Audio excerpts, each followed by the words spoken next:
Alright, so welcome to King's Quest 2, Romancing the Stones, which was originally called Romancing the Throne, and was a play on a film called Romancing the Stones, I think, if I remember what I read correctly. Okay, hopefully this version does not have any jump puzzle like the Condor in the first King's Quest, but I guess we'll see. Intro. I'm actually curious because I know the game starts with you getting off of a boat, and I don't know how we end up there. We should be king. I've also adjusted my crop, so the top and the top of the screen that says King's Quest 2 and the score should be shown, because I didn't realise until it was too late that stretching the game so it fills the screen and there's no black bar at the top also cuts off like the walk icon, the speak, and all of those, so it looks very awkward whenever I move my mouse to the top of the screen. Whoops. I only noticed it after the fact, when editing. I'm like, oh. Whoops.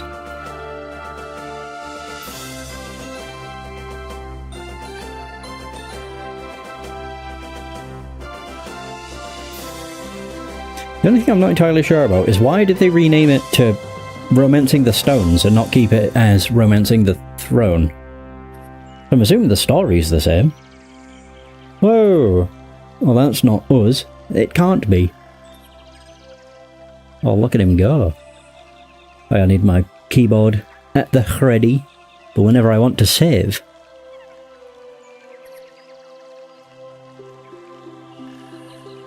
So who is this guy, my royal advisor? Yeah, you can see there's the black bar at the top. That's where King's Quest 2 and my score would be. Hey, there he is. King Graham. Your Majesty. Not what I expected you to look like. King Graham? He's asleep. Oh, yes, Minister, Gervain, sire. Of course. My apologies, Gervain. Not necessary, Your Majesty. After all, I've been your security and defense minister for but a short while. Yes. Where did you say you were from again? Just some small, insignificant land to the far south. Pales greatly in comparison to your realm, my lord. Ah, do you have something to report? As a matter of fact, my liege, there's a small concern regarding the duty shifts of some of the castle guards and of the countryside patrols. Also, we are expecting our armed entourage from our nearest neighbor to return within the week. And there is the matter of an alliance with... my liege? My apologies again, Minister Gervain. Please, continue. Yes. As I was saying, there is the matter of an alliance with Hesperia. They've become a strong nation now, and it may be prudent to show our willingness to support them, lest they decide we are more of a hindrance than a help. Does the king there have any daughters who've come of age? I do not believe so, sire. As for the security arrangements for the royal ball held last week, I do believe the evening went by very smoothly. I dare say just about every princess in this region attended, and not one lost slipper, to coin a phrase. Ugh, please, do not remind me. Indeed, they were none too fetching. Would you like me to go over your plans for today, my lord? Very well. Yeah, please don't. Leave. Oh, forgive me once again. I am afraid that my mind wanders much these days. I wonder if my predecessor experienced times like these. No doubt. Though I did not know King Edward the Benevolent personally, I understand he was a happy and astute man during his married life, before his wife passed away, that is. If I may be so bold, perhaps my lord is feeling that certain rooms in his castle are somewhat sparsely filled. The throne room, for example, and other rooms that serve but a single soul, like your dining room and your bed chambers.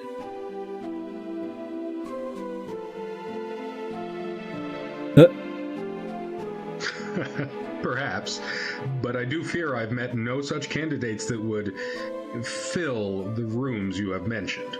You should not lose heart, Your Majesty. If you pause to reflect for but a moment, you may see clearly what is hidden to others. And away he goes. I was wondering if it was going to be something to do with the mirror. I just don't understand how we end up on a ship.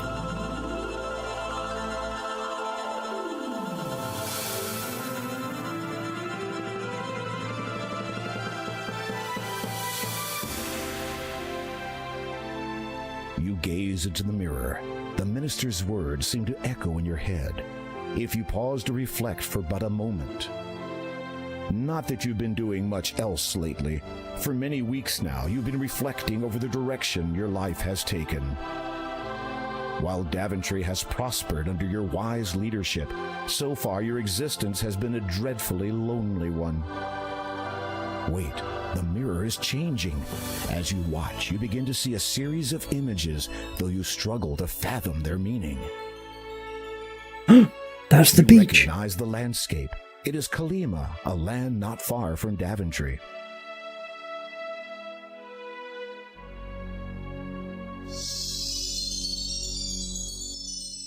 Okay.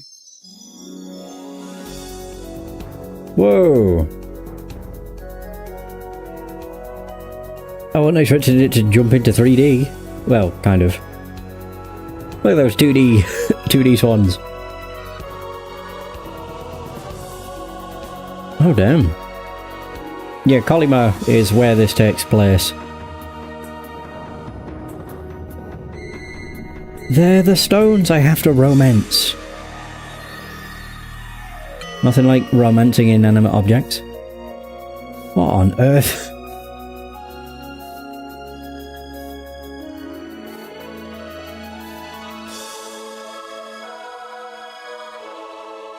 Oh!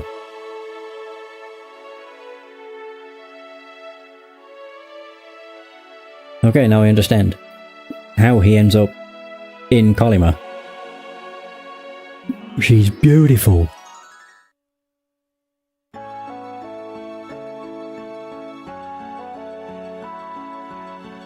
You see the most beautiful woman you have ever set eyes upon. I must leave at once. Somehow you can feel her sadness and her intense desire to leave that place. She is a prisoner in that tower. Did you find what you were looking for, sire?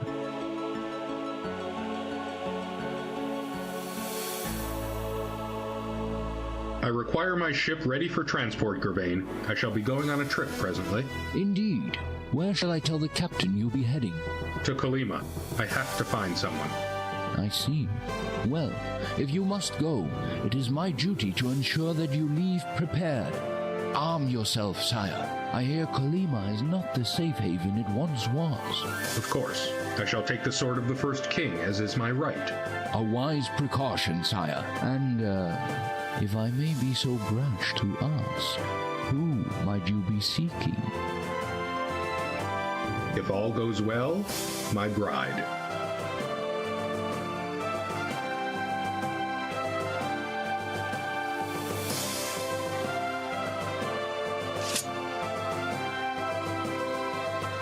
Oh, there's my trusty cap. Ah. Meanwhile, at the Legion of Doom in Colima.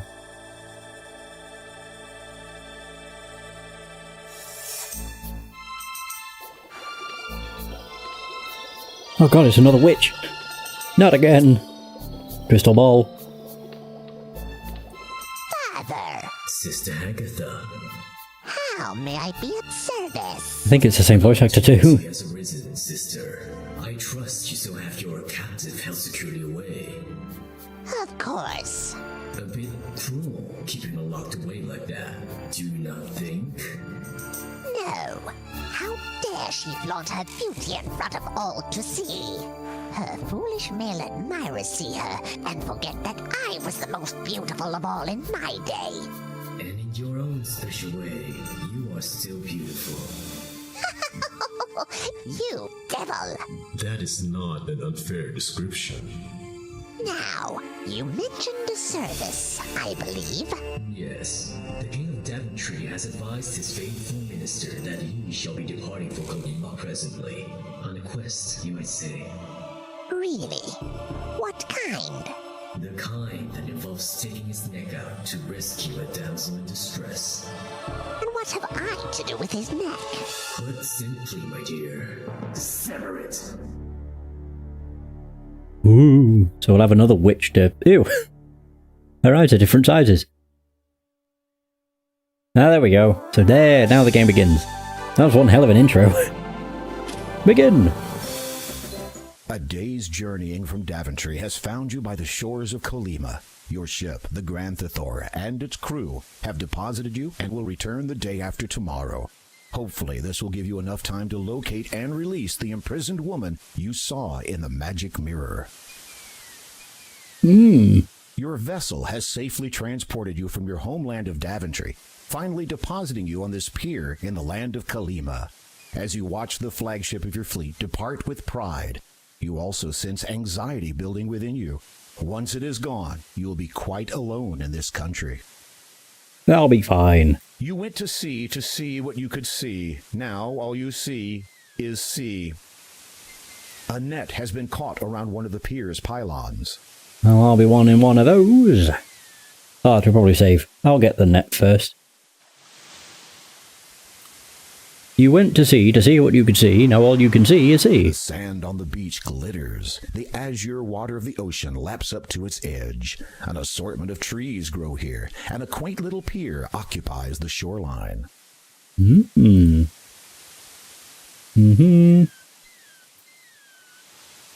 when I played this the other day just to make sure everything was working, I honestly thought walking into the water would just be death. Like, oh no, you drowned.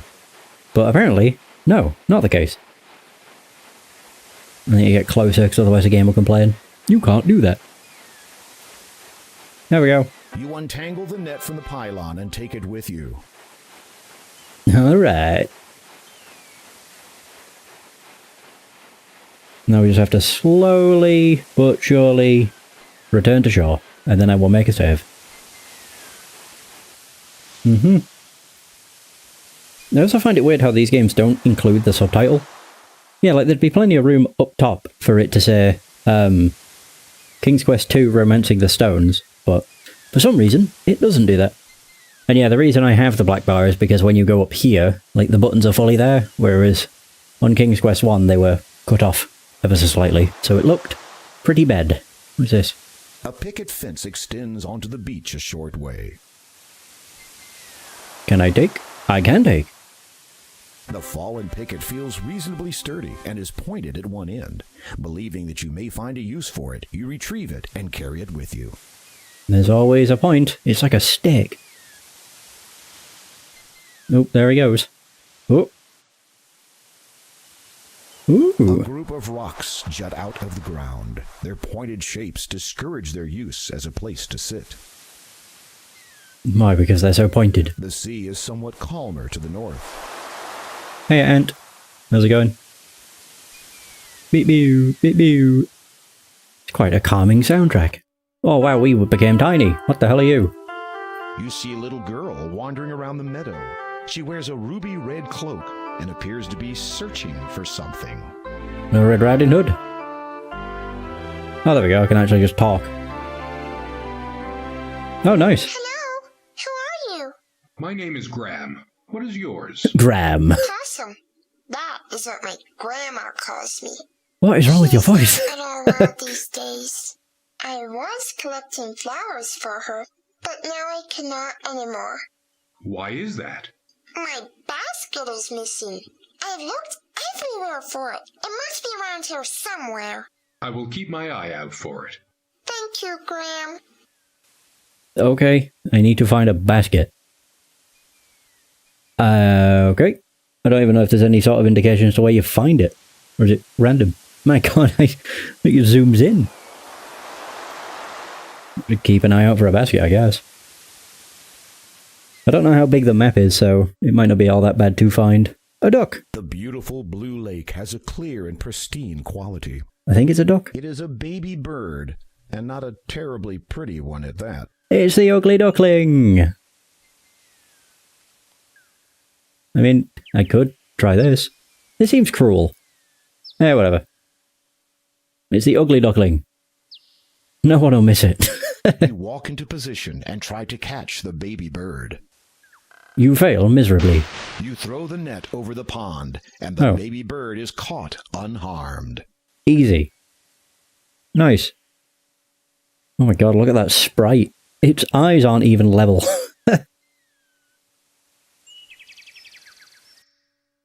Ooh, what the hell is this? A large lime? lemon tree grows by the path. It's green. I mean, it's a mix. They're yellow on the floor, but up here they're green. Some lemons have fallen from the tree. Lemons? The lemons on the ground are spoiled. You would do best to pick a fresh one from the nearby tree. These look fresh. These don't look ripe. Oh, whatever. Hey, at least the game allows me to just click wherever. I don't need to move close. Pluck a large, juicy-looking lemon from the tree. And that does not really look lemon-like. Ooh. Many trees shade your way as you journey through the land of Kalima. I don't know why I use the eye in so many other locations. The descriptions don't really change much. It's like, ooh, trees. Many trees shade your... I mean, that was quite literally the exact same.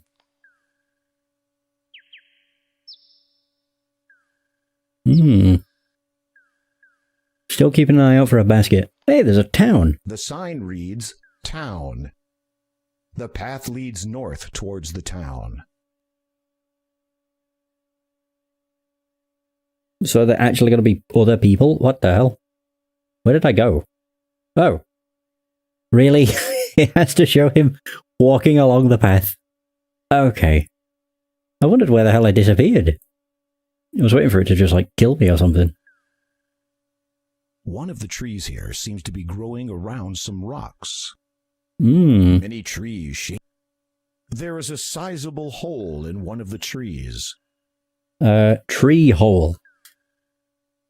Always a good idea to make saves. Otherwise I'll end up with a similar situation as the first game where I didn't save with the goat and then had to replay a bit. Be there. Here into the hole of the pine tree, you see a mallet lying there. You pick it up and take it with you. Man, I am loaded.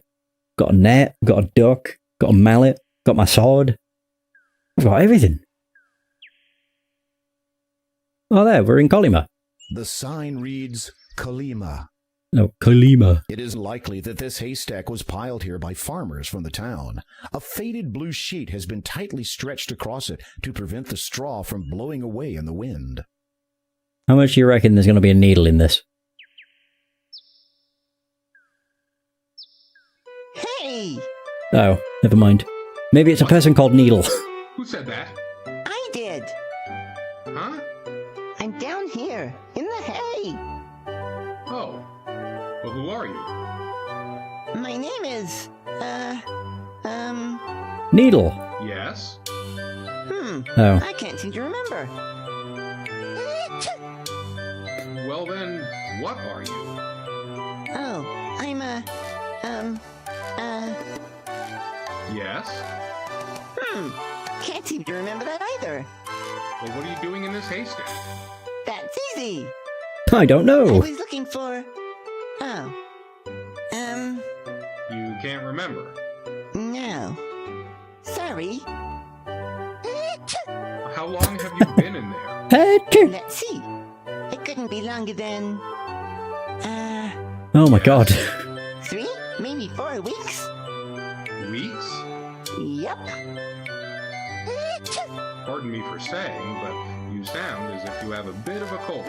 Yes. It's all this hay. It's giving me hay fever. Well, you're quite the idiot then, aren't you? Hey, choo! Oh, there we go. Oh my god, it's just never going to end. The Kalima Library. The fountain. He appears to be trying to retrieve something from it. Oh. Aha! Got him. Oh. There we go, he blends in perfectly with the background. You have entered the town of Kalima. What a charming place. Residents, farmers, and merchants make their way to and fro along the paths. A statue has been erected here, and many stores line the road to the east and north. Two buildings in particular catch your attention: the antique shop and the town library. Oh, I wonder which could be which. Could this be the library? Or could it be the thing that's labelled library? What the hell are you? Who are you? You have entered the town of two buildings in particular. Okay, because he was walking right to me. I'm like, is he gonna mug me or something? The merchant has a distinct out-of-town appearance and a get-out-of-town aroma. Let's have a word. Howdy. I'm King Brem. Greetings, merchant. Ah, to you, good day. Shh. What? A visitor arrived new, no? A sense I possess for these things. Need you have for my wares of great specialty? Perhaps, but first, I'm curious. Where did you come by such a pumpkin? Eyes quite keen, nephew. Indeed, a specimen unique it is. Be quiet. The gift of speech among plants so rare, yes? Quite so. Are you planning to sell it? Sell? Never would I sell such a thing as this. It'll make me incredibly rich. I mean, entrusted it was to my care. Watch over it, I must. Mama! Take me back to my mama! Forget it. I'm not taking you back to that bitch. What? So pipe down. Pipe down. Ah, of importance I speak not. Trouble to your ears I meant none. I thought I was going crazy, because I'm like, hang on, why does he have an accent? Like, when he spoke when he was getting something out the fountain, he sounded rather rough. He was putting it on. He'll never fool us. A small pumpkin sits in a bowl nearby. There appears to be a sign on the door, but you need to get closer to read it. No, of course. I'll take it. The door is locked. You notice a tiny corner of something poking out slightly from beneath it. You Ooh. attempt to edge it out with your fingers, but you cannot manage to get a grasp on it. What's the The note? door is plain and has a mail slot. It also has a sign posted on it. You read it. The family of the deceased wishes to thank all who have expressed their condolences over the passing of their loved one. Frederick enjoyed life and literature and had an ever-present, if sometimes wicked, sense of humour. May his soul be at peace in the realm of the dead, and may its Lord judge him worthy of eternal happiness. You also notice something sticking out from under the door. I mean, I could maybe jab that into it. Making sure that Hey. no one is watching, you slide the wooden picket under the door and draw out what appears to be a letter.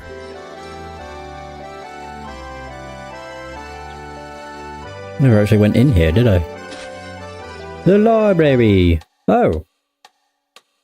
Hello. You've got very green eyes. Matches your dress. Or May I clothes. help you? Yes, I was hoping to enrich my knowledge of this fair land by way of perusing your historical texts. My, that was well put. No. Not terribly effective, though. Oh. Well, I mean, I tried. Pardon me, perhaps I was not clear? You were. Then may I? No. Why can't I? You are not a member. Well then, can I become a member? No. Why can I not become a member? We already have far too many members. It's difficult to keep track of everything. How many members are there? 2. And I am one of them. To be fair, this is unofficial, so this is entirely dubbed by fans. I'm not actually sure if the official remake had voice acting. I don't think it did. If I may inquire, Who are your two members? Me? Me? Neither the Count of Kalima nor the elderly gentleman who lives next door would approve of my divulging that information to you. Ah, thank you anyway. You mentioned the Count of Kalima is a member of this library. Yes! Have you seen him recently? The librarian looks at you strangely. No. She likes saying that. No. Is there any way I might meet the Count? No. Oh. How? Die. Wow. Aren't you a bundle of joy? I would have to die to meet the Count? Depends. On what? Your importance. And if I am important? Then you might be fortunate enough to be buried on his estate. Who is buried on the Count's estate? Counts. Aha. Past Counts, of course. Anyone else? Yes. Who? Him. Pardon? Do you mean the Count is dead? The librarian decides to avoid your gaze and seems disinclined to speak further with you on the subject. Alright, I'll just leave. Do do do do do. To be fair, don't they ever think it's implied how old Graham is? Obviously, with how he looks in the old games, he looks like a child. You open the letter and read it. Oh, it's Kalima's library. Please Well, that find works. and close the library membership card to which you are now entitled. The 5-year application process has concluded, and we are pleased to inform you that your status as a member of the town library is confirmed. Welcome to an exclusive group of patrons. Yours sincerely, Town Librarian. P.S. Please sign your name on the card to ensure validation. Easy. Okay, I need to use. Whoops.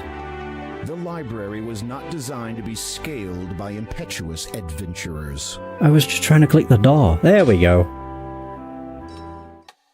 Right. Here you go. I have a library card. How convenient. I left it at home. Will you accept this? No, of Why course. not? It has not been signed.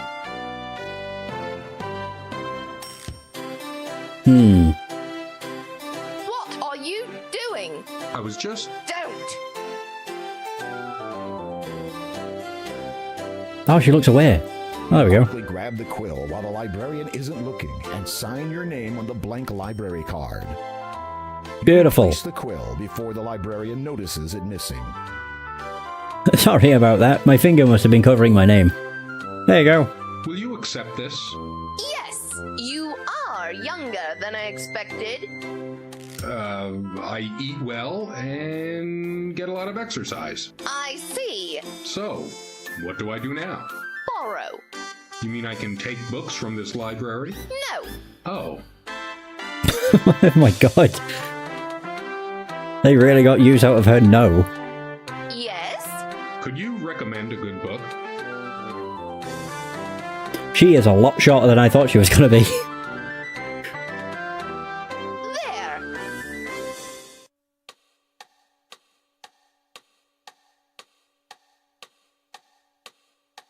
I'm trying to think the one you played having living like with a wizard dude. Are you sure it was King's Quest? And not Black Cauldron? To consume a book does imply a literal definition. I didn't mean to consume it, I would use. I think it's 3. The librarian has placed the book on the desk for you to read. Thoughtful, isn't she? Fine, I'll just take. This book is entitled Kalima, Perfect One Day, Better the Next. Browsing through it, you notice an interesting excerpt. Oh, God. See also Guidebook to the Land of the Green Isles. Kalima, perfect one day, better the next. If you are considering travelling to the wondrous land of Kalima, then you should be congratulated on your timing, for indeed it has changed much since creation many years ago. The very occasional earthquake has altered the land to the east somewhat, creating deep chasms near the mountainside. The changing ocean levels in this region have caused an alteration in the shape of the coastline, and of course the people themselves have relocated from where they once lived. Most now reside in the town, which is nestled in the safety of the mountains. A wise decision, for more than a few have claimed to hear the sounds of howling at night, a sign that many wild animals have moved into Weirwood Forest in recent times. As a result, few venture past the town gates, especially after dark. This isolation and the relative scarcity of people throughout most of the realm has made Kalima a haven for the tourist who wishes to soak up the natural atmosphere of the land. It has also made a significant convenience for those who have settled in Kalima far from the town and wish to maintain their privacy to pursue their own ambitions in peace. The realm of Kalima is a wondrous land of beauty, and, for the adventurous among you, danger. Okay. Guidebook to the Land of the Green Isles. Okay. I don't think I need to take much note, but I do want to see the sea also. It's only just so I don't forget what the name of it is. Land of the Green Isles. Cool. What a good read that was. Oops. I think 1 through 3 got the fan unofficial remakes. 4 hasn't been touched, and then 5, I don't remember what number, but 5 has a art style like this. It's pixel art, as opposed to... I suppose it'd be considered VGA, as opposed to SCI or AGI. So it's going to be weird getting to King's Quest 4, because that's very old, and has the parser system. So good old typing things. Look at ground. The sign atop the store simply says A.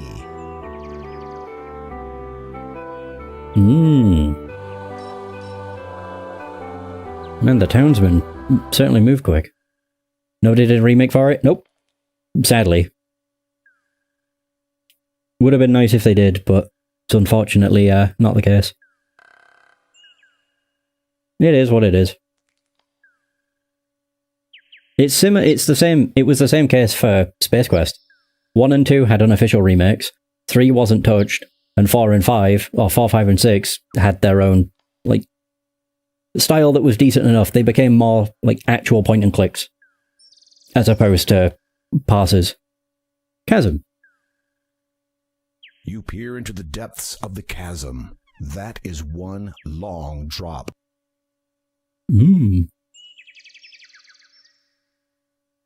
Oh. What is this? There's a door built into the trunk of a large tree. It appears to be closed. Okay. You have come upon a quick little dwarf. Dwarves have a bad reputation for stealing treasure. Be careful. Get the hell out. Just in time. I always forget that certain things can just randomly spawn. And when it does, get the hell out of Dodge. Oh god, I'm hoping there's not going to be a walk where you can easily fall off. Oh, we're here. Many trees shade your way as you journey through the land of Kalima. Yeah, because I can't remember what part it was in the first King's Quest. It's where there's a winding walkway, and man, it sucked. Because it's so easy to fall off even if you're nowhere near it. This pumpkin is somewhat larger than the others in the patch. Take it. You look for a nice, large pumpkin to take from the patch. Oh! Hey! Watch it! Oh, sorry. I was not aware you could talk. I thought you were alive. Guys, anyway, be careful where you're treading. You're spoiling the good soil by standing so close. And I got 8 kids to feed. What are these accents? You glance at the smaller pumpkins. These must be her children. I only count 7. Yeah, well, I had 8. Then Is she some Australian? strange man who spoke even stranger came by. He claimed to be a horticle. Claimed to know a bit about plants. I let him take a look at my little darlings. Anyway, before I knew it, he'd gone and pinched one of my babies. Took off towards the town, he did. One of my babies! Just because we're plants doesn't mean we don't deserve any respect. I am sure that is true. Oh. I know who took your baby. The nerve! That was an accent and a half. Then again, the merchant's also got a weird accent. Yeah, I don't actually know if I could do anything with that. I'd probably need to distract him. I don't think I have anything I could use. Jam that where the sun don't shine, that'd stop him. I have a lemon. Would you trade this lemon for that pumpkin? Oops.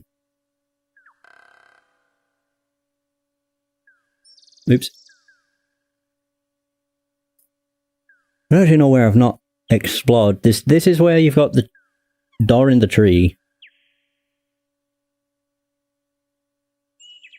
This large fallen log is all that remains of a once grand tree. The tall trees of the forest tower high above the land of Kalima. Is there anything else further south? Oh. There's a log nearby. Many trees shade. I love how he says the same thing every time. The land of Kalima.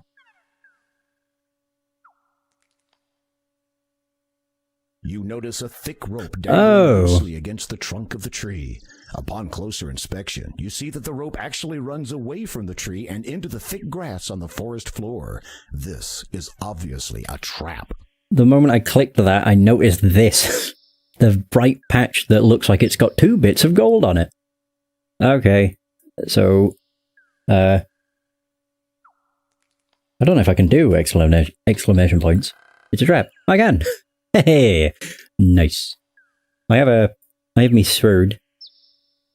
Oh god, where's the pixel? There's there. Right on the tip. Don't walk into the trap. Okay, good. Yeah. Oh, I thought you'd fall into the floor, but no, it would pick you up. I'll be taking that. As you pick up the gold coins, they suddenly turn dark. Now they resemble ordinary metal. Wait a minute. This isn't gold, it's fool's gold. Also known as copper. I could... No, because it's not gold. I was like, I could maybe trade it. Oop. You have come upon a quick little... Oh, fuck, not again. Dwarves have a bad reputation for stealing treasure. Be careful. This little bastard just keeps showing up. There we go, cool. Got away. I was about to say, why was the screen dark? What happened?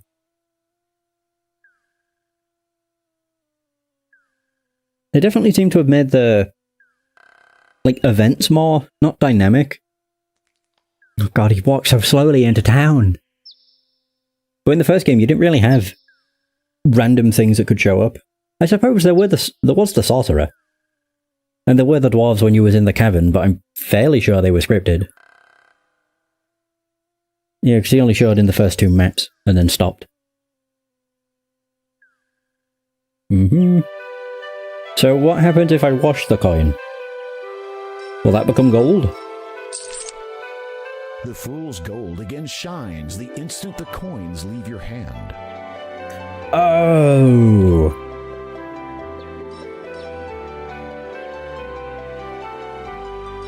We're gonna tell him there's gold in the fountain, and then when he leaves, I take the pumpkin.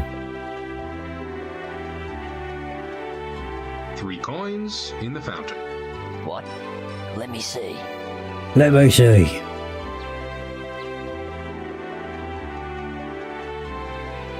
Quickly. Nice. And I will just leave. There we go. All in a day's work.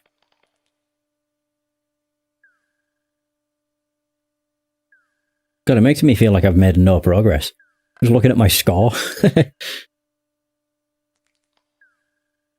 I mean, to be fair, the score system does sort of indicate how far through the game you are. Kind of. But then it kind of falls apart the moment you start scoring, like, double digits. Or, I don't actually know if you ever earn more than double digits. I think the most you might get is 9 points, but I'm not sure. Oh, look at the sad little thing. The baby pumpkin seems a little more settled than it was with the merchant, but you sense it still wants to get home. That's settled? Look at it. That thing is... it's so sad. There you go. I found your baby. Oh, there we go. That's a happy chappy.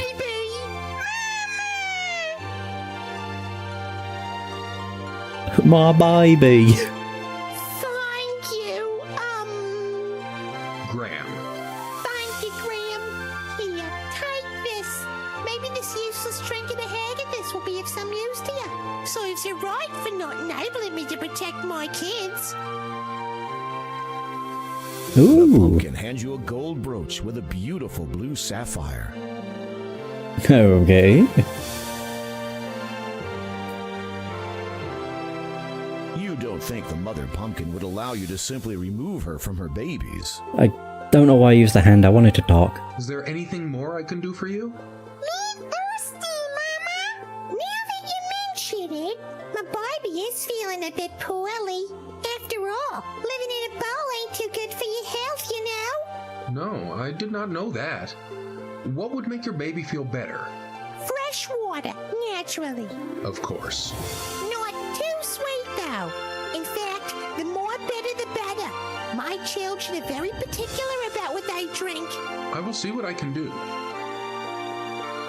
Alright, so I guess I kept the bowl? Okay, I did. Cool. Which is handy, really, because I need that. Well, unless I'm going to cup the water. Is the dwarf going to show up? Hooray! We made it through unscathed.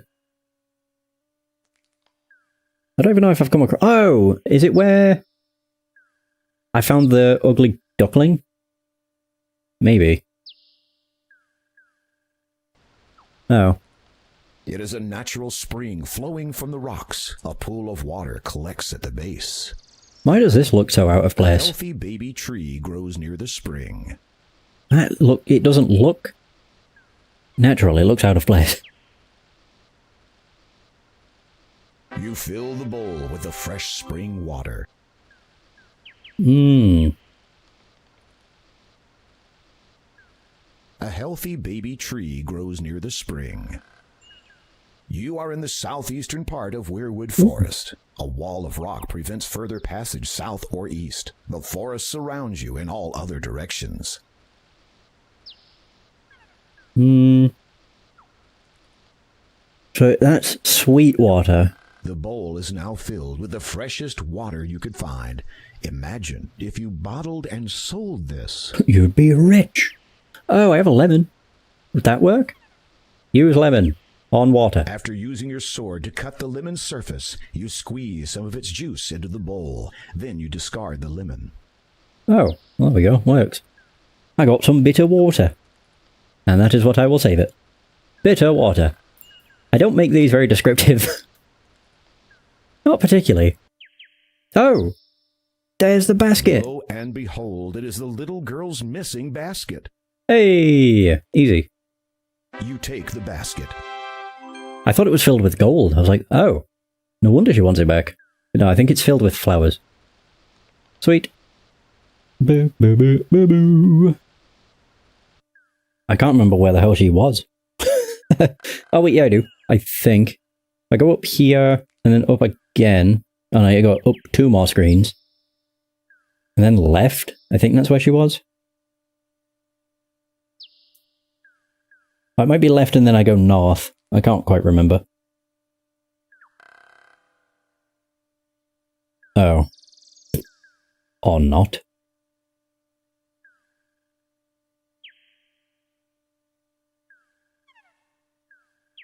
Hey, if I keep going left, I'll eventually reach the... Oh, there we go. I found her. Sweet. I found your basket. I should probably have just given you the basket, but whatever. Excuse me, Possum? Yes, Graham. I was wondering, could you tell me that's not what I anything want to about do. this land? You mean Kalima? There is a town to the northeast, and a church not far south of that. Grandma and I live in a house near the beach. You should not enter the swamp to the north. It is said to be influenced by magic. Many have easily lost their way in there, and finding your way out again is difficult. Thank you, difficult. I don't know what that voice is supposed to be. The basket to Possum. Thank you, kind sir. Please take this flower. I'm afraid it's all I have to give you. That's It is fine. more than enough. I noticed that you have picked only yellow flowers. Of course. Is it not customary for one to pick yellow flowers for another who is gravely ill? Certainly it is. I'm sorry to hear about your grandma, Possum. Thank you. Goodbye. Yeah, I don't really know what the deal is with her voice. It's like someone read the lines and they like pitch shifted the crap out of it. Because it sounds ever so slightly distorted too. But whatever. Sweet. So now we can go and deliver this, not sweet water, the bitter water. Nice. I don't actually know if that brooch is one of the stones that's featured on the title screen. I think it might be. But I'm not sure.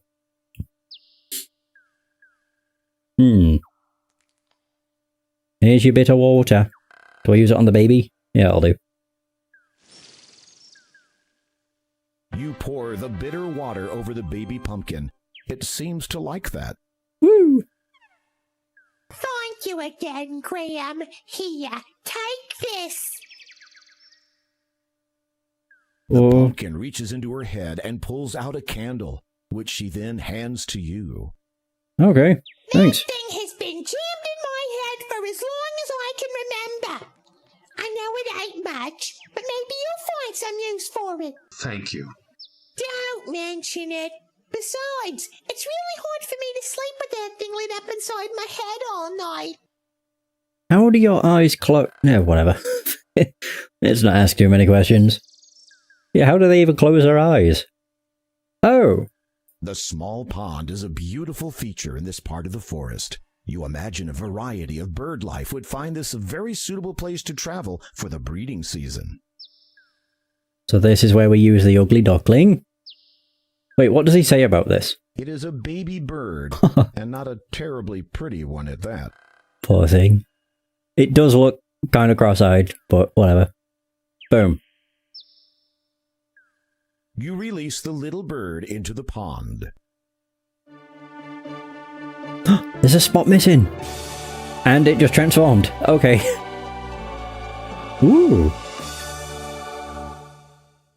I'll be taking that. You like the plants just where they are. No, without the feather. You fool. You pick up the white feather and put it carefully away.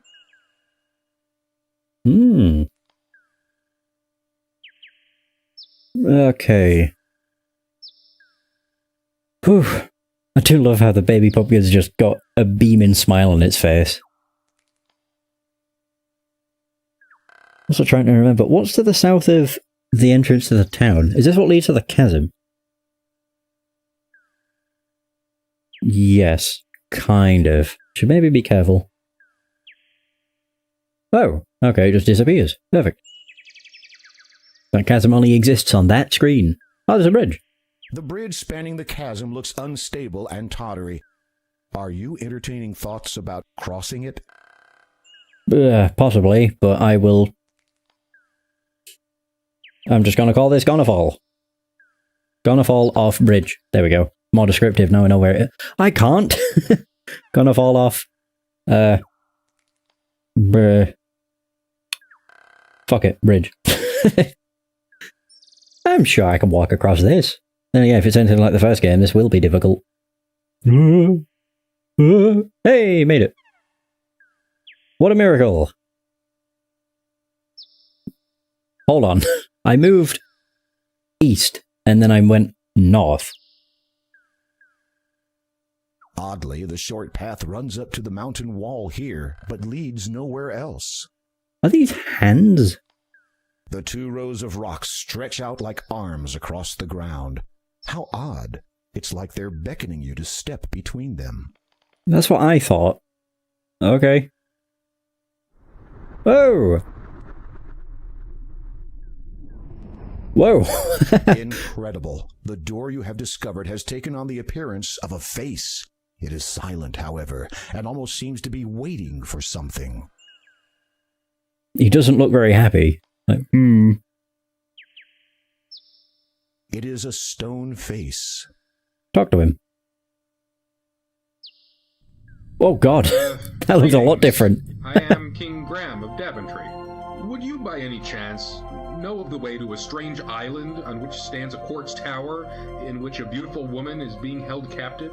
You feel more than a little foolish. Surely a door, even one with a face, would neither hear nor understand you. I am the door of destiny.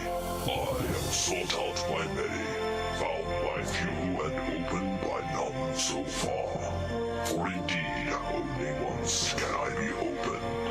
Such is the magic that I am.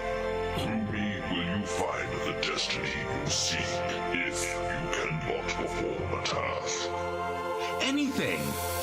You feel intense exuberance that you have come so close to your goal in such a short time. You must bring me the gems of nature.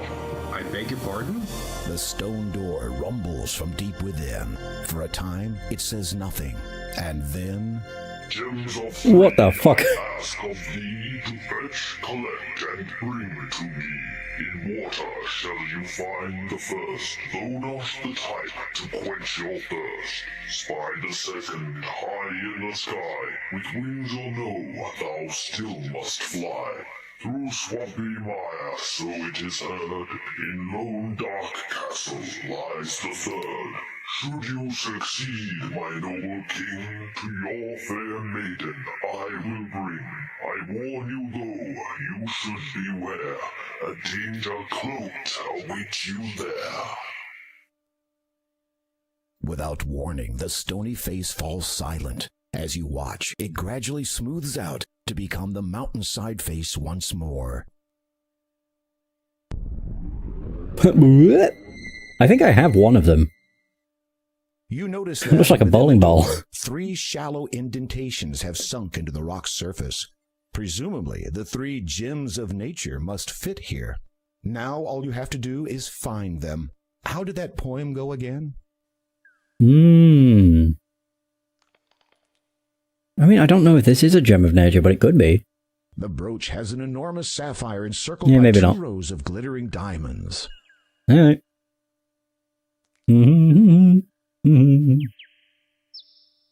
Oh.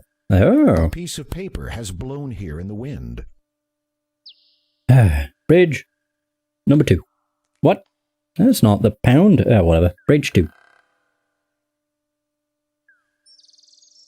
Yeah, I figured. You have just discovered the gravity of your situation. I have to do it carefully. There we go. Made it. The paper is torn and dirty. It looks like a flyer of some sort. You smooth out the torn and tattered paper and read, "Curios I have, to the town do come, awaiting I am."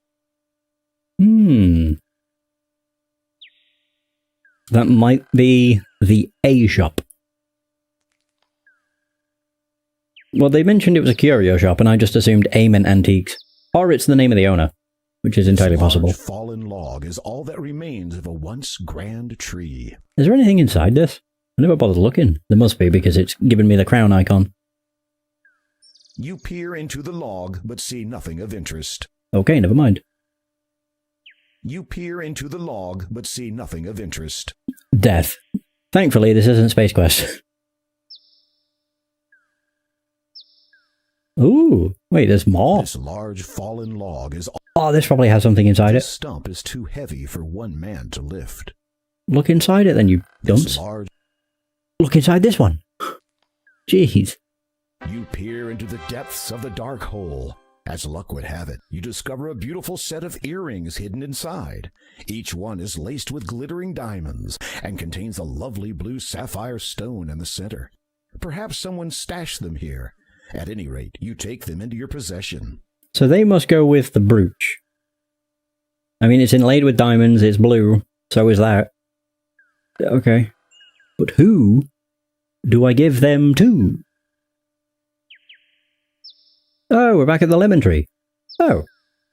Several smaller lemon trees grow near the path. Their fruit has not yet ripened.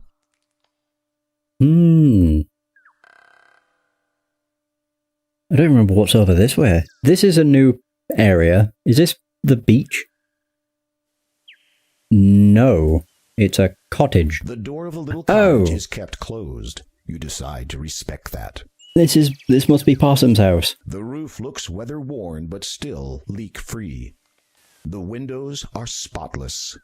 They don't have mail. It is a mailbox. This is the first time you have ever set eyes upon one, which isn't surprising. The postal system won't be invented for another few centuries to come. The residents of this land must either possess clairvoyance or just simply be ahead of their time.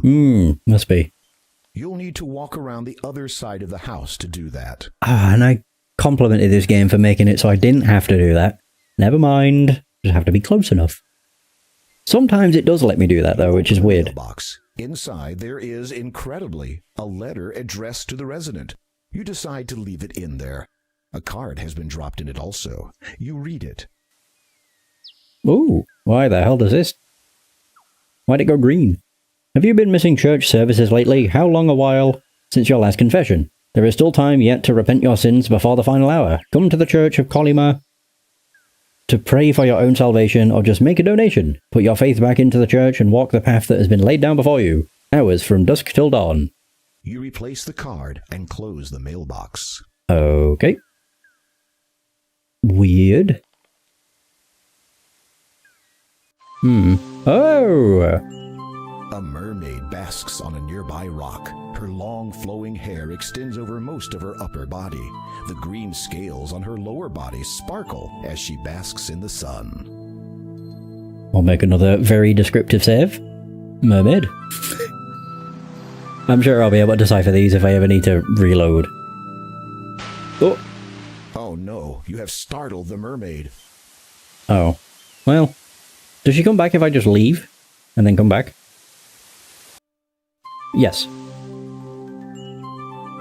As you walk towards the mermaid, she tenses suddenly. Clearly, while she finds you to be a somewhat interesting and perhaps amusing creature, she still does not trust you in the slightest. That's fine. Why does me... No, you have yeah, shut up. Why does me walking north startle her? You'd think, like, the closer I got to her, the more she'd be startled. Yeah, very, very odd. This is where we found Possum. I don't know what that is. There's a random cave. Doo-doo-doo. You notice a log lying on the beach. This actually looks like a place where mermaid will show up. You look under the log and discover a clam lying beneath it. You pick it up. Open? Wait. And? You open the clam and discover, to your surprise, a dazzling pearl. Ooh. Oh.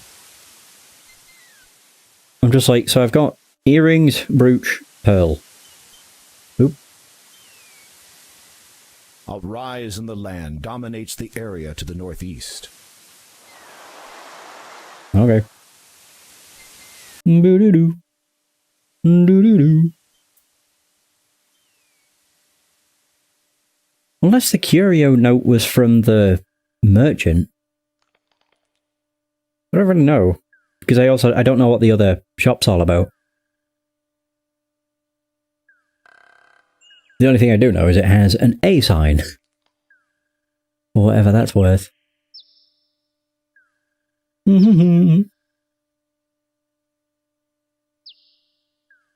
Okay.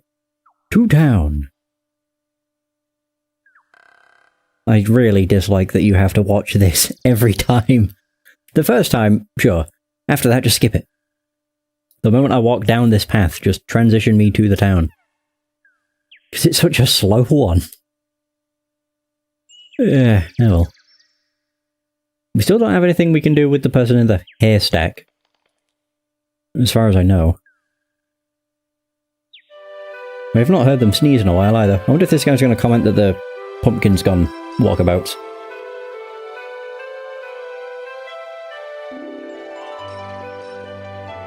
Greetings again, merchant. Yes, many greetings. Need you have now for my wares of great specialty? What wares do you sell, good merchant?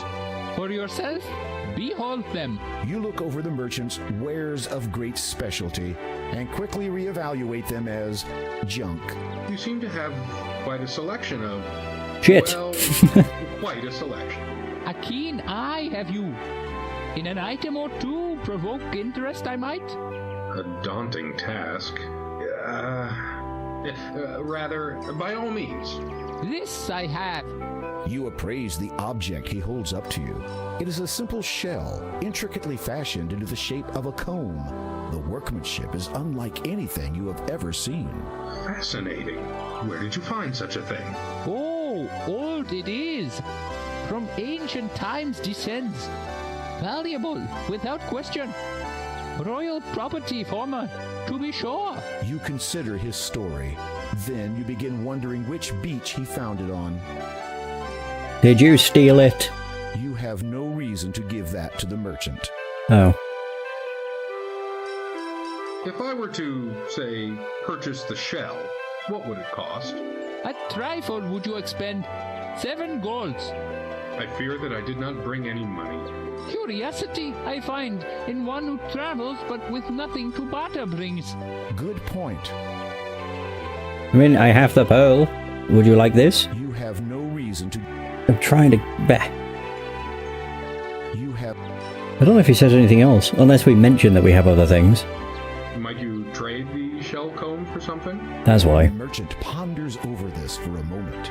Of value, many things are. Of fancy, only one I have. A pearl. A pearl. Pearls. Hey. What a coinky dink. Would you be interested in this pearl? Indeed, I would. In return, the shell I present to you. May you be always groomed well. The merchant grabs the pearl and tosses the shell comb to you. Then he saunters off. History will decide how greatly you were just swindled. Oh, what a beauty. This will be worth a fortune back home. The accent was fake. Yeah, we knew that anyway. Oh well. Who needed the pearl? I just found it. Under a log.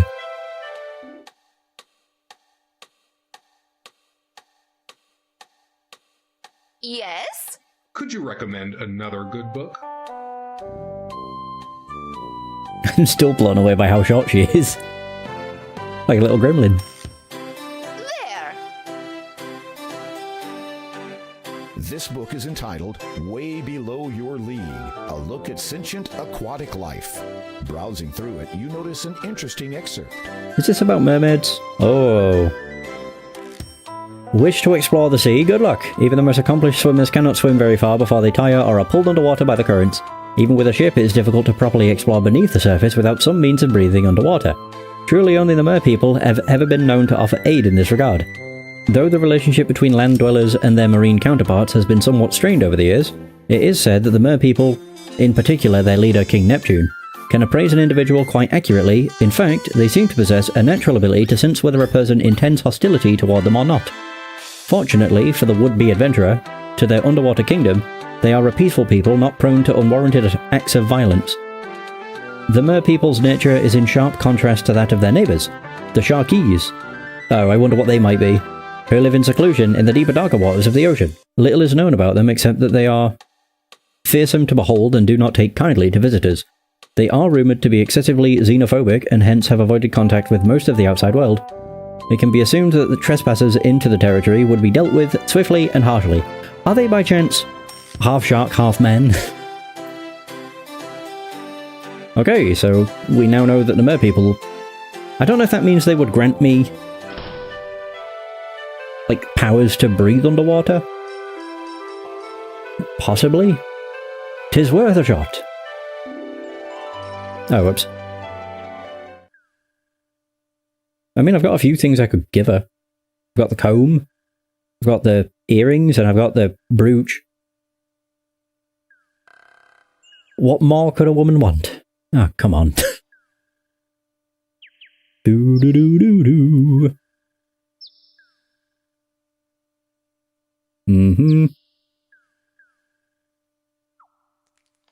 Alright, so where was she? Just straight straight west, I think. Doo-doo.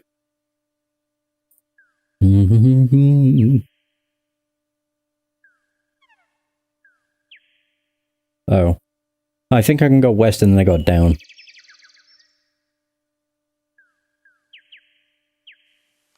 Yeah, there we go. And I think I have to go down twice. I most certainly do.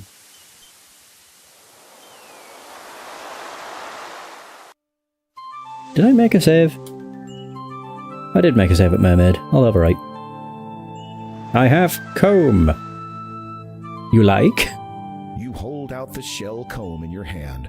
Clear recognition shines from the mermaid's delicate features. She hesitates a moment, then cautiously extends her arm, hands open expectantly. I have a feeling it was her comb to begin with. Ba-de-doo. You gently place the shell comb in her palm. What the hell's that? The mermaid examines it and smiles.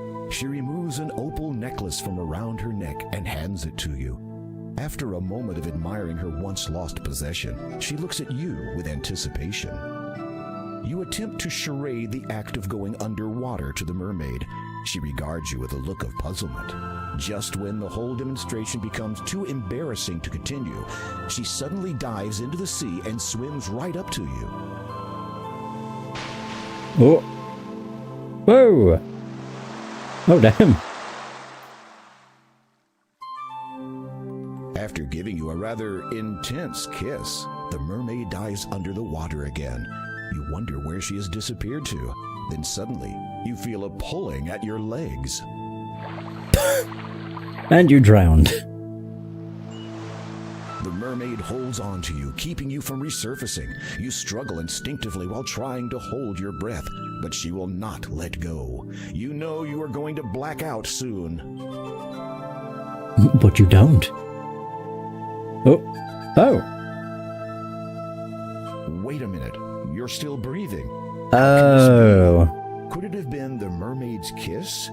Speaking of which, where has she gone to this time? Oh. She gave me a stallion.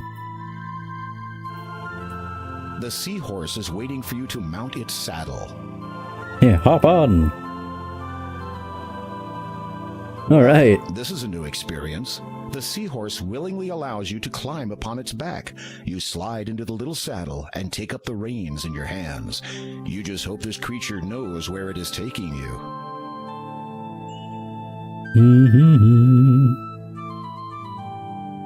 After a time of traveling through ever-deepening water, you arrive at a massive stone archway. Passing through it, you notice it is covered with many different intricate symbols, none of which you recognize.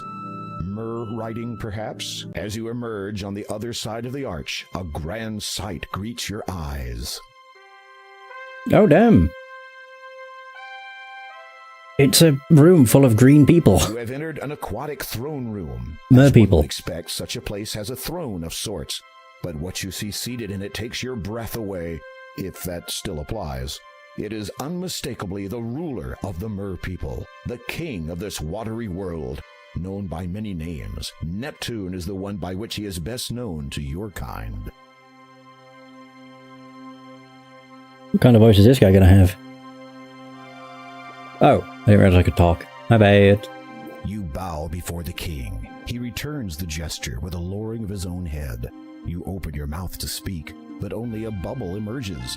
It begins floating up to the surface.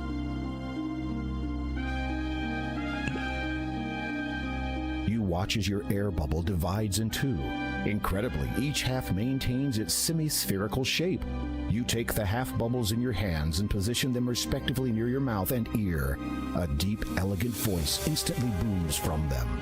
You are welcome here, human. Thank you.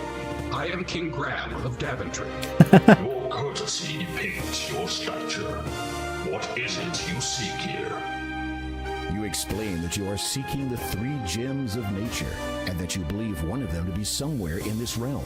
You demonstrate the approximate size and shape of the gem, then mention the Door of Destiny and what you hope to find on the other side. I do have that which you are seeking, and know of the Door of Destiny. It is very old. Its origin is known to but a few. What I possess was known to the ancients as the Birth Gem. In the realm of the Merpeople, it is called the Water Gem, for without water, life cannot begin. Might I have this gem, Your Majesty?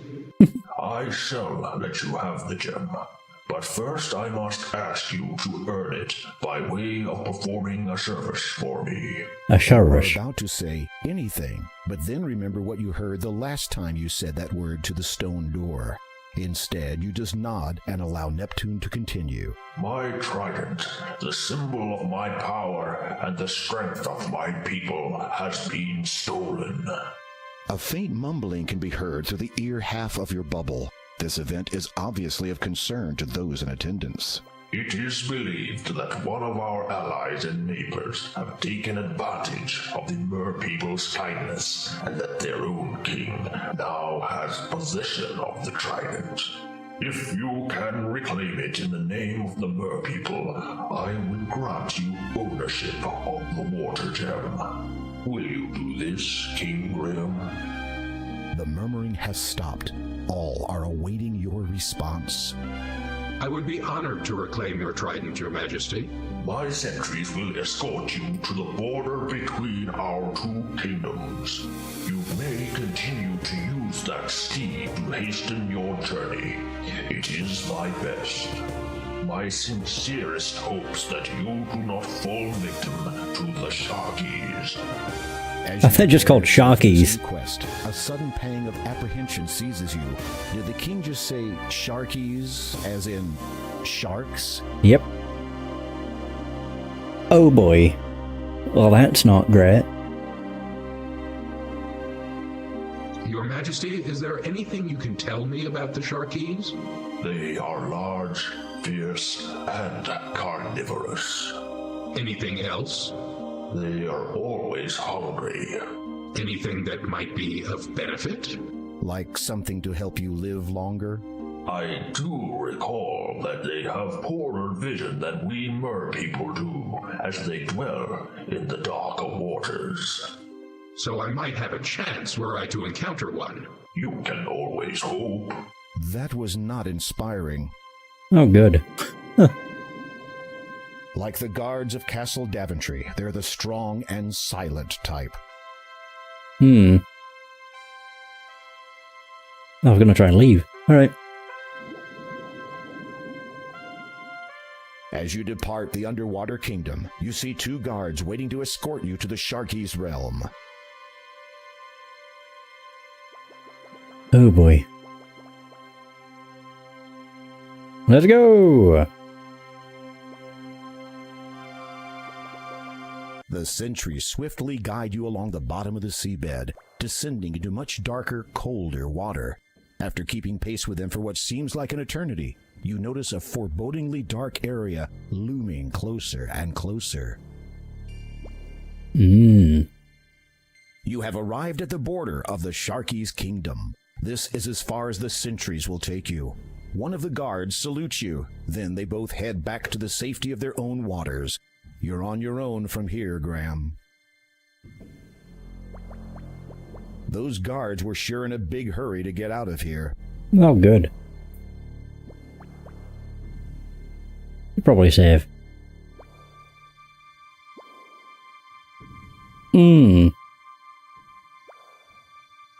Yeah, Sharkies.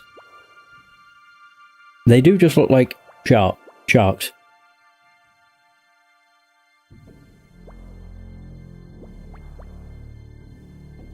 Ooh. Debris from a wrecked vessel lies strewn and half buried on the seabed. Seeing no remains of the crew, you wonder if they were eaten before or after they drowned. Debris from a wrecked vessel lies...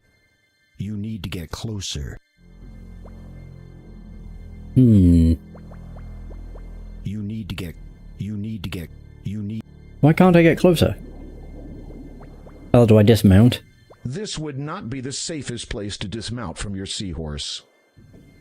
Oh. Okay. You need to get closer. Debris from a sinewy seaweed wavers in the ocean tide. Hmm.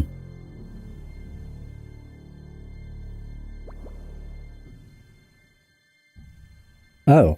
Oh, there we go. Examining the heavily waterlogged remnants of the vessel, you notice an old antique bottle, half buried in the sand. With great difficulty, you lean over in your saddle and manage to scoop it up. So, open that up. You remove the cloth from the bottle. And I can use it to become a ghost. We'll call this shipwreck. Boo, boo.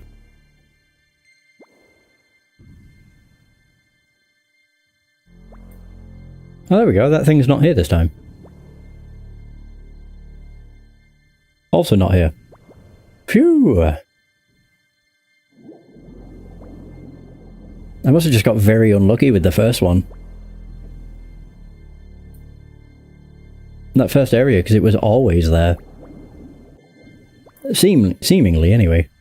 What the hell is this? These small, luminescent fish are feeding on a strange-looking plant. There is nothing of interest lying on the seabed, and you are not here to collect shells or coral. You can't reach... Oh my god, of course. Need to get right up close. Now I can take it. You sluggishly attempt to grab some of the small fish in your palm. However, they easily evade you by zipping around your hand and through your fingers. You lean over and pick some of the grass, which grows in between the rocks.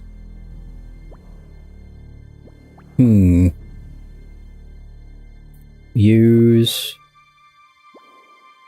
that with the bottle? You stuff the sugary grass into the empty bottle and push it all the way to the bottom. And now I can use this to lure them in? You can't use this. There we go. You place the baited bottle on the seabed, close to the luminescent fish.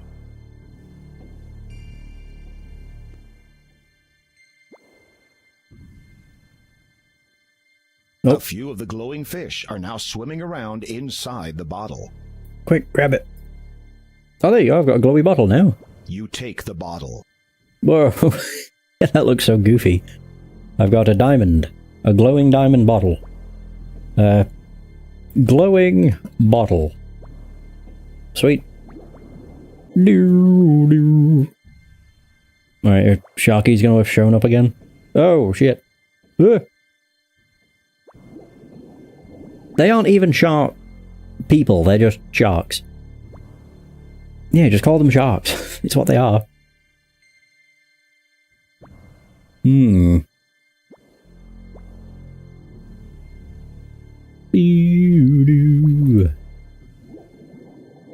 Uh-oh. Woo! Oh, good.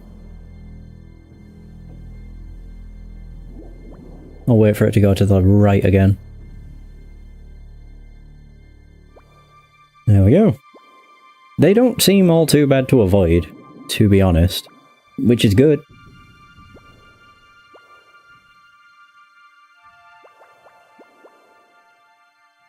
Yeah, what the hell's that? This underwater realm belongs to the Sharkies. The water drops noticeably in temperature as you progress further into it. There are bound to be sentries on patrol around here, so you remind yourself to be alert. Well, they're quite easy to see, so, you know. It appears to be another part of the rock wall. This underwater realm...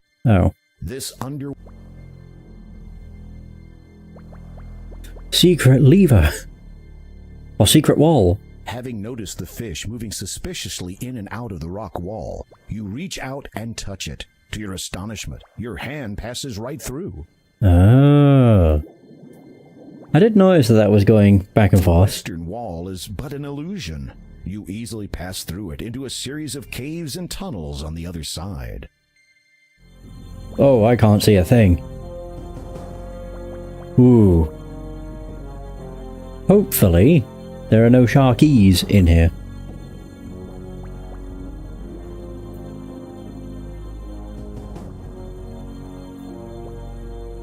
I wonder if this is why I needed the glowing bottle, because otherwise I literally couldn't see in here. Possible.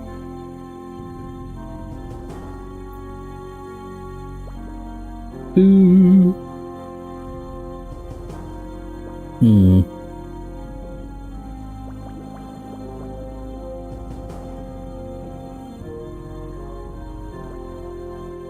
Just always go to the opposite side of the screen, I guess.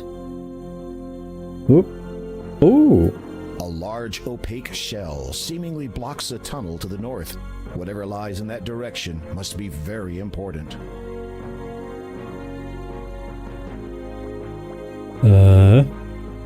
You need to move. Really? I suppose I wasn't directly in front of it.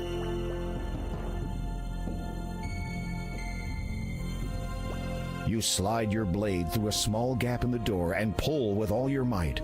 It is difficult handling your weapon underwater, and you realize that combat will not be an option. So if it ever comes to that, you're in big trouble.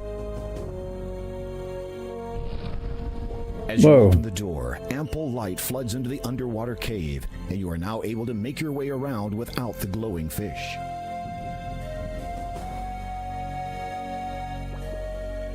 There is not enough room to mount your seahorse here.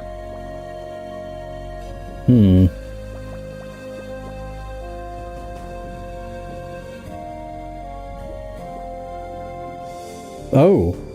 Where am I? Oh, I'm there.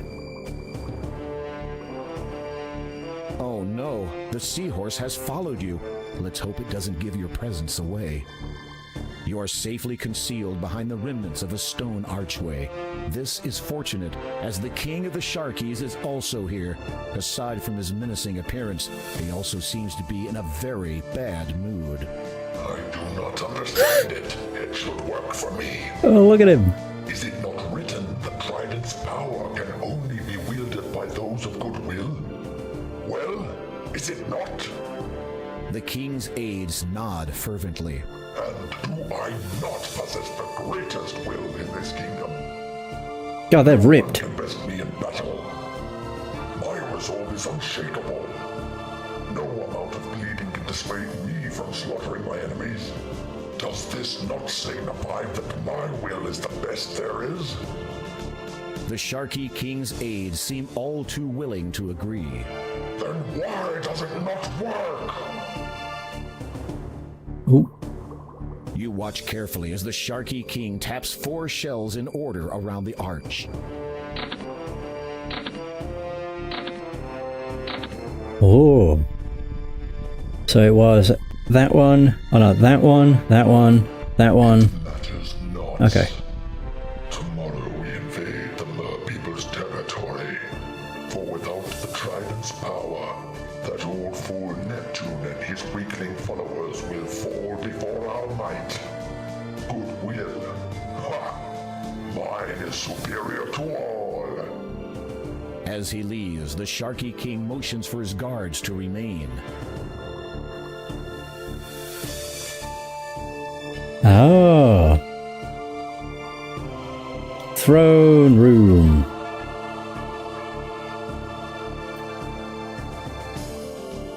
Having an idea, you approach your somewhat reluctant steed and slap him hard on the back. Oh, they're gonna chase him. Yo! Nice. Look at him go. The guards are momentarily distracted. Now is your chance.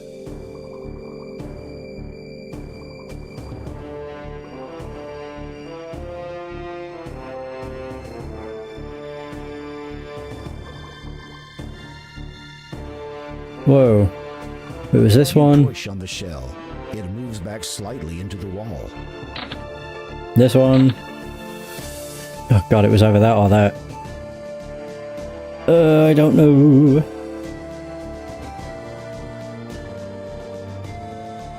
Was it that second? I think he did it 2 in a row. And then it was this one. Oh. You were never any good with this sort of thing at school. Whoops. Yeah, I took too long. Oh well. Having an idea. Alright, so we can do that again. So yeah, I think it's 3rd, 1st, 1st, 6th. Look at him go. Look at him go. Oh, quick. Go, go, go.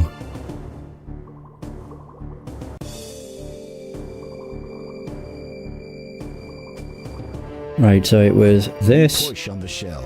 It moves back slightly into the wall.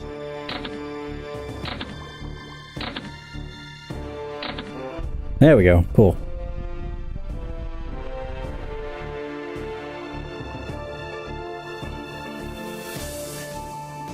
Without delay, you snatch up the trident before the guards return to their posts. Oh. Just leave, real quick. It appears as if the guards are losing interest in the seahorse. You had better get out of here quickly.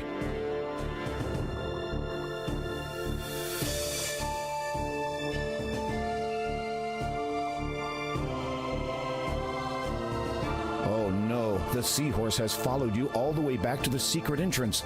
The guards are sure to discover you now. Get on and go. You remount the seahorse. Oh, shoot. I was just trying to move. Your seahorse glides onward, flicking its little tail faster than ever. You grip the reins tightly, glancing nervously over your shoulder every so often to check for pursuing sentries. As you make distance, your anxiety melts into relief. But it is to be short-lived. One sequence is a short arcade sequence. You should play through it. Sure. I can't save. Oh. Okay, so the arrow to signify where there's rocks. So press the same direction, it'll move.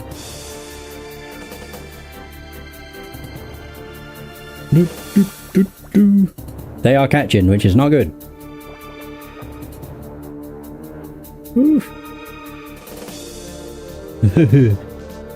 They're getting real close.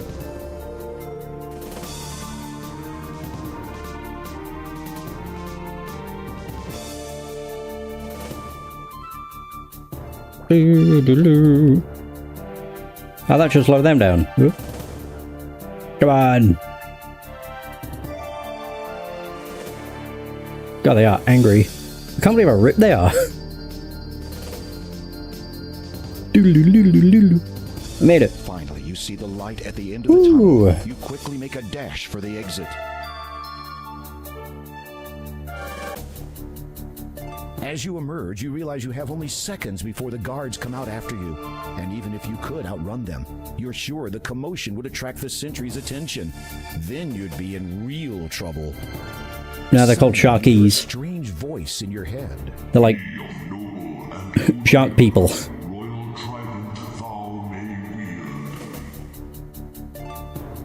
So use it on the wall. Oh yeah. You wonder what that did, if anything at all.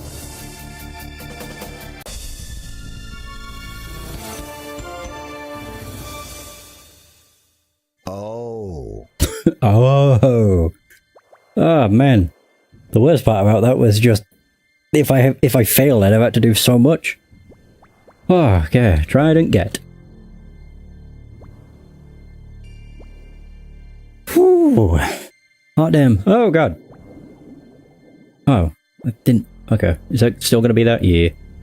How the hell do I avoid you? Maybe if I just swim low. Yeah, there we go. Perfect.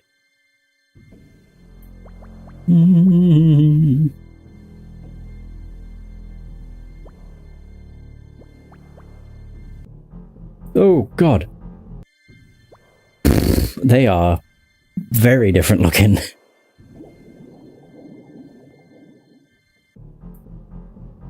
They do seem to have terrible eyesight though, which is nice. So, is this where the glowing... Oh! Oh, come on. You You had the means to protect yourself. Perhaps you did not consider yourself worthy? Yeah, that's what I should have just left and gone back. Never mind. Oh, there we go. The shark didn't show up this time. But we do have the shark sentries, or whatever they are.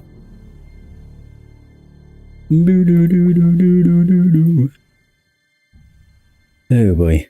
Right, so up. Cross.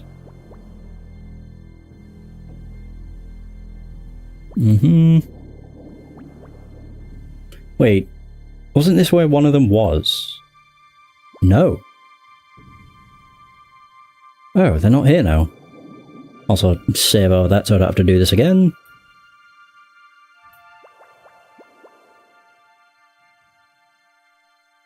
This is looking a lot better. Yeah, I don't know why I got so unlucky with where they spawned before.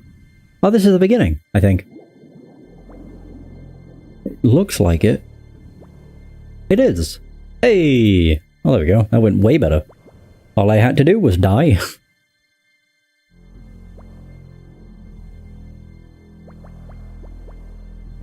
Wait.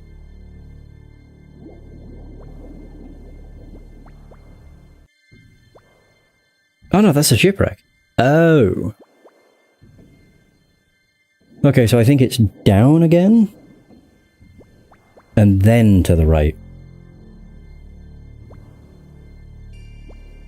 Oh. Or not. Maybe it's one more down. Fuck. Not again! You had the means Yeah. So I think if I spawn in a... Well, if I go to a screen and there's a patroller, I should just leave. Or at least try to. Okay, so I think... Here... Just save over that again. No, that's the dead end. Oh, shoot. Oh, I didn't want to go over here. Crap. Okay. Wait, I might be able to go right then down? Whoa. I don't know where the hell this is taking me. I don't think you can actually use the trident to attack. You could use it to turn the wall to stone. Or an invisible wall to stone. Ooh. Not ideal.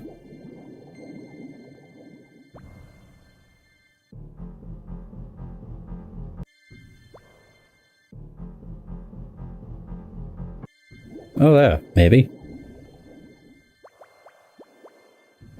Either that, I'm just going to be running around in circles. Yeah, that's just the wall. To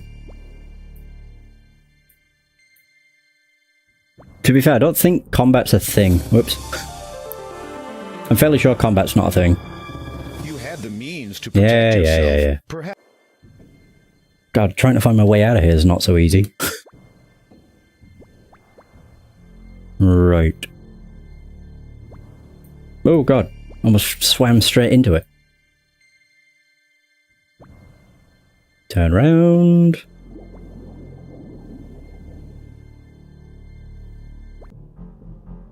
No, go down. Ooh.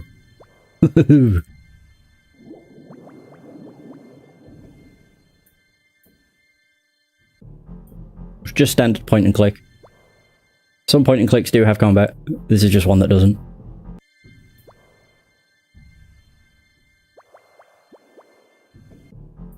God damn. These fucking things everywhere. If I could get over toward the shipwreck. I think I'm kinda surrounded.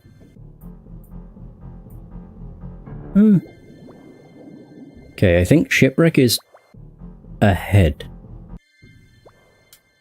It does seem like it's a random chance as to whether or not they spawn.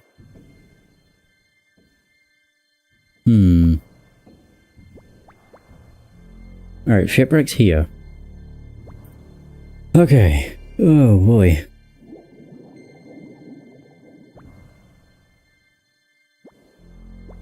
So I think to get here I only had to go down and... oh, I think it was left and up was for that.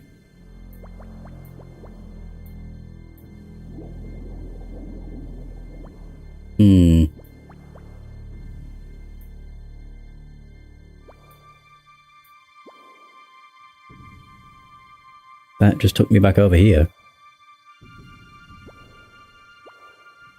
The trident oh, there we go. guides you back to What the hell? Neptune's realm. Well, never mind.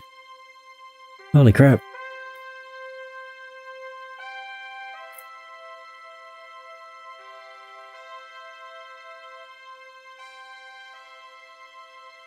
We all got there in the end. You approach the king. He smiles and graciously accepts his trident from you. Then he calls everyone to attention. To commemorate the return of my trident, and to honor King Graham's success, I hereby call for a celebration. The celebration lasts for some time. You eat, drink, and have a merry time with many of the mer people. After a few hours, the festivities wind down, and you finally have a chance to speak with Neptune alone. Ooh. Oh, do I get the gem now?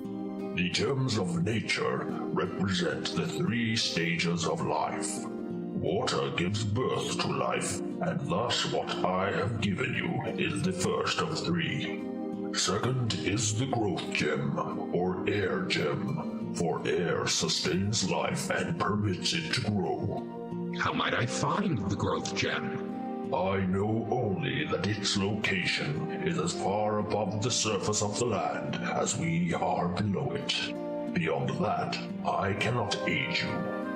A smirk crosses Neptune's face momentarily. You might say that air is not exactly my element. You decide that the beverages consumed were to blame for that one. And the third gem, Your Majesty? Third is the death gem. The completion of life and the natural order of things. The Door of Destiny understands this now, as did the ancients who imprisoned the soul within. As for that gem's location, I had hoped you would have no business venturing to the castle. Kalima was once ruled from that place, but sadly her people have not seen their lord for quite some time. But if you please, I would prefer not to dwell upon this subject. You have done me a great service this day, and I thank you. Good luck, King Graham, and good speed. Good speed? Isn't it Godspeed? Godspeed and good luck. I'm fairly sure that's what the saying is supposed to be. There he goes. You depart the underwater kingdom and head back towards the surface. What an incredible experience. You are certain you'll never forget the adventure you just had. Additionally, you have acquired one of the gems. As you resurface, you realize that the magic which allowed you to breathe underwater has now subsided. Oh no! That was so useful. Well, alright, back to town, I suppose. Yeah, this should work out.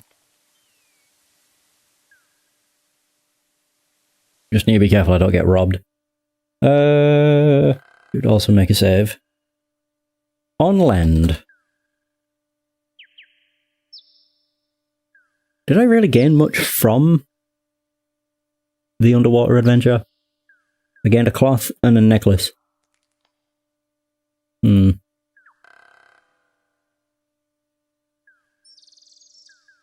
God, I'm actually surprised at just how dense the soundscape was when you was underwater, because it played like music and stuff. Whereas here, you just hear the chirping of birds. Right, there we go, back to Kalima. Oh god. Get to sit through this again. I don't know why they made you sit through it every time.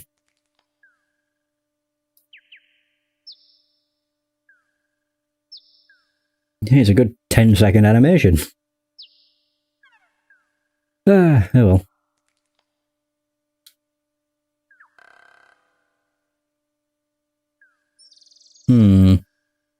Cloth? Oh. Here. This might help your sneezing. Ah. Thanks. Thanks. Here, you can have this back now. I'd rather not. You retrieve the partially used cloth from the haystack. Gross. Feel better? Yeah, it's so good to be able to Ooh. Hey, I'll take that.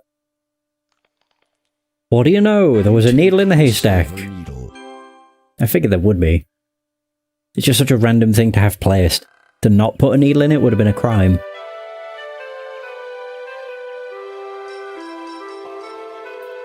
Have I been in here? Oh, I haven't. Gift shop. Oops, not Gid.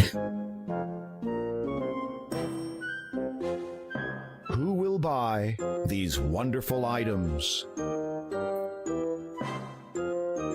Good afternoon. What can I do for you, dear? Hello. Do you sell anything that would aid in ascent up a mountain?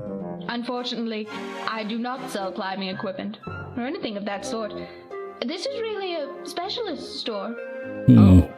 However, I do have an item which you might find useful. This lamp is said to contain a genie. Never tried it myself, of course. I do not believe in using magic to solve my problems. Nature has made us as we are, and we should be glad of that. Uh-huh. How much for the lamp? The old lady hesitates.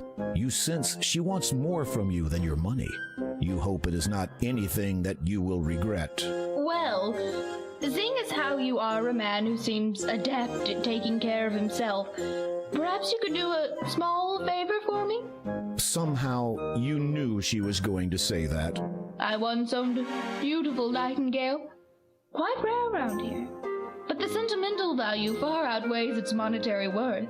That foul old witch Hagatha has stolen it from me, probably to use in some concoction or another. Her nose screws up in disgust. So, if you could be a sweetie and retrieve it for me, I will trade you. The lamp for the bird. Agreed? Well, I will see what I can do. Do be careful. If Hagatha should spot you out of her good eye, then you'll be in for it. Well, I get to deal with a witch. Again. I mean, I figured it was gonna happen. Just one of those things. While I'm back in town, should just stop by the library, read some books. Any other books? Yes? Could you recommend another good book? I know, I'll have read the entire library at this rate. There! This book is entitled Legends. Browsing through it, you notice an interesting excerpt. Ooh. So Daventry's first king, known to many as... is it Legenimar? Is as such an enigma of history as he is woven into the fabric of legend itself. Though his passing occurred nearly 1,000 years ago, it remains somewhat unclear as to the manner of his death and what became of the power he wielded. Historians do know that he was a powerful magician, or a wizard, as he might be called nowadays. He is largely credited with bringing, along with his kind, magic and civility to Daventry and the surrounding world. According to legend, during what was arguably the bloodiest war Daventry has ever seen, Legenimar sought to commit his awesome power to the cosmos. It is believed that he blamed himself for the extent of the Grand War, in particular the magic that had been used to exacerbate the death toll. He therefore chose to render himself mortal, an action that would prove to be his last. However, legend would also suggest that his power may be attainable if only one were to perceive and understand how and when. This is evidenced by a parchment located just a few centuries ago and dated 30 years after the first king's death. Oh. If seeketh you the power of Legenimar, thou shalt be well appraised. It will not be an easy task from the path thou may be swayed. For in great Daventry lies the means for which it may be found, belonging the one who ruled the land by one who wears the crown. From this circle nature springs, from royal thoughts thus sown, the woe betide the unjust thief who claims it for his own. In this great land 'tis known to rest the corpse of Legitimor, who died defending his home turf in the longest fiercest war. His great mistake, which sealed his fate, he cast his magic aside, up high into the heavens which forever stretches wide. But the search may be rewarding for the seeker of his power, as its apex soon approaches when cometh the darkest hour. Hark, spy sun and moon and planets, as all of them align, the one prepared for the ascension will surely see the sign. Power thus can then be granted to just one from this great tool. If one be thee, then thou shalt be the everlasting jewel. The first king's brother, Morgellon, was also presumed killed in the Grand War. Legitimor's loyal first knight and successor, Granthithor, ruled over the realm for nearly 50 years. He sired a number of children who either remained to guarantee the continuation of the royal bloodline, or set forth to build kingdoms of their own. Damn. Any other books? Yes? Could you recommend another good book? Man, she's just got all the books. There! Thanks. Oh. This book is entitled Power, Politics, and Pulpits. Browsing through it, you notice an interesting excerpt. Oh my goodness. Oh jeez. In many lands, the church and state have long shared a mutual distrust of one another. While the state is responsible for the wealth and security of the realm, the church's concern is for the moral standing of the population. It is said that when one intrudes upon the domain of the other, discord is inevitable. In no other place has this been more unpleasant than Colima. The feud between the two institutions there dates back many decades. In the days of the late Count Craystrom, the Lord of Colima spoke openly of the need for change, chiefly regarding the education of the common people. The Church of the Faith maintained that the simple people were off the land. They knew their rightful place, and thus their path was secure. Years later, the young and idealistic Count Caldor, or Craystrom's heir, declared that the Church of the Faith had purposely been holding the people back, retaining their ignorance of literature and the wider world for their own selfish benefit. Naturally, the Church resented this insinuation, and in turn declared Caldor a heathen. At that time, the mood of the population had tensed, stability in the realm had weakened as dissension between the Church and state rose. It may have continued to do so, had the situation not been annulled by tragedy. The Count befell a terrible injury while in the forest one night, which later proved fatal. While it expressed its condolences to the family of the fallen lord, the Church of the Faith asserted that only through its own vision for Colima, not the rulers, could the people find their true path. It is a curious point to note that no new leader has been chosen to replace Caldor, though it has been many years since his passing. When questioned about this, the townsfolk are likely to either ignore the inquiry altogether or cast a furtive glance in the direction of the now inaccessible castle. Oh. Cool. And I shall leave.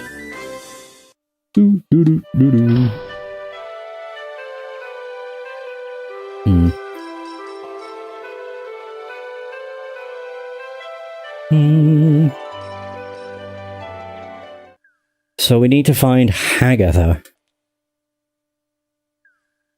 which I think might be that cave. The witch.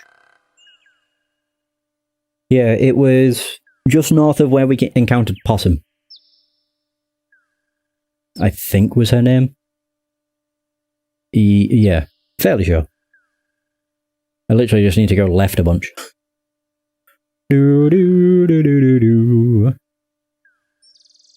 Well, if we're going off of score, I'm about a third of the way through, which I suppose makes sense, because I do have one of the 3 gems. Yeah. To be honest, I think this is quite a long game compared to the first one. The first one is barely an hour long. This one is about 3 to 4. Oh, this is not the cave. But it looks... Oh, wait a minute. I'm in the wrong place, that's why. Over here, there's the cave. That's what I was expecting to see. Yeah, it just kind of went on autopilot. You can't see a thing past the cave entrance. Judging from the smell wafting out of it, you're not sure that you want to. The witch. Oh. It is a human skull with a radiant blue stone wedged into its eye socket. And what about that one? That doesn't have anything. It's a human skull with large eye sockets. Oh, do I do it? I have the gem. I could do this on this one. Oh god, I don't know where the interaction point is. Throwing that away would be like discarding one of the 3 treasures of Daventry. As you attempt to place the birth gem into the skull, you discover that it does not fit properly. Instead, it juts out uselessly like a bulging eyeball. You take the birth gem. What about if I put it in this one? This is the only one that had the blue... This skull already has a glowing blue gem. Oh, really? I wonder if it doesn't matter, as long as it's in. As you attempt to place the birth gem into the skull, you discover that it does not fit properly. Instead, it juts out uselessly like a bulging eyeball. Oh, yeah. The birth gem protrudes from the skull like a bulging eyeball. Oh. You'll somehow need to push it in further. With... There we go. God, we got this so long ago. The mallet. Bonk. Yeah, don't break it. Gently tap the birth gem with the mallet, hoping not to break it. It budges only slightly. You give it a harder hit. It moves a bit more. You hold your breath and give the gem an almighty thwack. It pops into the skull.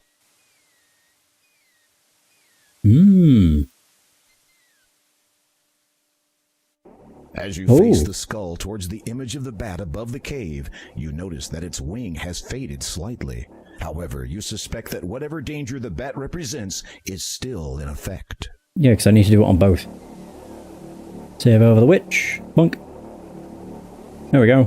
Ta-da! You turn the rightmost skull so that it faces the bat symbol above the cave entrance. The power of the 2 skulls combined has caused the bat symbol to disappear. You sense whatever danger it represented has now subsided. Sweet. Going in. Whoa. As you enter, you are almost overwhelmed by the foul stench which molests your nostrils. It is obviously coming from whatever Hagatha is cooking in that large cauldron of hers. There are some things of interest on the other side of the cave, but you have no means of crossing over there safely at this time. A caged nightingale sits on the floor near the northern cave wall. The light from outside barely penetrates the interior of this cave. So long as you keep your distance, Hagatha shouldn't notice you. Oh, good. Hagatha! You need to get closer. Course I do. Dum dum. A simple but elegant black cloak hangs on a stand. Being as quiet as a mouse, you slide your hand inside the cloak to discover a deep pocket. Amongst sticky and disgusting spell ingredients, you find a tiny silver key and a peculiar golden ring-shaped device. I'll just save over Hagatha. A gilded cage sits to one side of the cave. A beautiful nightingale flits nervously inside. The cage is locked and chained securely to the wall.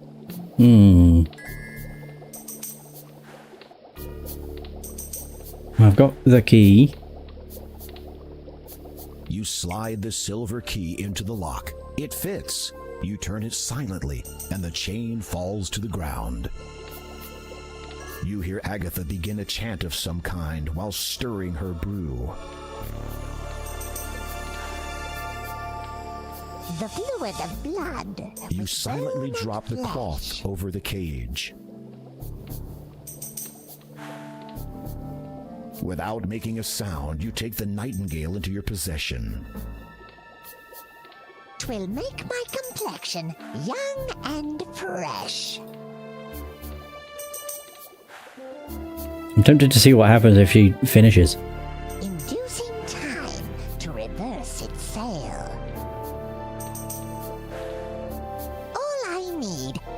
sweet nightingale. Oh. Nothing happened. Cool. So use this. You remove the cloth from the cage. Looking at the bottom of the cage, you find that a letter has become stuck to it. You peel it off.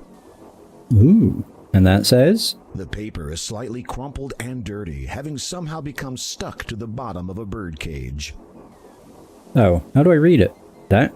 You read the letter. I thought the I would do that, but never mind. Oh my god. M. My dear sister, it has been a while since my last letter to you, and quite an age since we last spoke.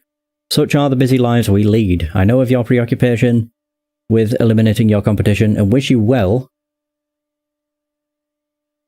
in that ongoing endeavour. As for my part, the servant I have owned for the past 17 years is soon to come of age. It will almost be a shame to kill this one, for he is quite adept at his chores, but the tradition must be observed at all times. I shall require a replacement in the not-too-distant future. Perhaps I should think up a new name for my next slave, though it is that much easier when I need only remember one. I've asked the father to notify me at once, should he hear of any likely candidates. Speaking of which, though it is in no way my place to question the will of the father, for surely he has the best interest of all his followers at heart, does he not spend so much time locating that item of legend, which he has been seeking for almost a millennium? While he is not to be second-guessed, I do wonder if is he so assured of its existence that he is willing to turn his attention away from his flock for so long a time? As for our remote brother, he seems increasingly interested in the ladies these days. I believe he has his eye on a royal couple who are expected to conceive a girl within the year, or so the signs say. I must confess, if he's prepared to wait so many long years for the child's maturation before abducting her, then he has far more patience than I. I await your reply, dear sister, and hope that this letter finds you well. If you have the chance to speak with the father, perhaps you will inquire of his commitment to this item he seeks. I would advise the utmost discretion, naturally. Your loyal and by far the better sibling, M. I don't know if that was addressed to Hagatha, but I think it might be. The letter puzzles you, but you put it away and continue your quest. Right, so mallet to get my thing back.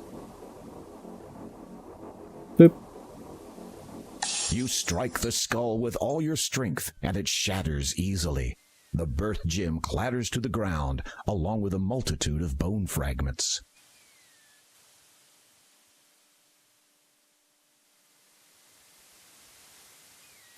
Take that.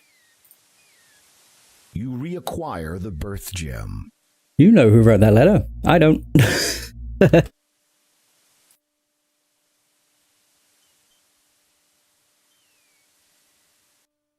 Beep beep beep beep.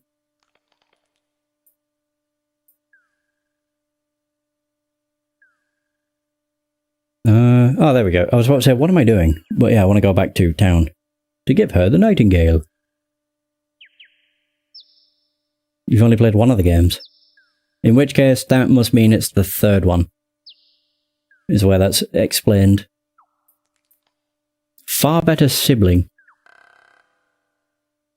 We've only encountered, well, 2 witches at this point. We had Agatha in the first game and Hagatha in this game. So I'm assuming there's another one. Although they mention the father, which sounds like it's part of the church. Boo boo. Boo boo boo.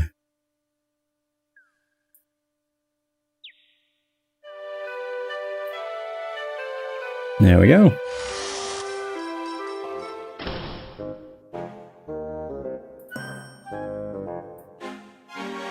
There we are. One nightingale. You offer the nightingale to Angelina. The sheer elation on her face almost makes the whole risk worth the while. She snatches it from you and proceeds to fuss over the bird. You wait for a moment, but it seems she no longer notices you. If you don't mind, about the lamp you promised me in trade for the nightingale? The shopkeeper looks up at you vaguely.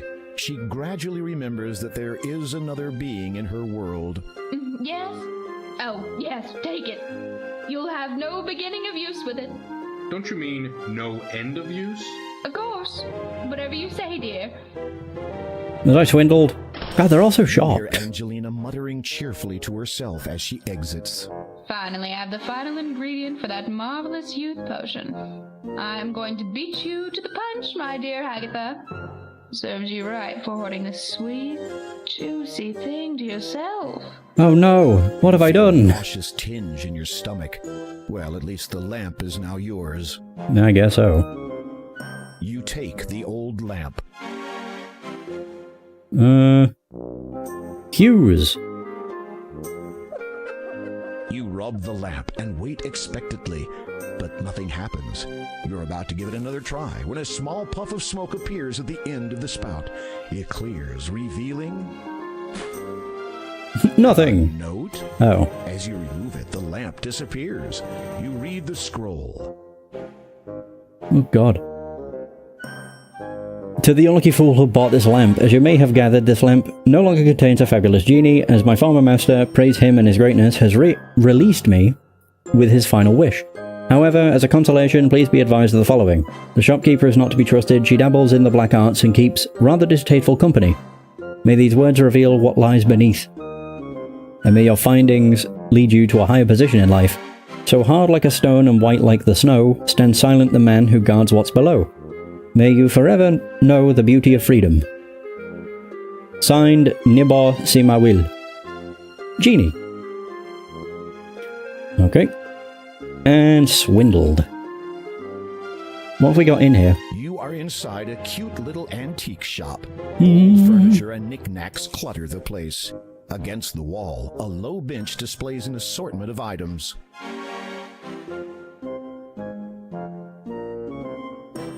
Oh. You examine the statue up close. Aha! There is a hidden latch on it. Use. You flick the latch. A trapdoor opens up in the floor. Oh, I was about to say, where? Amazing. A trapdoor has opened up in the floorboards. A musty smell rises from the dark room below. Okay. If you wish to close the trapdoor, you should flip the latch. I want to just walk in. Okay, I need to just walk. Sometimes you have to use the hand, sometimes you can walk. Close the trapdoor behind you. Oh. You see a letter on the desk. You read the letter sitting on the desk. Angelina. Oh. Once again, I put to you an invitation to join our illustrious community. Unsurprisingly, you have heard of its reputation through other channels. I personally encourage you to give it serious thought. We are not only interested in new membership from the mages of this world. This invitation goes out to all who believe that when the appointed time comes, only the faithful will be rewarded. The rest of those poor, unenlightened fools will perish. All that is asked is in return, is complete allegiance to the Father. He has guided us from the beginning, and his power is far older than most. I know you are hesitant due to concerns regarding the dress code. Let me assure you that black would look simply charming on you, dear. My gratitude goes out to you for your flattering assertion that I would make a fine ruler of Colima. What a shame that the former ruler has lost all interest in his homeland. I cannot blame him, however, the change struck him quite hard. To answer your earlier question, yes, I have acquired a nightingale. They are most uncommon in this region, and yes, I am quite sure that it looked like an F. That it is the final ingredient required to complete my youth potion. As much as I would like to share it with you, I am afraid that a single nightingale will provide only enough solution for one person. In any event, I shall, of course, pay you a visit the moment the youth potion takes effect. Agatha, of course. You see a colorful, rolled-up carpet. And a bunch of jewels. A tangled mass of jewelry and chains have been dumped into boxes and pushed up against the back wall. As you pick up the carpet, you notice a small label which reads, Property of Al Din. There might be a faded letter or two in there, but you cannot be sure. It's definitely an Aladdin reference. From the back room, you discern Angelina's voice. I did it! I did it! The youth potion is finally finished. All I need to do now is drink it. gonna drop it down that hole? Angelina, show yourself, you scurvy wench. Oh, it's Agatha. Agatha? My dear! What an unexpected surprise. Don't you play the fool with me. I know you stole it.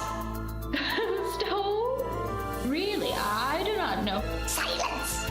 For your lies and deceit, there can be only one consequence. No, please. I can explain. I said silence.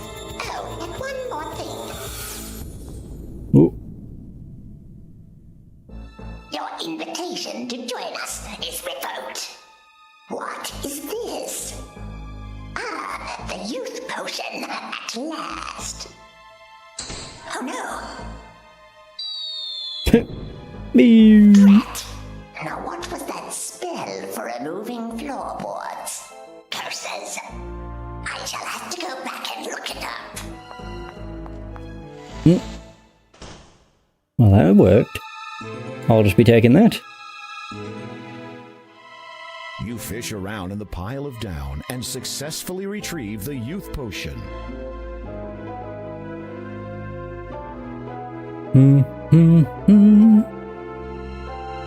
Cautiously, you open the trapdoor ever so slightly and peer into the room above. Agatha is nowhere to be seen. You make your exit from the basement. Use the armor, and no one is any the wiser. You flick the latch. The trapdoor closes and conceals itself into the floorboards once more. Hooray! And just like that, I'm out of here. Alright. Whew. Okay. I don't even know what I can do. I don't think I've been north out of the town. No, I don't believe I have.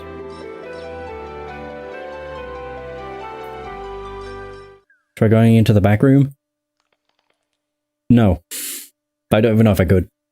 What with, that's where Angelina is. She might know. Does it have yellow walls?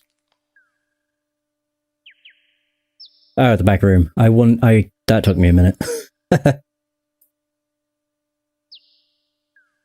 Yeah, I got it. You peer into the depths of the chasm. That is one long drop. Many trees shade you. So what is over here? You have reached the eastern end of the forest. Passage to the east is barred by a chasm. Were you to proceed in that direction, you would undoubtedly experience a sudden and fatal drop. Not with Aladdin's carpet, I wouldn't. Like that song goes, a whole new world. You can't use that there. Okay, I'll use it on myself. There's not enough room to use the carpet here. How big is this fucking carpet? You can't. Not enough room, my ass. What about now? There's not enough room to use the carpet here. Is this thing the size of a city? This doesn't make any sense. You can't. Fuck. There's no. How is there not enough room? Right, walk to the very edge. Damn near die. You can't. There's not enough. There's not enough room. You have come on a quick little dwarf. Dwarves have a bad reputation for stealing treasure. Be careful. I might be boned. The sneaky I'm boned. Dwarf caught you by surprise. Did he steal anything from you? Probably the fucking carpet.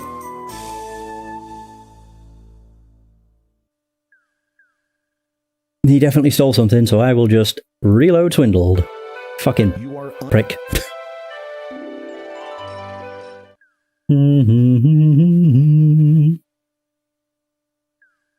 don't understand how it's too big. Like, there's not enough room. It's a carpet. It's not that big. Well, it shouldn't be. It'll just be like that bloody Condor puzzle in the first game where you have to be in a very specific spot. Oh. Yeah, or it's the size of a city. I don't imagine I can use it here. Or maybe I can. There's not enough. That fucking cars are in. God. Back. There's not enough room. How? How is there not enough room? I don't get it. This makes no sense.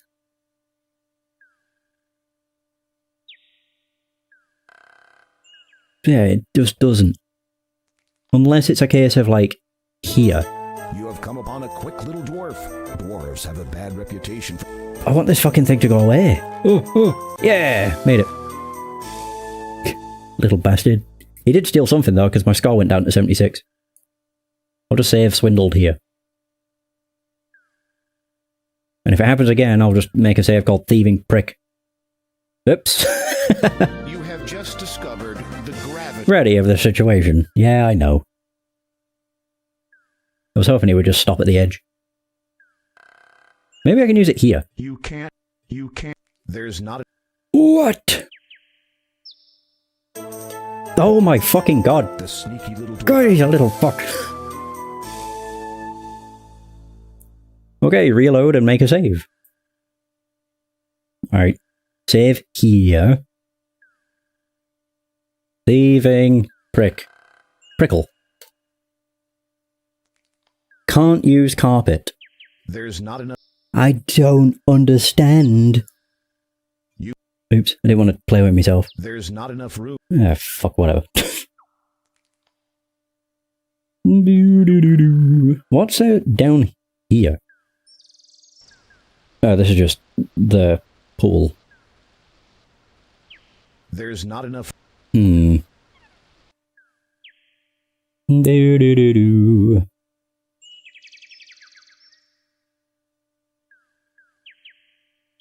Pool of Radiance.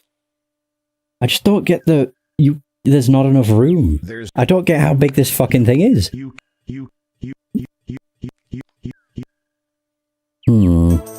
Oh my god. This fucking thing's annoying. Go away.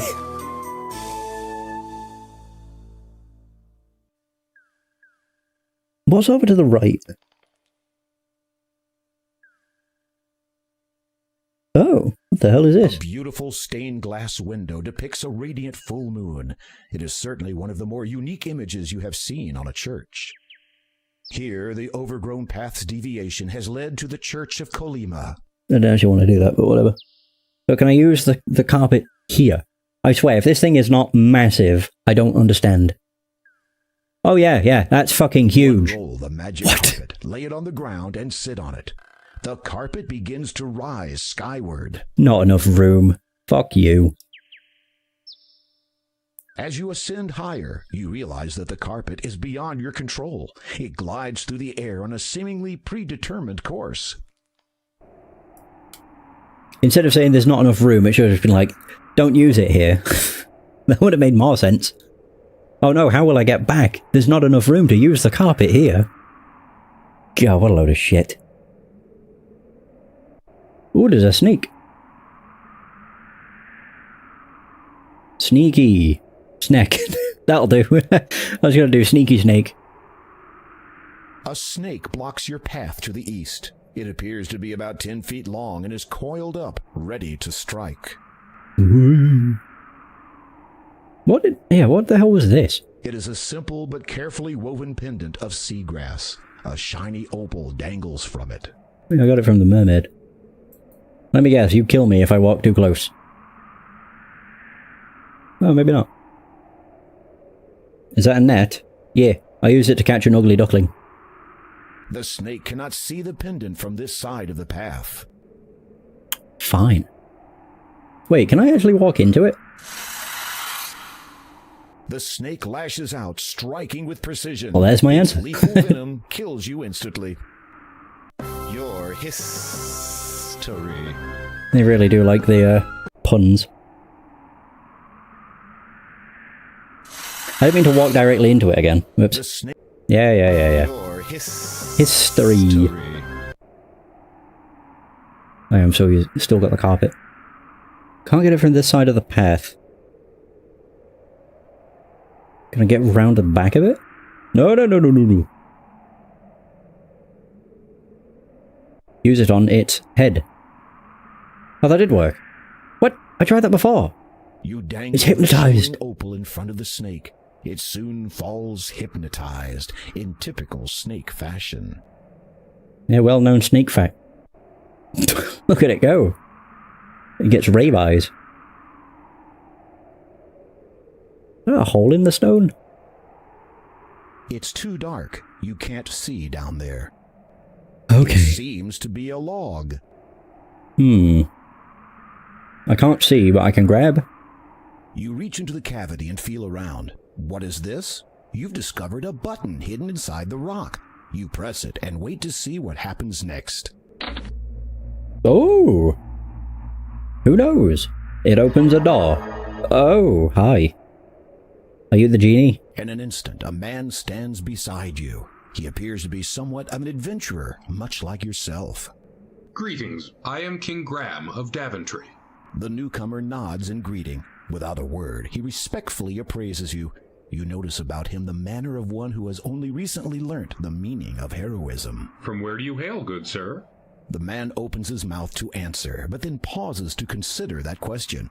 Evidently deciding that irrelevant exposition would serve neither party, he casually gestures to the hole in the rock behind you. Might I inquire something of your identity? After a brief search of his own person, the man pulls out a scroll card and hands it to you. You unroll it, and it reads, "Having fulfilled the requirements in accordance with the statutes of the famous Adventurers Correspondence School, the bearer is a qualified would-be hero." The man also shows you a medallion. Upon it are the words, "Hero of Spielberg." You reverently return the scroll to the man. You don't say much, do you? With a sigh of resignation, the man shakes his head silently. Surely you might speak to me of your adventures. The man becomes quite enthused about the prospect of relating his most recent adventure to you. Just as he is about to speak, however... He dies. Oh. You notice something on the ground that the man must have dropped. Ooh. Piece of paper. You retrieve the paper. It appears to be a scroll. Upon it is some writing. Disclaimer. You have just witnessed a rather shameless plug for the remake of Quest for Glory 2. Oh my god, really? By the entities of AGD Interactive. Available now. As you read the writing, the words are ingrained in your mind. The scroll disappears. I was not expecting it to just be a self-plug. Okay. Well played. Wow. Oh, click edge of the screen. Okay, I'll just call this shameless plug. Oop. Ooh. A collection of books are stacked side by side on a nearby shelf.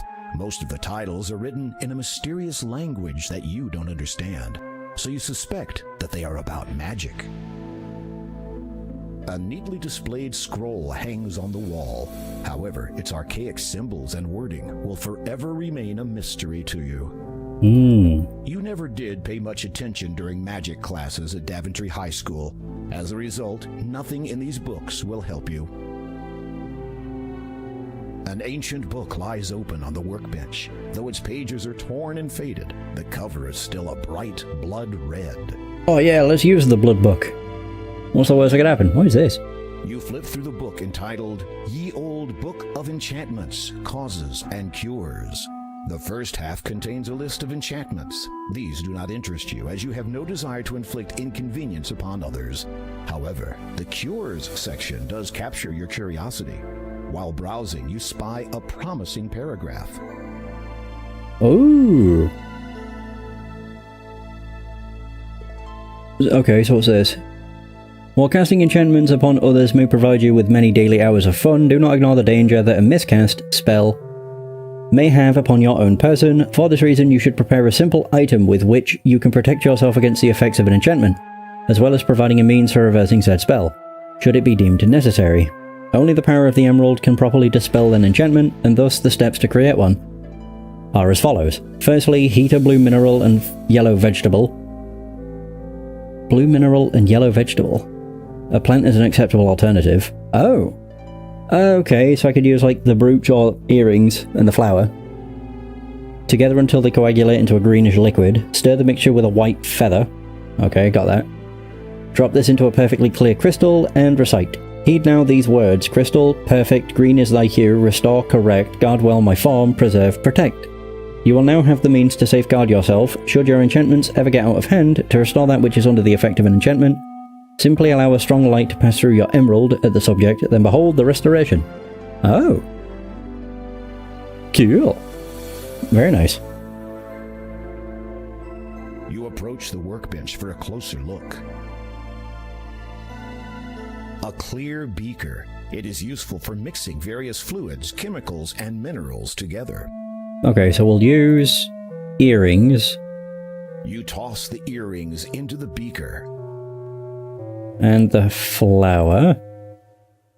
You toss the sickly yellow flower into the beaker. When lit, this device heats the beaker and any contents that it contains. A wick leads into the base, which is made of flint stone. Oh, so the sword. I suppose I could probably use the sword on mallet. You strike the blade of your sword against the flint stone. It sparks, and the wick catches alight. You watch, fascinated, as the two unlikely objects melt under the heat of the magical flame. Ooh, it's green. So then it says to use the feather. You stir the mixture carefully with the white feather. It soon dissolves in the hot liquid. And then it mentions crystals. The sword, maybe? This is the sword of the first king of Daventry. It dates back almost 1,000 years and has been passed down from king to king since that time. Try not to damage it. A magnificent clear crystal is embedded within its hilt. Maybe they won't notice. No, because I was thinking the brooch, but that's blue. And then I could just see that there was something grey at the top. Could use that, maybe? You managed to dislodge the crystal that had been set within the hilt of the sword almost a millennium ago. You feel a tinge of guilt and wonder what all the past monarchs of Daventry would say if they saw you damaging ancient crown property. Place that in. Drop the crystal in and watch, amazed, as the green liquid slowly seeps into it. Now we just recite. Heed now these words. Crystal, perfect. Green is thy hue. Restore, correct. Guard well my form. Preserve, protect. You recite the words correctly, line for line, and sure enough, only a brilliant emerald remains in the glass beaker. You quickly blow the flame out so as not to overheat the emerald and cause damage to it. Picking it up gingerly, you're amazed that the emerald took virtually no time at all to cool. Woohoo! Very cool. Also, what is that? This long staff looks magical in nature. Of course.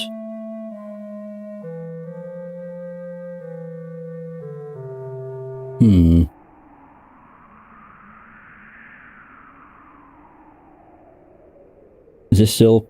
Oh. Wait. So I don't have to worry about hypnotizing it? Use it. As you direct the sun's light through the emerald at the snake, you behold a wondrous transformation. It turns into a chimera. And you die. Okay, never mind. It turns into... Before you now stands a magnificent winged horse. Ah yeah, snake, horse. What's the difference? Thank you for freeing me. Oh, and it speaks. Transformed me into that legless thing after I refused to be his steed. Okay. Okay. Can I ride you? That was quite a gamble, to refuse an enchanter. True, but I could not have accepted, even if I had wanted to. For I am a disciple of the cloud, and can serve no land dweller. Disciple of the cloud? What does that mean? First, tell me of what you seek up here. You take a deep breath, then explain about the Door of Destiny, the gems of nature, and your present quest to locate the growth gem. So, you seek the air gem? Sure. Yes, that's right. You know of it? Most certainly. But you will not be able to reach it by any means available to you or any of your kind. I need you, don't I? I would gladly take you to it, but alas, the enchanter took and hid from me my bridle. Without it, we could search for 1,000 years and still never find the cloud spirit. Where did he hide your bridle? I do not know. Perhaps a clue may be found in that blackguard's abode behind me. Okay, back to the cave, I guess. Yep. What was my last save? Shameless plug. Oh. Bridal search. Do. To be honest, death isn't really a big worry in this compared to Space Quest. Space Quest, it was literally everything. Or like every second was a possibility to die. Writing has been engraved into the wall. You read the inscription. In row of stones at number 6, half and a pair from left do pick. Quell then my spell, avoid the tricks. Wait, in row of stones at number 6? Oh, okay. So, the 5th one, I guess. The engraving Oh, on the wall I didn't realize it actually read it to me. in a row of stones that number 6, half and a pair from left do pick. Quell then my spell, avoid the tricks.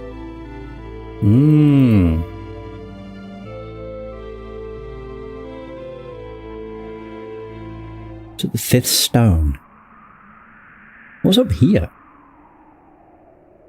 Oop.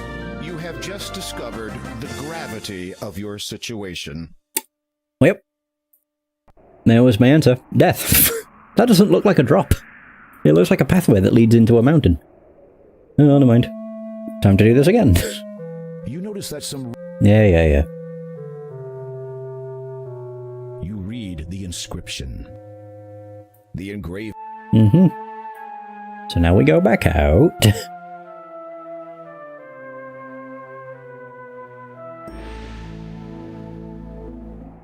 Where were there stones, though?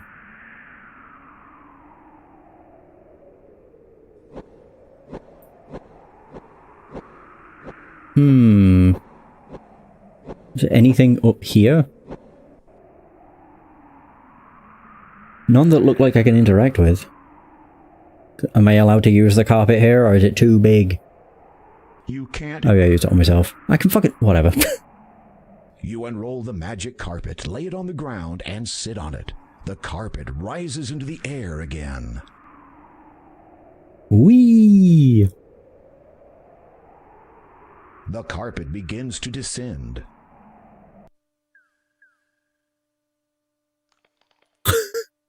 One hell of a ride. Stones. I don't really remember any place that had interactable stones. No. None that stick out. I mean, there's a stone there, but, you know, it's just random boulders. Weird. In a row of stones. Oop. Oh, is it these? Oh, it is. Evil enchanter. He senses the power of your emerald and quickly departs. Oh, good. So, yeah, it must be this. So, 6. Wait, so... 6 spherical stones lie at the base of the huge rock mound. Right.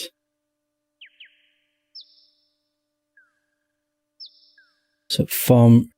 it would be this one, I think. Yeah.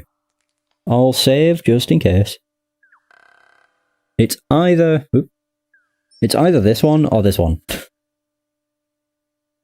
You bend over and hold the emerald above the stone so that the sun's light channels through it. Hey! Nice. Incredible. The rock has transformed into a silver-studded bridle. Woo! I'll be taking that. You see a leather bridle with silver rivets lying between the rocks. I didn't mean to do that, but whatever. You take the bridle. Okay, back to Pegasus. Man, it's one hell of a journey. We have nearly passed 100 points, so that's a good sign.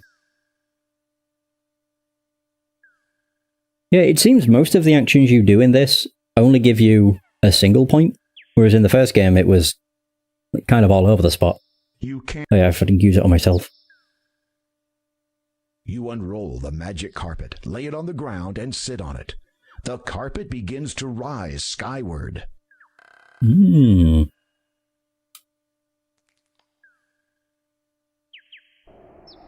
In fairness, this doesn't have that many more points compared to the first game. I think the first game was 158. As you reach down to get the carpet, it vanishes into thin air without even so much as a puff of smoke. Oh no, how else will I get back down? If only there was a mystical beast with wings. Well, I bring good news and bad news. Good news, I have your bridle. Bad news, I lost my carpet. You slip the bridle over the horse's head. It whinnies its approval. Sweet. Come, climb upon my back. Let's go! Got quite a few, This will be a little exhilarating. Well, we've rode quite a few things. We rode a seahorse, magical carpet, a Pegasus. The disciple of the cloud gracefully soars high into the sky. You grip the reins tightly and hold on for dear life as he swoops and dips between the clouds. After a time, he draws near to a thick patch of luminous mist. As you pass through it, the horse sets itself down, seemingly on top of a cloud. Oh, not again. This was a pain in the first game, because it's really easy to fall off. You can dismount now. Then fall to your You death. have finally lost all sense of reason. You dismount and prepare for a very long drop. And find yourself standing on a cloud. This shouldn't be too surprising. This happened in the first game. Oh, wait. Can I talk to the cloud? Hello, you call out. There is no response. What is this spirit you speak of? The essence of what you see. It passes through us as we grow, all through our lives, though few are ever aware of it. You will know soon enough. Okay. Oh, I'm not gonna have enough space. Oh no, head in the cloud. That'll do. Am I allowed to walk? Oh, I can. Ah, can't walk anywhere else. Can I still fall off? Hey! No. You are surrounded by nothing more than cloud.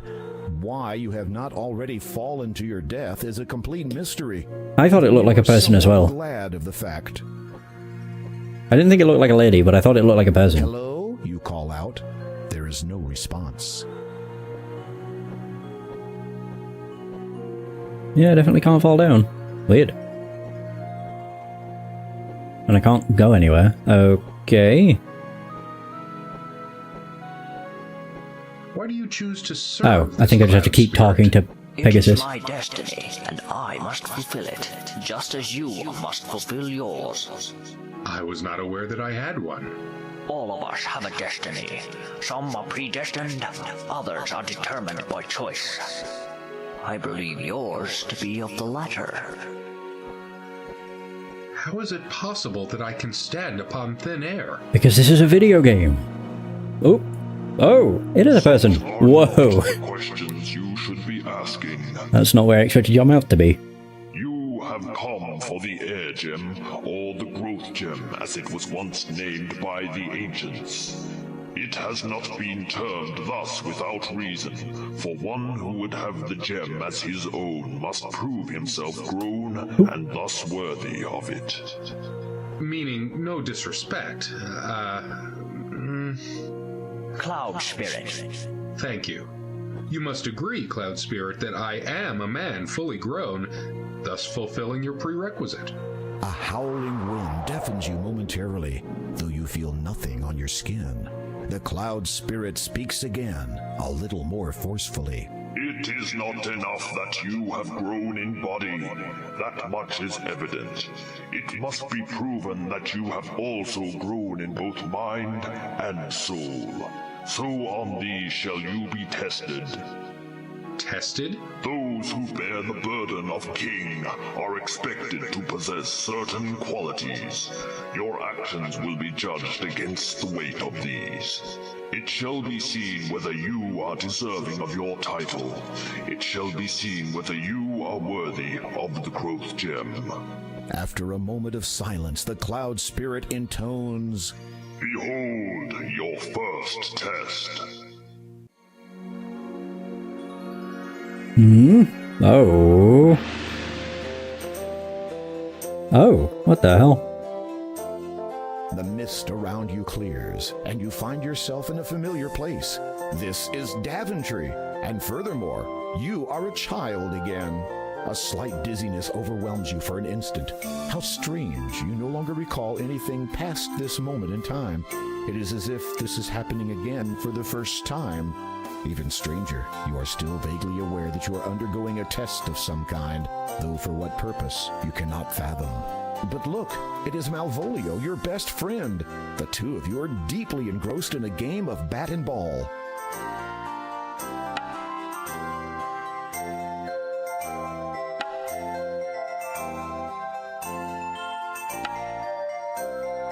Whoa.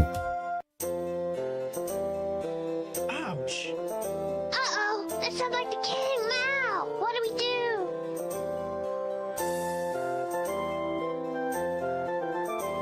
Oh.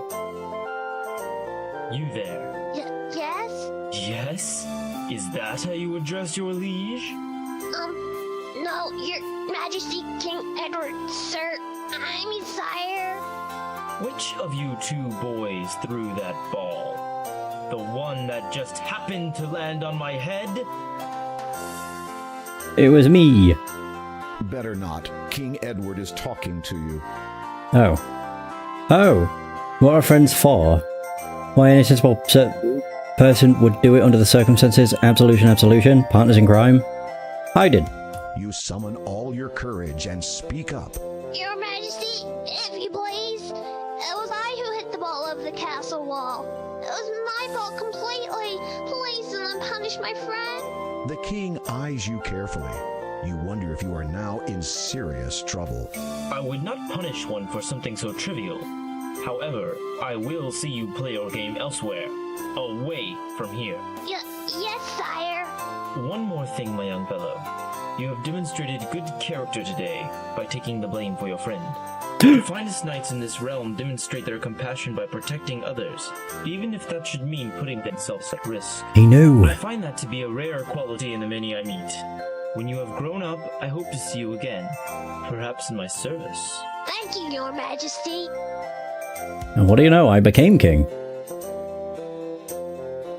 Behold your second test. What the hell is this? You feel yourself growing older, more so than before the tests began. Again, dizziness overcomes you. Your memory of the previous test fades, and in its place, your mind is filled with the knowledge of everything that has since come to pass. This includes, unfortunately, the dreadful misfortunes which have plagued Daventry since the coming of the terrible three-headed dragon. To make things worse, your 17-year-old daughter has been demanded as its latest sacrifice. In return, it will not harm the rest of the population until the next demand. You would go forth to destroy the dragon yourself, but you no longer have the heart for such quests. Never have you felt so forlorn, so frail. You fear that given the choice, you would do anything to rectify the situation. Oh.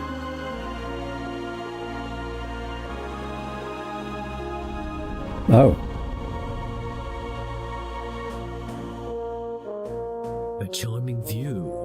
No wonder you come here so often. You. I will see you hanged for this intrusion. Guards! Guards! Calling them will do you no good. For even if they come, they will find their king speaking to only the air he breathes. A pox on thee! Who are you? My name, my true name, has been heard by none for nigh on a millennium. It is enough that you know me as the Father. Then say what you have come to say and be gone. You never were one for small talk.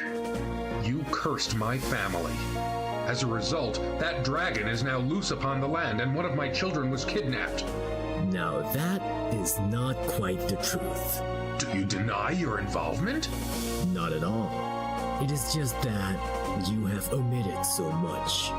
Speak and be gone. Very well. I want your crown.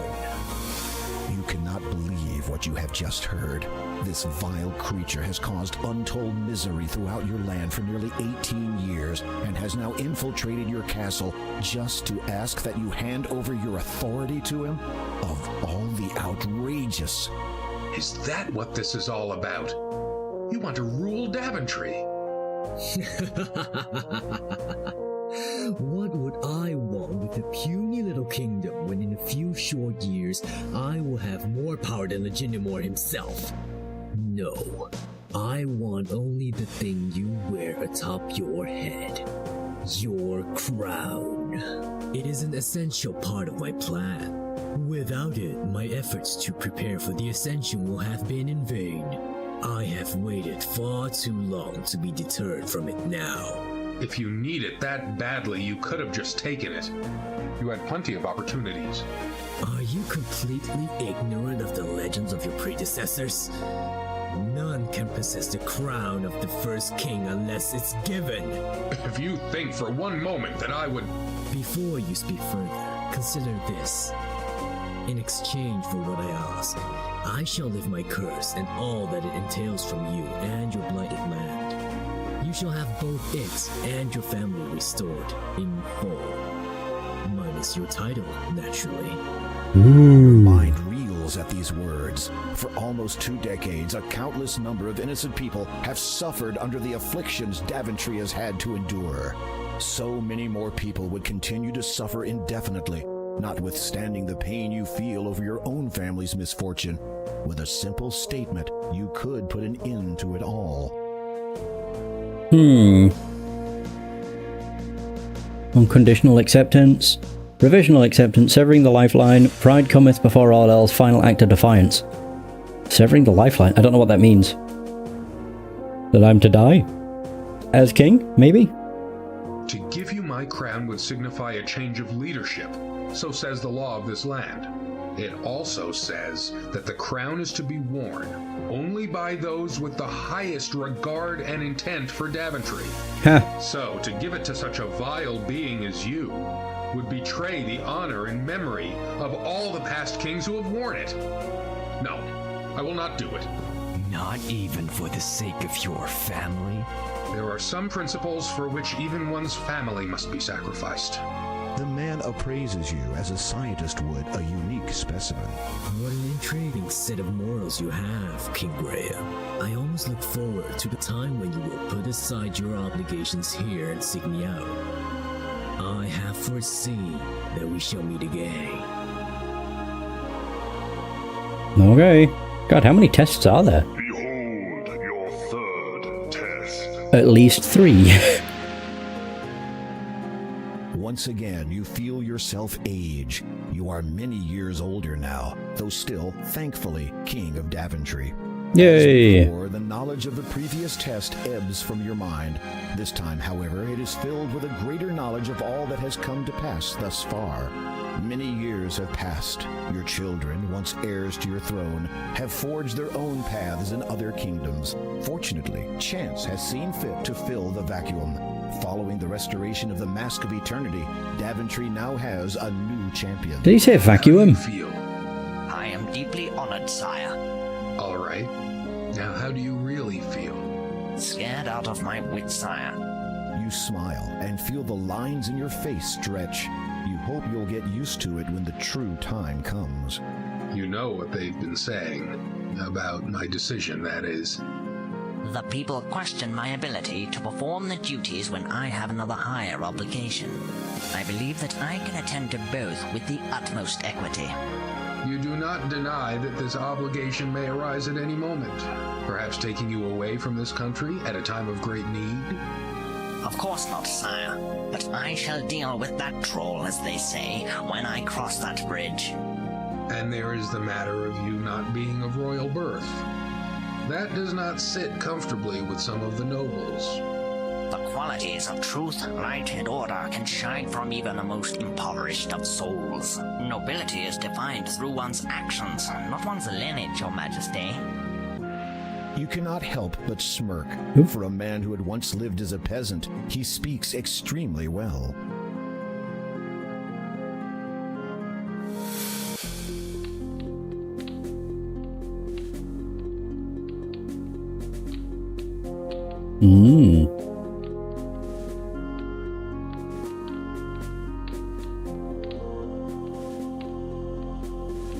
Oh, wait, not tonight. The madness of King Graham.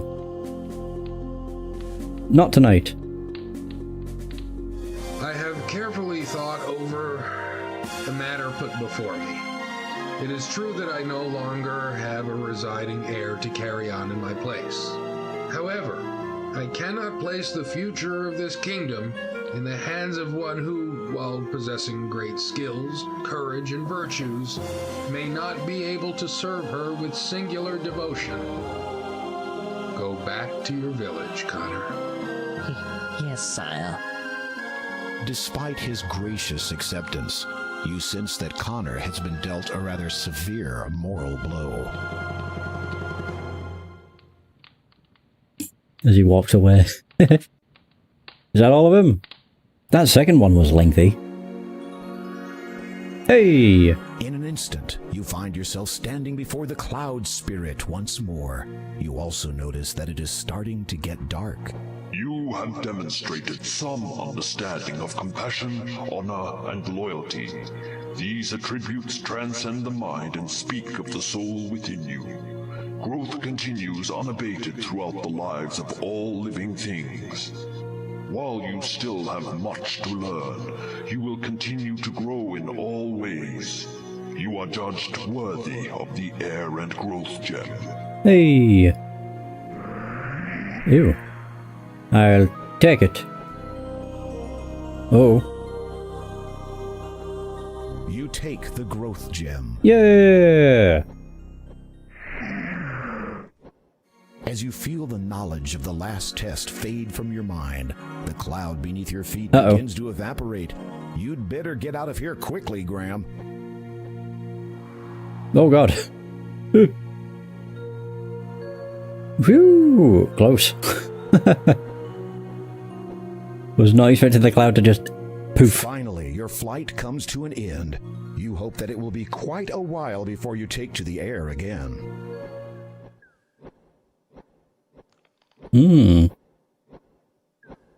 Where would you like me to land? Right On here. the ground would be fine.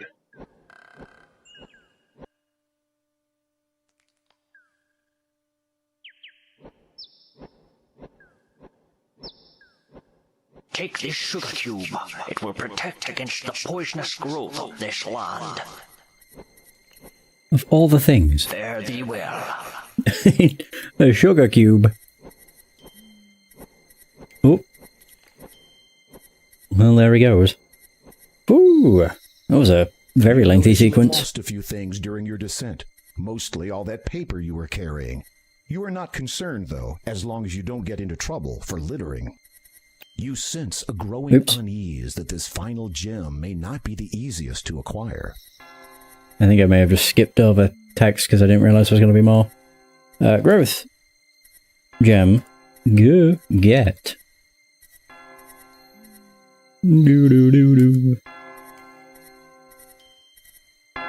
Oh, what the hell? I see eyes. Trees seemingly form a wall here, barring your passage to the north. I saw something in the trees. Is this the church?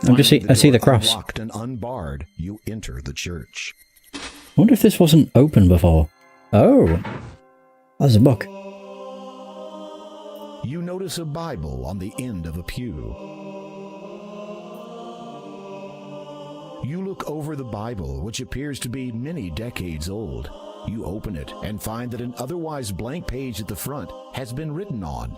It is dated over 20 years ago. Oh, whoa.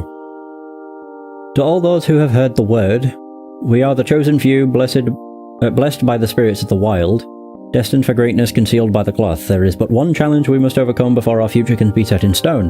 The simple people of Kolyma cling still to the memory of their former ruler. Even now, years after his fate's dark turn, they retain their hope that he will not forsake them. As long as this is so, our goal cannot be attained. So, my brothers, it is our duty to see the land cleansed of its blight. Do not fear our enemy. Our faith, purpose, and power will guide us to the future we were promised. A path has been found to him, O brothers. Let him hear the warning howls, the cloth will be lifted for all time, and our songs will echo the end of him, his influence, and his family. Our time is at hand. Something waff. You return the Bible to where you found it. You also notice that a Oh, page from the Bible has fallen onto the floor. Take that.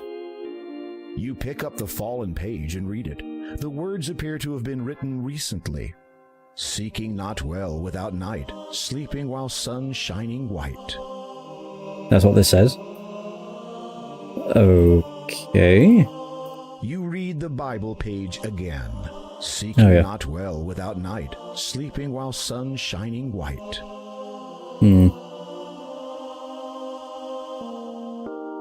Church.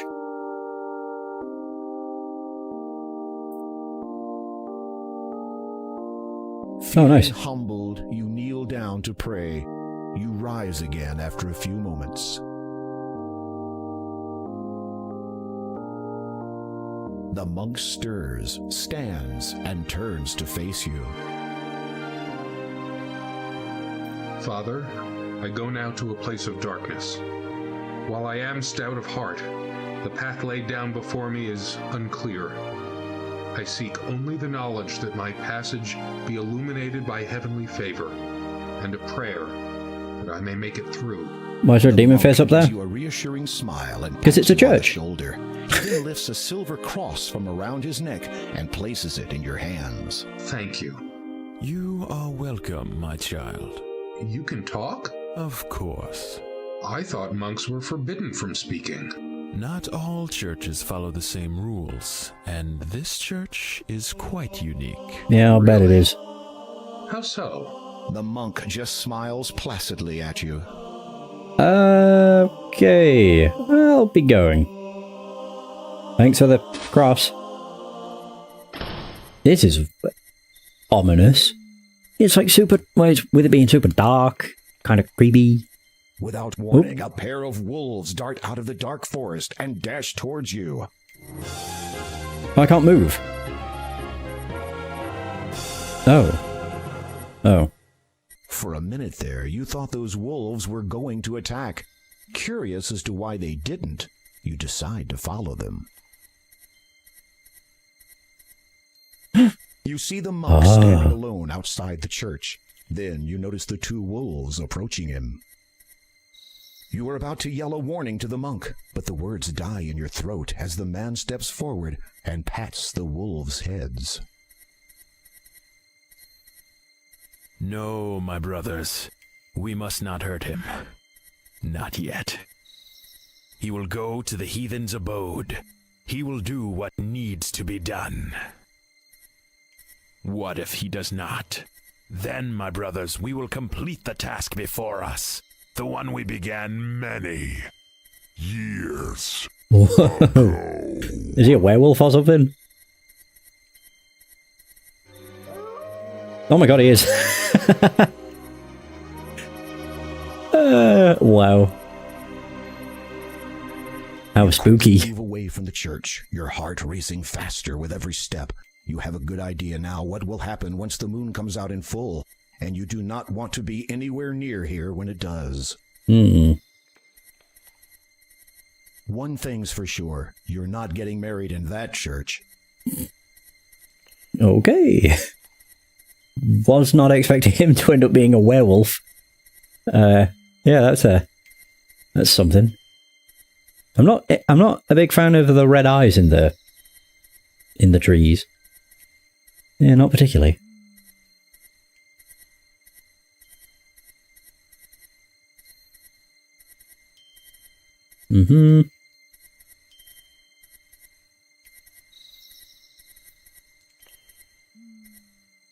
God, it's so ominous. The lights are on. Can I go in? Knock, knock. You'll need to walk around. Oh, whatever.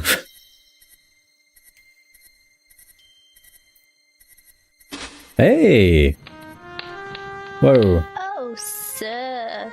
Have you seen my little granddaughter? She ventured to the town to buy food for me, but has not yet returned. I fear she may be in peril. The forest is not safe at night.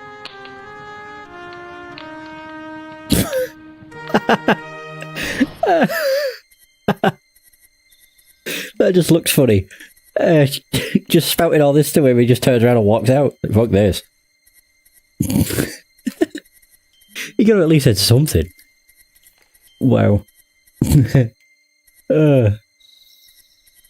So we need to find Possum, I guess.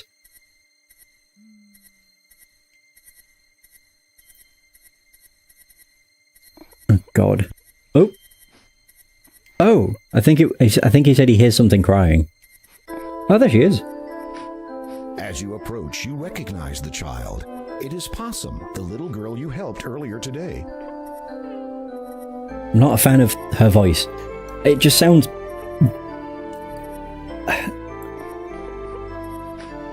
odd is the best way to describe it. Doesn't sound real. It sounds pitch-shifted. Are you alright? What happened? I went into town to buy some chicken soup for my grandma. I thought she said chicken strips. I always try to reach home before dark, but this eve I lost my way and was attacked. Attacked? A wolf attacked you? No, not by a wolf. A dwarf. Oh, a dwarf. For a moment, you're not sure that you heard correctly. Yeah, it was a dwarf. A dwarf, did you say? Yeah, the thieving fox. He jumped out at me, took my food, and then ran away. Listen, I'm going to try to find this dwarf that you say stole your food. You get back to your grandma, understand? Possum nods, says a soft thank you, and heads back home. So, I thought the fog was getting thicker for a second then. The only thing is, where...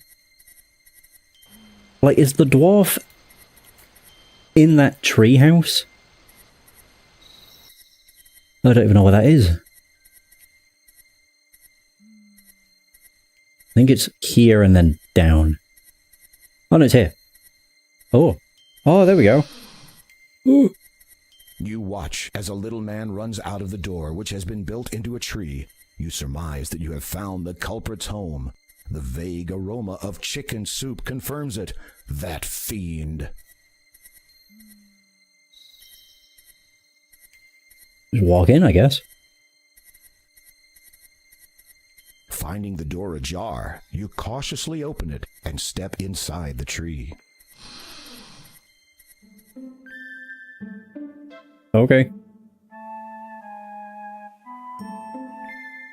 Ooh. Oh, that's a chicken soup.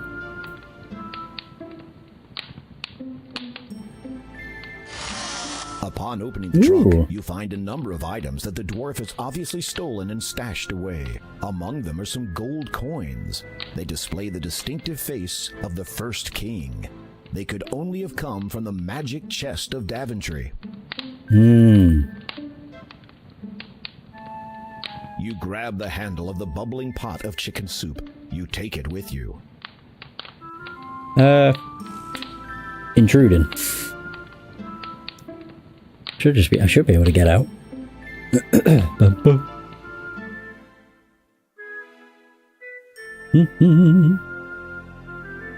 Quickly now.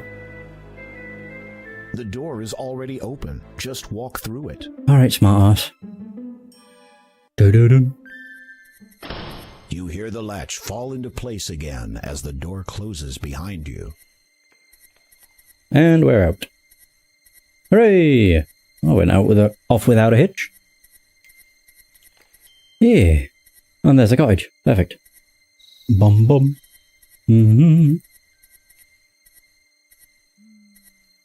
This place definitely has a lot more of an eerie feel. Now it's nighttime. Howdy! Welcome. come in, please. Possum told me to expect you. Oh, okay. There you go. The soup is already a little Place pre-cooked. the now cold chicken soup over the crackling fire once more. After it heats up to eating temperature, you remove it again. And boom. Bottoms up. You offer the soup to Possum's grandma, introduce yourself, and wait courteously while the frail elderly lady eats the nourishing meal. When she is finished, she sets the empty bowl down elsewhere and turns her attention towards you. Oh. If you would like to speak with me for a while, I would welcome your company. A person should never turn away a visitor, especially when she reaches the twilight of her life.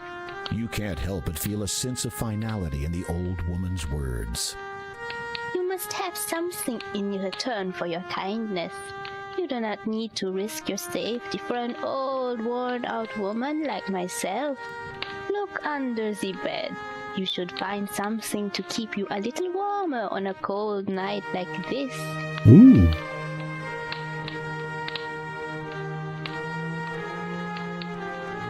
You peer under the bed and find a thick black cloak. Lying atop it is a beautiful ruby-encrusted ring. You pick both up with reverence. I could not possibly take these fine things from you. Oh, please. I want you to have them. Nights in Kolima are cold, believe me. As for the ring, well, perhaps it is better that I do not have it to remind me. As you wish. Okay. I'll gladly take it in that case. You have a charming young granddaughter. Grandma smiles at you graciously. She is a treasure to me. I would do anything to ensure that no harm comes to her. If I may inquire, what became of her parents? Grandma frowns, and her eyes darken for a moment before she forces a melancholy smile to her face. They were lost to us many years ago. I am afraid dear Possum never really knew her parents. It must have been a daunting task raising a child by yourself, especially at your At my age? I am certainly not as young as I used to be, and there is no shame in that. I have tried to raise her as best I could to keep her safe and well.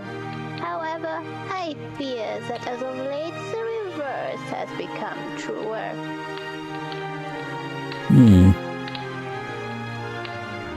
If you please, I was hoping you might tell me of the cloak and ring's origin. The old woman closes her eyes as if the memory she seeks is painful to her senses. They were my husband's. He was a proud man, the last of his line. His family had been rich, a great deal of old money, you might say. They lived in that castle you might have seen to the north. Its location upon that island is evidence of how much they valued their privacy. He was a good man, my husband. He took care of me. Certainly he had his strange habits. Most men do, if you will pardon me for saying so. I suspect that he practiced magic, so I could never catch him in the act. He would frequently journey afar, taking that black cloak with him wherever he went, to places he would not talk about. He said that it represented something important to a certain group of people, and that I was never to mention it to anyone. But he was always there for me, always, until that fateful night. We had been married just over a year, and I was heavy with child. We were both out walking in the weirwood forest late one night. The air was warm. It looks like he's got a really short arm. Little attention to the world and its many dangers. Besides, there was a full moon. We could see clearly enough. A shadow passed over us. We looked up, thinking it might have been a stray cloud. It was not. Descending upon us like a demon was the largest, most hideous bat I had ever seen. It doesn't look very big, to be honest. Its fangs were bared, and it dove straight for me. I must have screamed. My husband flung himself in front of me to protect me. He swung his arms about frantically in hopes of warding the horrid thing away. Perhaps he was trying to cast a spell, but could not recall how in his panic. It paid him no heed and would not be deterred. It swooped again and again relentlessly. At one point, my husband's hand must have clipped the bat's wing because it lost control and crashed into his shoulder. He tried to wrest the foul creature away, but then he shrieked suddenly. The horrid thing had bitten him.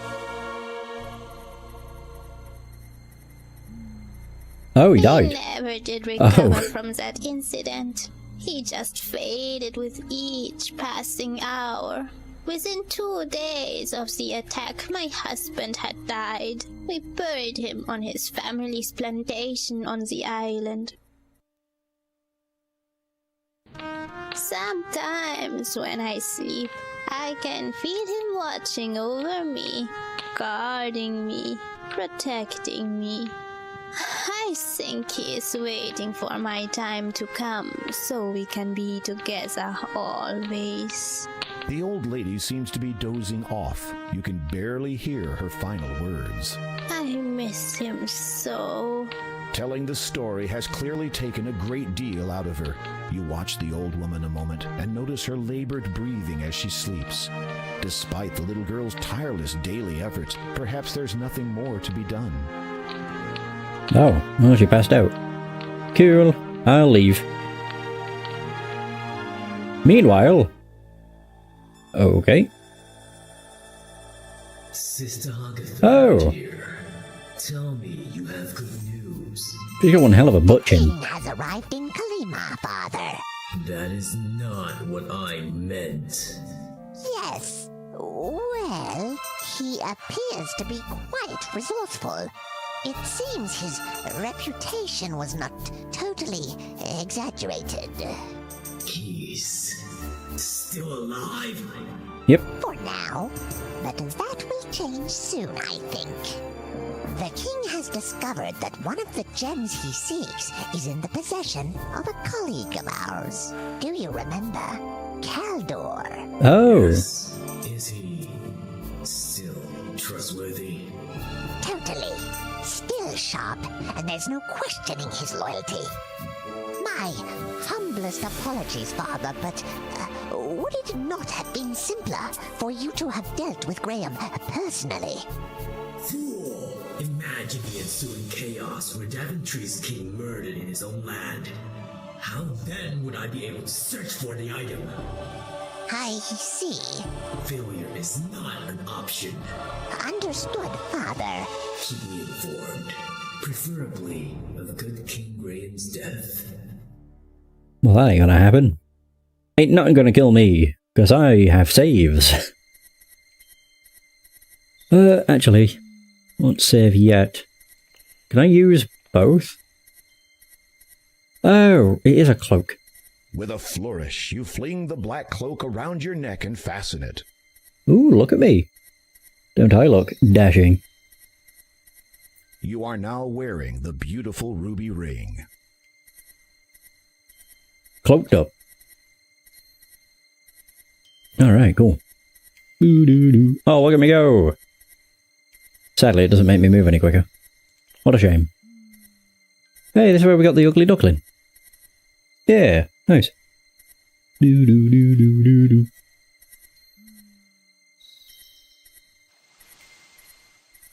Hmm.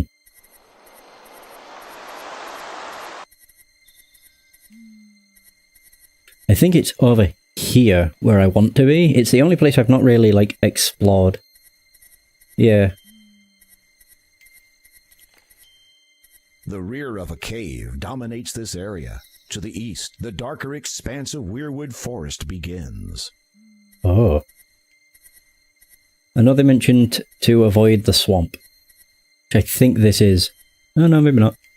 The small pond. No, this was where the swans were. Oh. Hang on.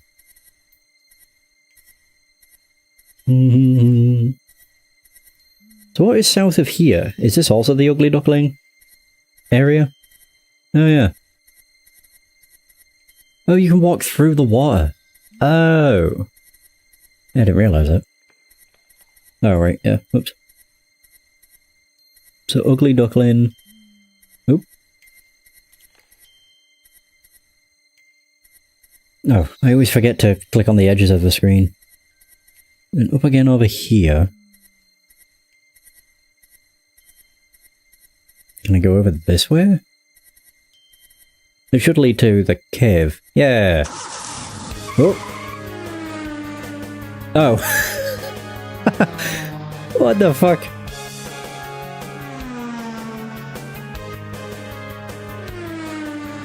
I mean, it does have a bat symbol. Batman!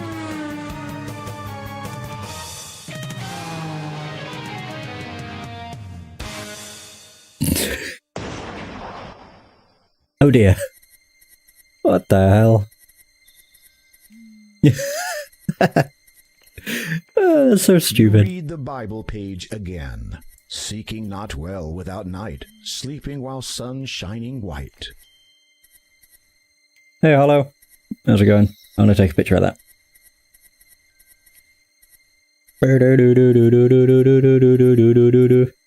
You read the Bible page again. Seeking not well without night, There we go. sleeping while sun shining white. Okay. Wow. Yeah, definitely was not expecting... Whoa! I've got zapped. Was not expecting a Batman reference. Oop. Batman. Oh my god. Do.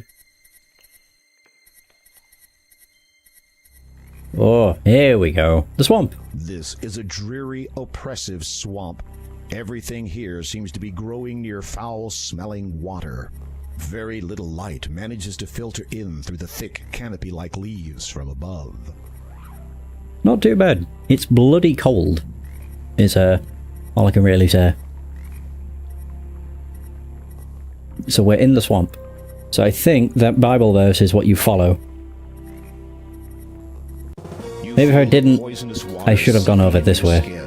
Its potency takes effect immediately, and you perish within seconds. I didn't realise that was water, to be honest.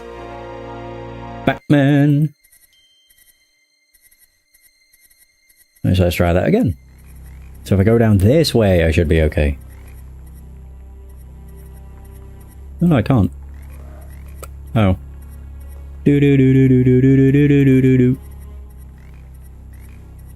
Can I go? I can't go any further.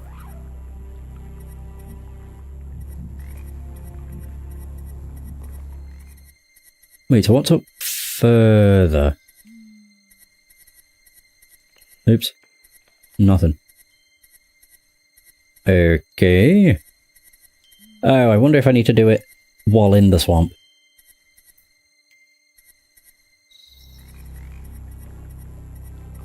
Maybe. Yeah, point and clicks can be awkward. You read the Bible page again. Seeking not well without night, sleeping while sun shining white. Yeah, so S for south. I'm expecting it to just kill me again. I do have both of the things, don't I? Oh, there we go. Yeah, I did have to read it here. Son of a bitch. So, south, north, west. It's like the Lost Woods. West again. Seeking not well without night. So we go north. Sleeping. South. While. West. Sun. Shining. White. There we go. That should be it. Ta-da! Nice. Ooh! Hey! It's Karen.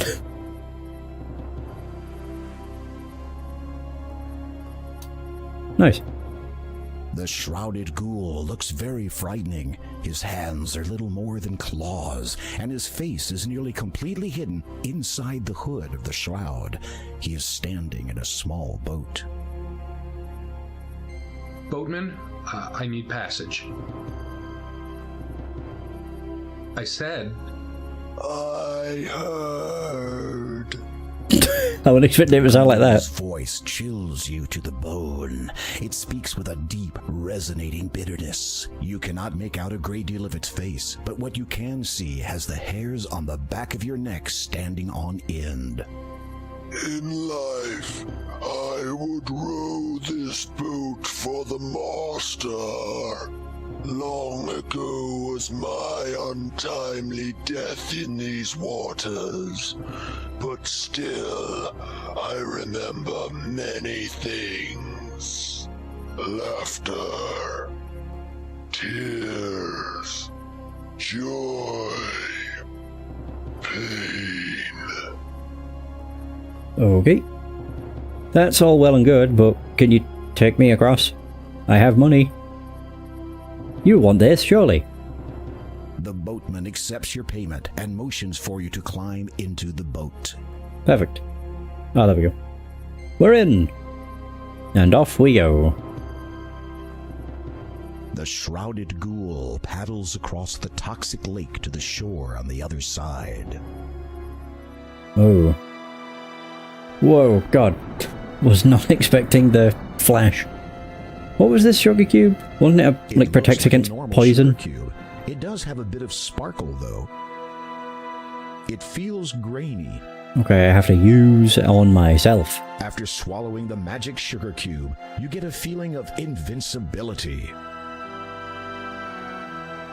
The sharp thorns brush against your skin. However, instead of feeling intense pain, you only experience a slight tingling sensation. Evidently, the magic sugar cube did its job. Yeah, I don't think you'd be able to navigate this without the cube. Ooh, are they ghosts? Oh wow, I managed to save right as it flashed. Ghosts. I didn't see what that said.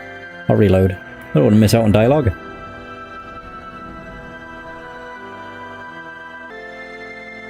As you approach the ghosts wearing the black cloak, they seem to notice you, and then begin to drift away towards the cemetery.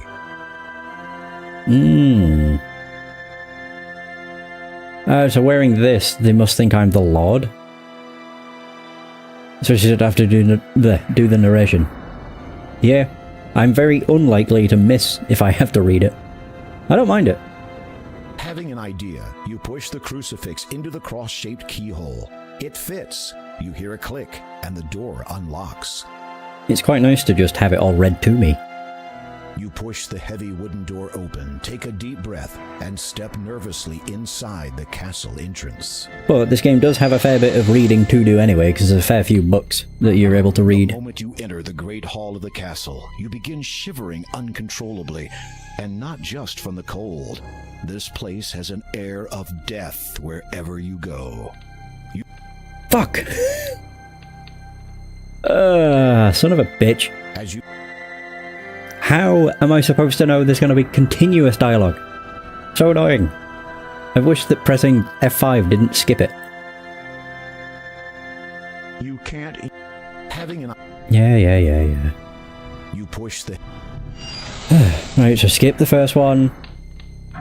The moment you feel desperate to get what you came for, and anxious to leave as quickly as possible. Right, are you done? Jeez. Cancel. I just wanted to make a sense. Save. Oi. Do I walk or do I interact? I just walk. Ooh, shovel. You would rather keep your hands to yourself in a place like this. Okay, only having one pixel to interact take the shovel into does kind of suck. You would Oops. A torch has been mounted to the wall here. It does little to cheer up the place, even when lit. Can I light my candle? You hold your candle Hey. up to the blazing torch. It catches. Your candle is now lit. But I don't need it just yet. Oh. Every time I forget I need to click the edge of the screen. Then also actually move or transition. It's just something I've always forgot with these games. Ooh. It's a dining room, I'll just say above a castle.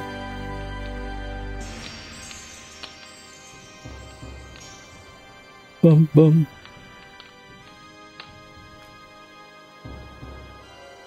The staircase beyond is very dark. Fortunately, your candle provides just enough light to see where you are going. Or you don't slide down the stairs to your death. I like how it says that, but you don't actually see him use the candle. Hey, just your imagination. The lid of the beautifully carved coffin is closed.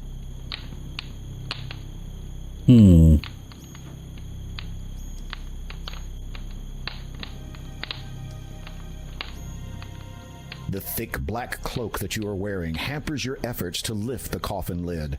Try removing the cloak first. How do I do that?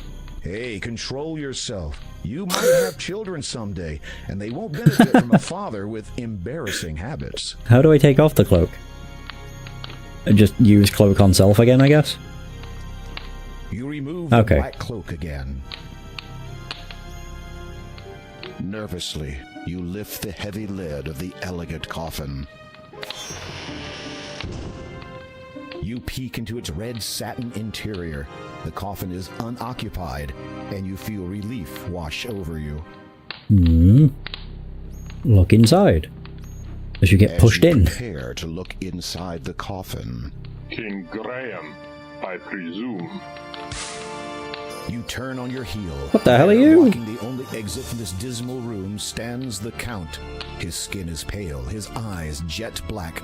He wears a black cloak nearly identical to the one that you possess. You know me? Oh, it's him. Yes, indeed.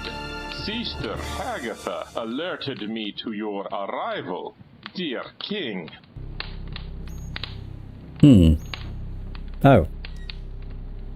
The Count is tall and elegantly dressed with a black cloak around him. His face and hands are chalk white, and his lips are blood red. Ah. In an instant, you are flat against the wall. The Count has you pinned so well you can't move a muscle, much less put up a defense. You can feel the Count's iron-cold hand on your throat. You have barely seconds before the inevitable happens. So use the ring that the lady gave us. Yeah. With difficulty, you manage to loosen the ruby ring from your finger and drop it to the floor. The Count's eyes dart to it quickly, then flash angrily back to you. Where did you get that? The elderly woman who lives in a house to the south of here, near the beach. She gave it to me for helping her.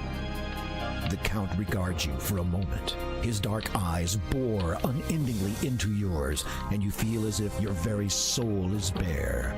What do you know of her? She is not well. I know. Do you think I am not aware of that? You are sweating profusely. Hopefully this vampire doesn't find the odor appetizing. Night is the most dangerous of times for my mortal family. I have kept constant vigil over my wife for many years, so that from the darkness, no harm would come to her. When her time comes, we will be together forever. Ah. Tonight will be the night. I have seen her this very eve. I did what I could to help her, but I do not think it was enough.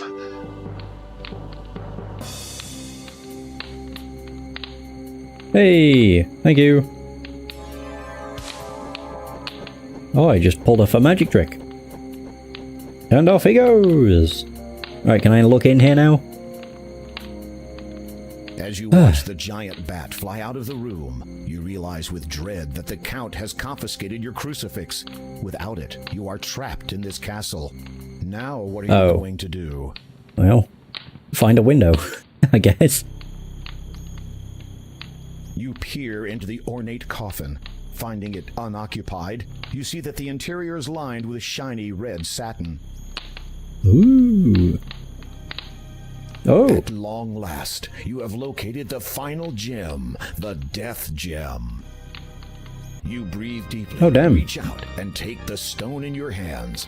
It is ice cold to the touch, but you don't care. This is the last thing you need to unlock the door of destiny. Now all you have to do is get out of here. Now, I'm sure that'll be easy. And, you know, the fact I have 68 points left to go means nothing. Maybe I've just missed a bunch. Doo-doo. So... window.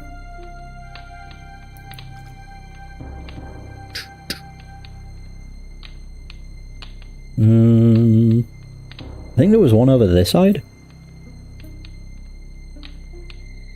Bum bum.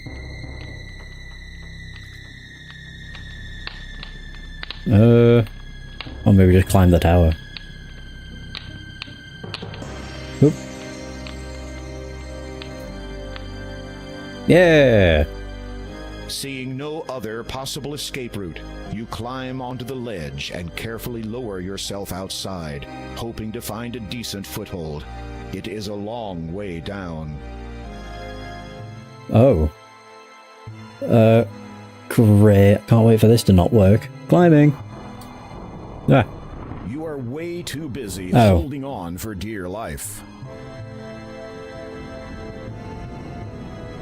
I just have to avoid the vines, I guess. This is easy. Woo! Man, I should have climbed in. Yeah, it seems to have been way easier. Uh-oh. Suddenly, you hear a switching noise in your ear. It's joined by two others.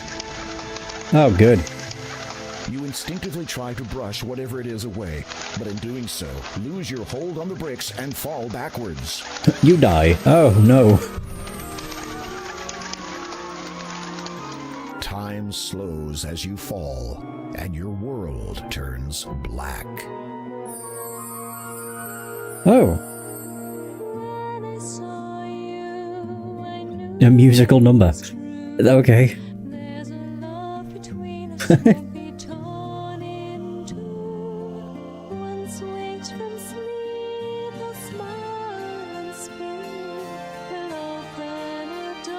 Maybe it's a delusion.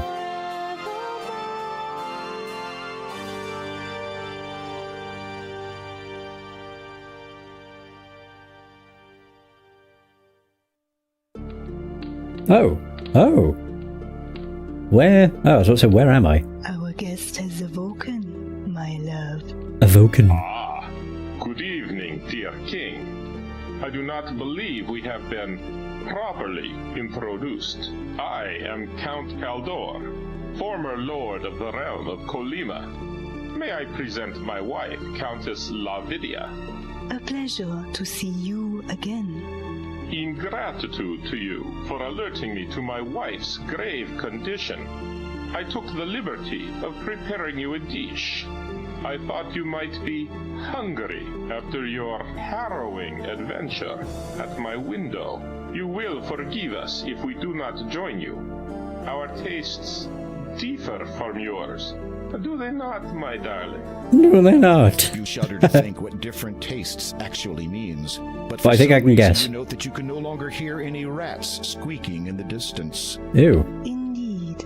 So much to become accustomed to. You shall have all the time that the world has to share to grow accustomed to such things. Well, perhaps 30 years. Should the father locate the item by then, there might not be enough world left for anyone afterwards. Has this father to do with why you frequently went abroad, always with that cloak of yours? Most certainly. but I think that my affiliation with him and his association has come to a close. My obligations to them took me away from my beloved too often. I do not wish to repeat that mistake. You are forgiven, my love. Their attention, which seemed to have wavered momentarily, now redirects back to you. Well, well, well. What to do with this one? What were you going to do with him? Kill him. I had quite clear instructions from Hagatha, who had apparently received them from the father himself. But if you are not, as you say, affiliated with his association anymore... They both share a knowing smile. Tell us, King Graham, why are you here in Colima? You take a deep breath, trying to ignore the fact that you are the only one capable of doing so, and relate your story of the vision in the magic mirror and your quest to find the 3 gems of nature. The Count and Countess exchange cryptic smiles. Romancing the stones. Indeed. Obviously, that was a private joke, as you did not understand it. So you search for the one with which you would share the rest of your life. On that I cannot fault you, nor on your intentions here. Therefore, I can forgive the trespassing. However, there is the matter of the dark gem you wish to remove from my castle.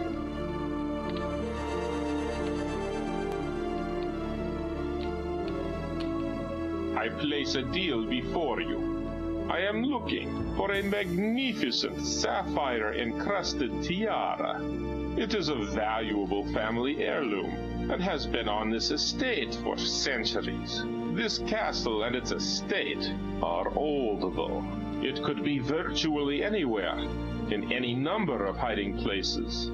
I suspect there are many that even I am not aware of. I wish to present this tiara to my wife as a gift to commemorate the eternity we shall spend together. If you can find it and bring it to me before sunrise, then I will give you the gem you seek and your freedom. Okay.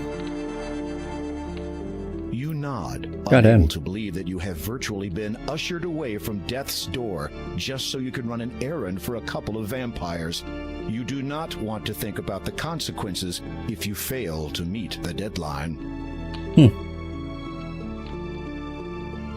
So I think that's the meat?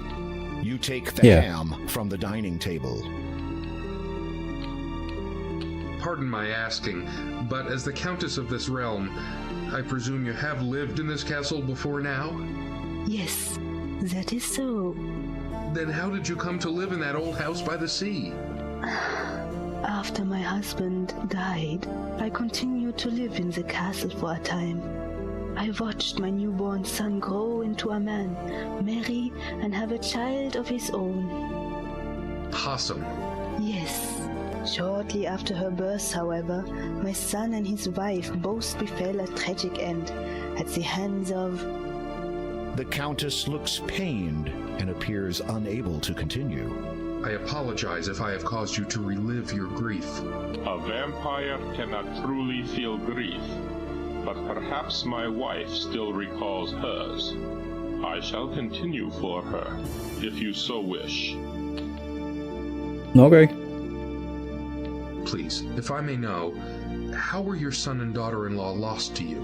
They were slain by the Brotherhood. The Brotherhood? Vampire hunters? I met them at the church. Oh, the werewolves. Mind reels, so that is the connection.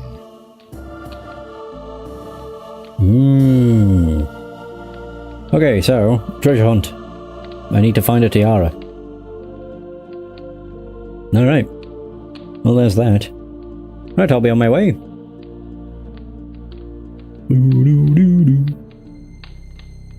So I never went over here. I'm assuming these are the pictures of those two. The portraits on the wall depict the couple who once lived here. They look young and proud. Behind the mask of apathy that comes with aristocracy, there's a certain kindness in their eyes. What the heck? Oh! You see a young woman sitting on the dusty floor. She has a book in her lap entitled Little Red Riding Hood. I wish I could read this story. She dead? All the pretty words. She's not moving. Oh. Whatever do they say? The book tells the story of a young girl who met a wolf in the forest.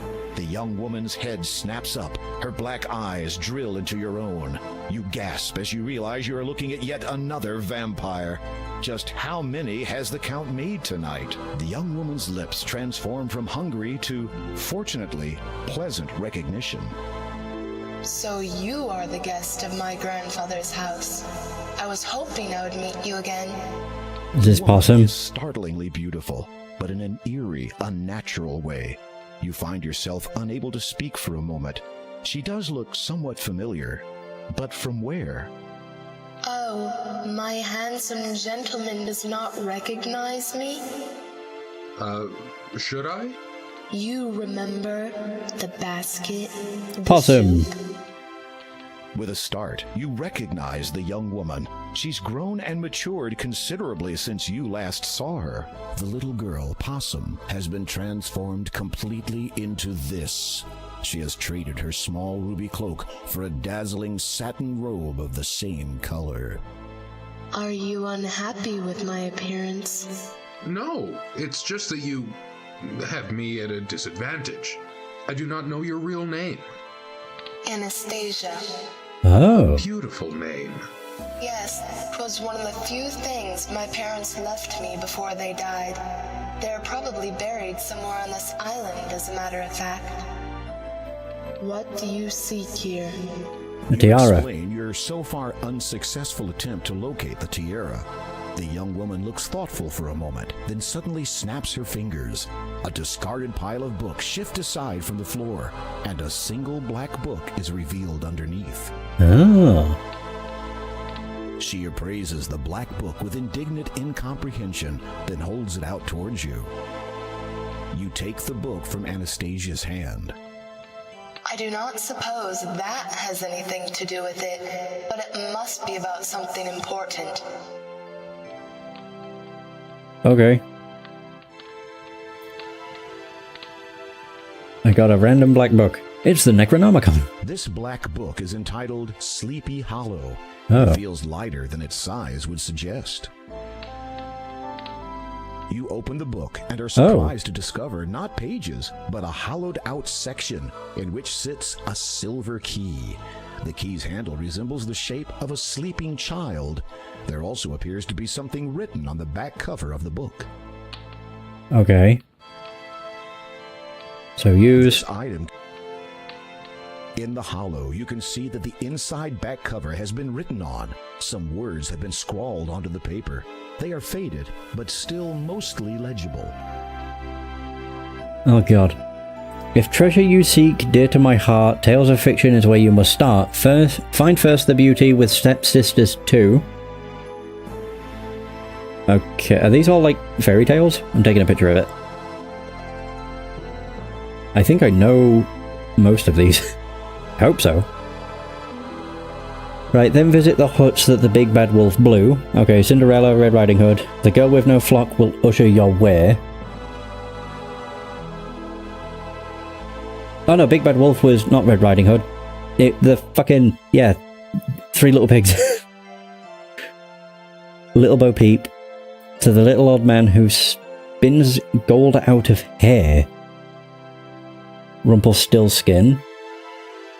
Those two star-crossed lovers shall be your last guide. Romeo and Juliet. They'll lead you to riches that pirates did hide. What you earnestly seek shall now truly be yours. They'll get it part wrong and you'll be greeted by Moors. The writing scrawled on the back fuck's cover sake. reads, "If treasure you seek, dear to my heart, Tales of Fiction is where you must start. Find first the beauty with Stepsisters 2, then visit the huts that the big bad wolf blew. The girl with no flock will usher your way to the little old man who spins gold out of hay. Those two star-crossed lovers shall be your last guide. They'll lead you to riches that pirates did hide. What you earnestly seek shall now truly be yours, though get it part wrong, and you'll be greeted by Mars. So what? So I need to do something with fairy tales. Oh, that's here. I can't save. Oh, back out.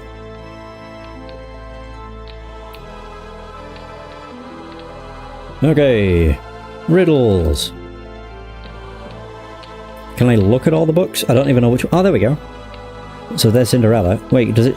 only if I use the eye. Cinderella. Hickory Dickory Dock. Oh my god, there's loads. The Golden Goose.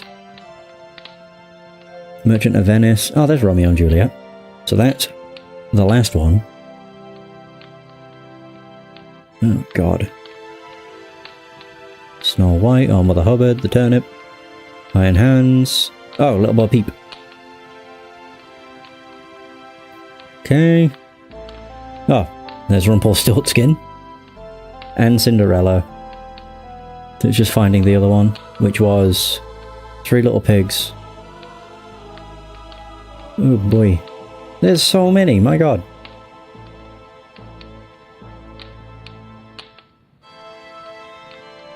Do-do-do-do-do-do. Oh, there. The Three Little Pigs. Okay, so I found them all. So it was this.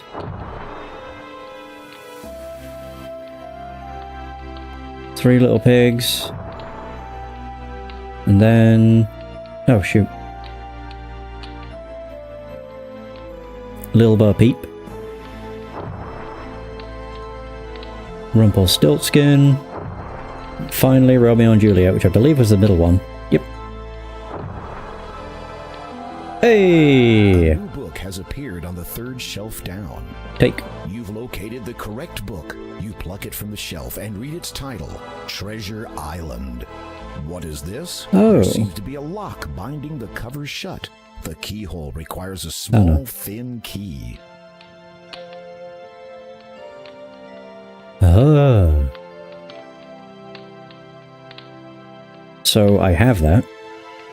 Yeah, it's this. The key fits perfectly into the lock. You turn it and hear a soft click. The book is now open. Hooray! Use. Skimming through the book, you find that a map has been sketched onto the last page.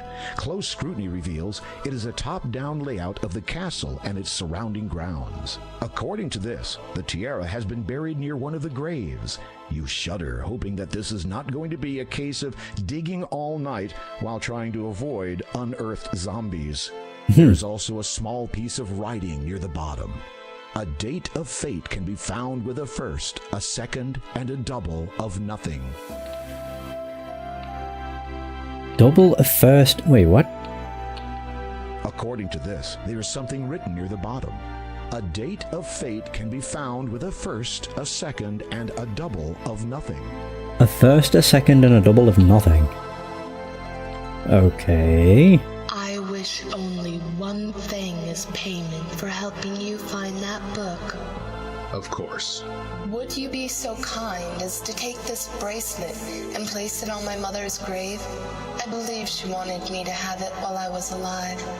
Now, it seems no longer appropriate to keep it. Thank you. I must retire now. It will not be long before sunrise. Good night, Graham. Good night, Anastasia. Okay. Weird. So, first, a second, and a double of nothing.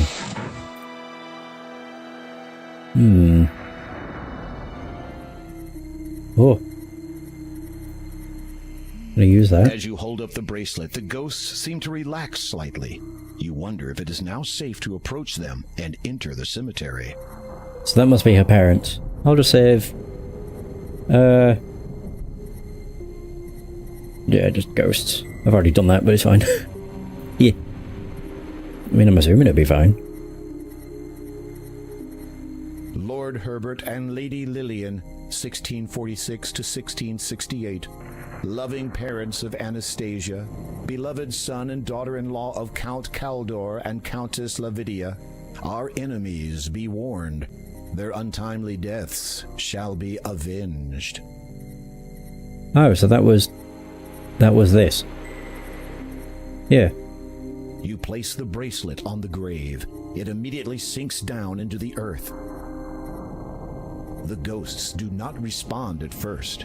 Then one of them drifts toward you. It nods, almost sadly. The ghost seems to want to say something, but appears unable. Its face, though transparent and hazy, is lined with grief and torment. Its facial features waver into focus. The ghost is female. Oh. Whoa. We understand that our daughter will never be joining us now. No longer do we need wait for her. Now we journey to the realm of the dead, where its lord waits to judge us. Farewell. Bye. You bow your head and cross your heart out of respect. While looking downward, you notice that a beautiful gold ring now lies at your feet. Ooh. Hey. Couldn't be smaller. Jesus. You lift the gold ring from the ground and carefully place it in your pocket. Mary Ann Drinkwater, 1230 to 1266. They had traveled safely for many a day, until crossing a bridge along their way, she lost her balance and fell to her fate. He tried to save her, but it was too late. Susanna Somnia, 1195 to 1265. He had put her to bed after she'd had supper, but forgot next morning to stir and wake up her. Douglas Buckmaster, 995 to 1020. The noise, said he, is far too loud, as he discerned the maddened crowd. The mob broke in, then he did scream, I'd rather this a sight unseen. They strung him up from toe to head, and as for after, enough's been said. Lord Herbert and Lady Oh, we've already done that. E. Presley, Elvis Presley. Really? There once lived a man who had a great voice, or at least the ladies thought so. Though many have tried to imitate him, there can only be one that we know. If these words ring true, it may certainly be that beneath you assuredly lies the singer who lived and who sang like a king, has indeed met his maker and died.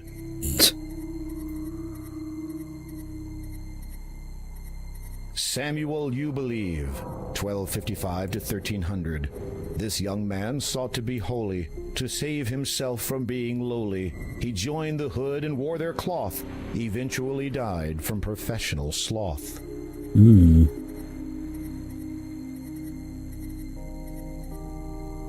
Boris and Olga. There was an old couple named Olga and Stovich, who in truth made quite a nice pair. They lived with each other for many long years, till they wound up in each other's hair. Date of death, 1567. Alfred Chamberlain, 810 to 810. Oh, God. He'd not seen his first sunrise, felt not the warmth of dawn. All who saw him wept and cried. To this world he'd come stillborn. How many graves are there? Goddamn. Jacob Scarlett, 1354 to 1411. He would not rise from out of bed, not even to soothe his aching head. Should have heeded what the doctor said. It's too late now, for he is dead. Count Bartholomew Scrooge, 1017 to 1101. To warnings he would pay no mind. Of his failing, ailing health, his relatives they'd bide their time. After all, he had great wealth. Is that also a grave? Count Christopher Evere, 1175 to 1200. The young Evere, his time so near, said he, my dear, lend me your ear. Please do not fear, my life ends here. What was the riddle? A first, a second, and a double of nothing. Is that literal? Because the only one that would match would be this one. Because a first 1, a second 2, and a double of nothing, 2 zeros. But I don't know if that's the case. All the other ones are like 1567 or a lot of numbers. Yeah, give it a go.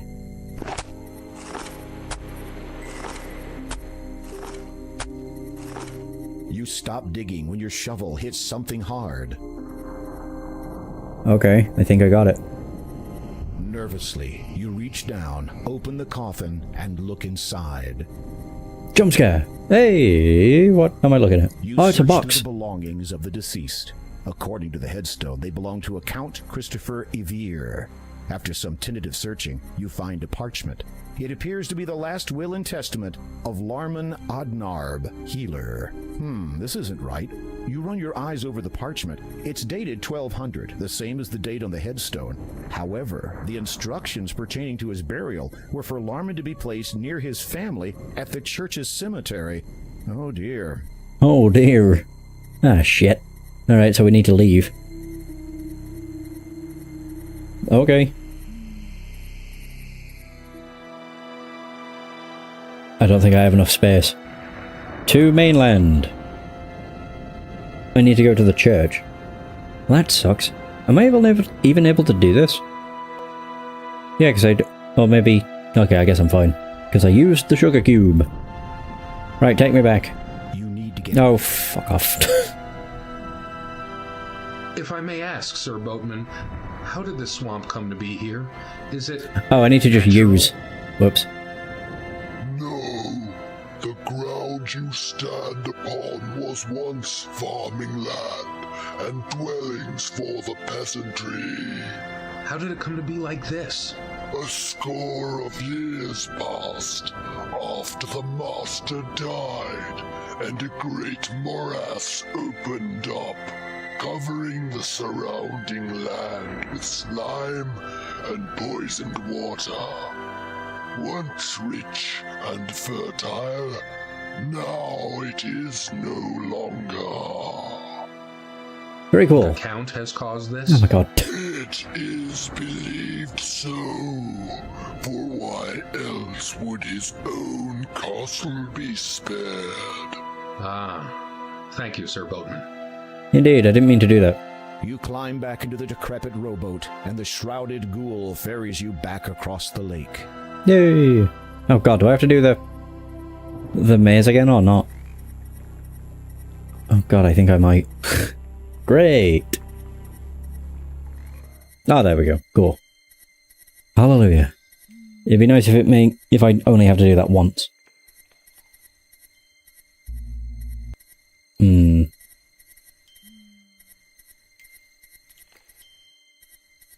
God, it's so eerie.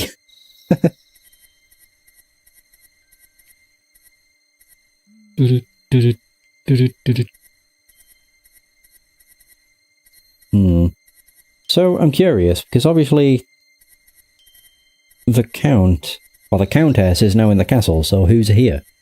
If anyone. Yeah, I'll just overwrite that. Going in! Oh!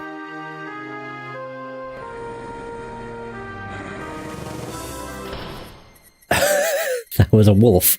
Is it always there? Oh, I guess not. You lift the pillow and look beneath it. To your surprise, you discover a small bottle of ointment. Really is Red Riding Hood. The side reads, Wolfbane. Being very careful not to smash it, you take the ointment and put it in your pocket. Well, that sounds pretty good. Could maybe deal with the what's-his-face at the church. Well, he's a wolf, I think. It's hard to really know, to be honest. So I need to just go back towards town. Quite a long path, really.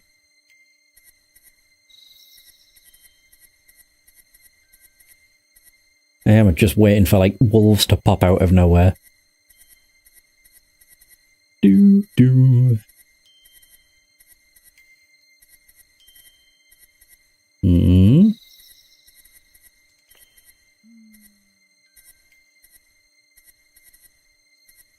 Oh. The church Oops, door. didn't mean to do that. I wonder if that guy's still there. Faster and faster as you push on the handle of the church door. It opens, and you nervously step inside.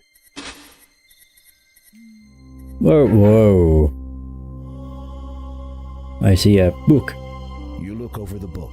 It is a journal written by Lowolf, head monk of the Church of Kalima. Lowolf. Flipping through it, you see a paragraph with a name you recognize. It's frustrating as always dealing with Count Kaldor and his ilk. He is just like his father, perhaps even worse. He insists that Kalima be pushed forward to enlighten the peasantry.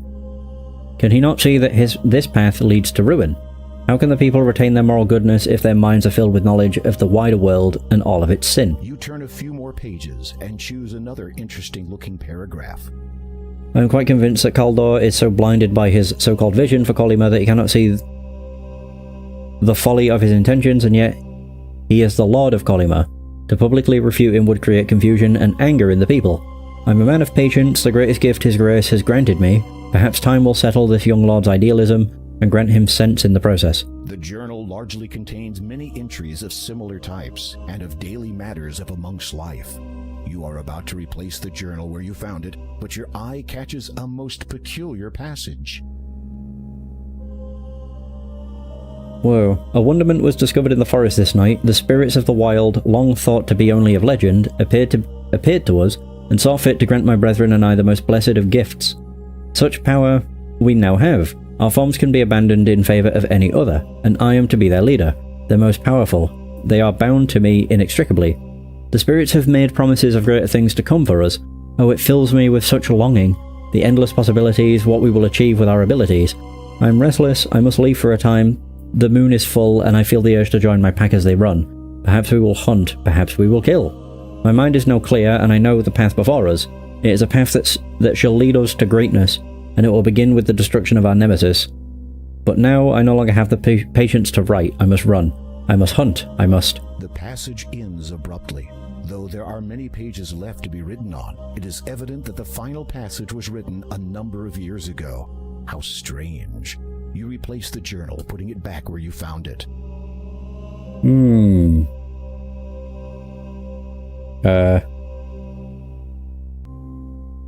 I'll just do service. I was going to do church service, but I'm like, I'm limited on characters. Oh! Graveyard!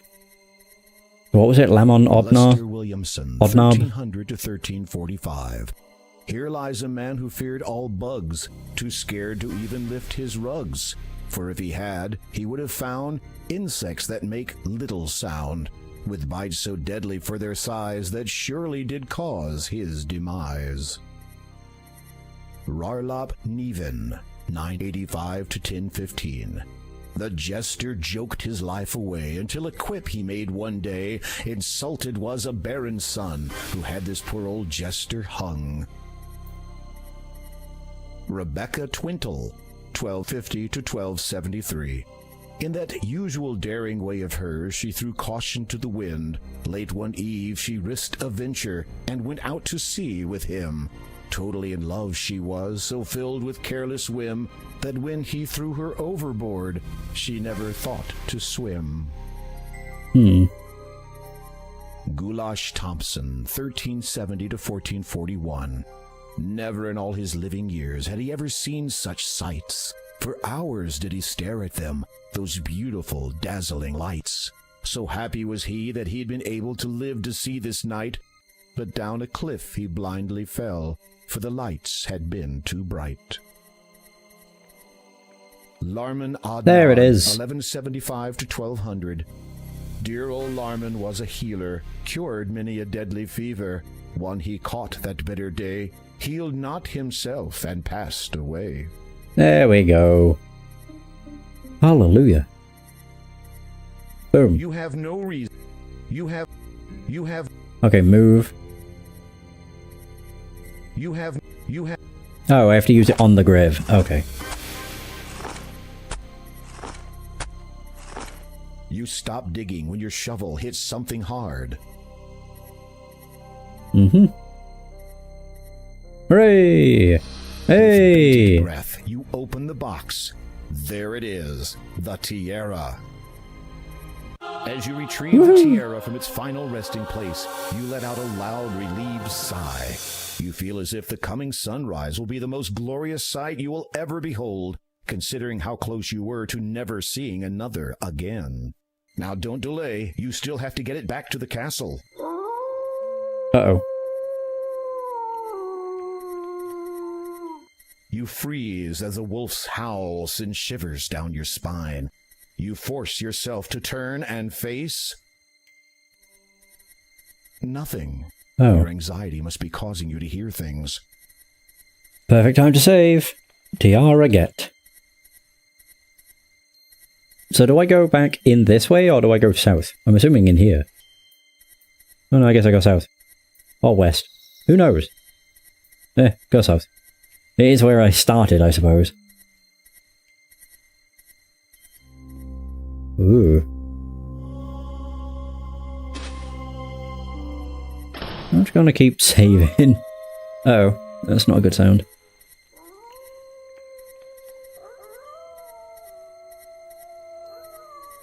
Without warning, a wolf darts out of the dark forest and dashes towards you, and this time it's running directly at you.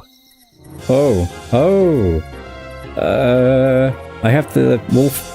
Is that the wolfbane? The delicate bottle has a label. It reads Wolfbane. Oh god, do I use this on myself or do I just use? The bottle feels... God, I have to do that and then use it on myself? Oh, good. Yeah. You rub the Wolfbane ointment all over your skin. Sensing the Wolfbane ointment on your skin, the wolf quickly turns and flees back into the forest. Yeah, get out of here, bitch. Woohoo! Alright, now we just need to go. The Wolfbane ointment has worn off. Well, that was quick. I suppose it's to stop you from using it the moment you get it, and then being fine. Well, hopefully I don't get attacked by any of the wolves. If I do, I'm boned. And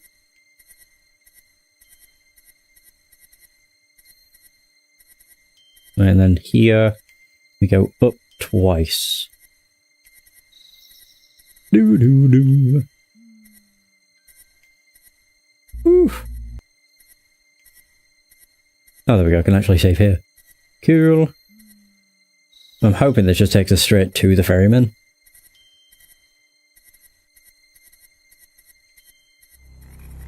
Oh god, really?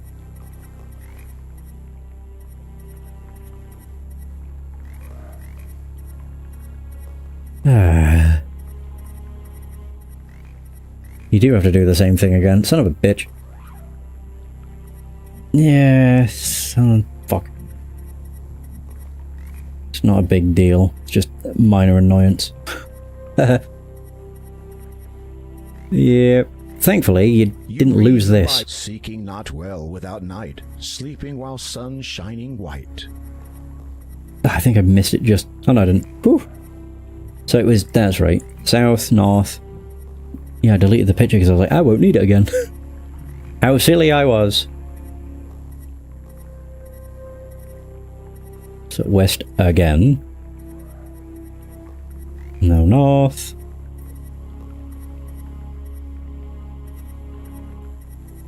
South. West.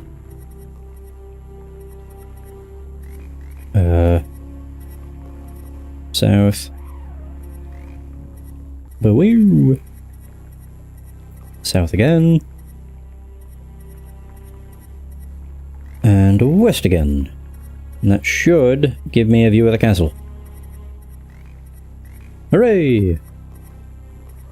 Hot damn. What a pain. Oh. The ferryman in here. Something is wrong here. There is no boat, no boatman, and... Uh-oh. Oh! It's the leader! No escape. The monk and his pack have tracked you here, and they clearly intend to do nothing less than rip you to pieces. If you're going to do something, now would be a very good time. You tug forcefully at one of the reeds until it finally breaks free. You put it away and carry it with you. Use make a blow dart. Needle. Water.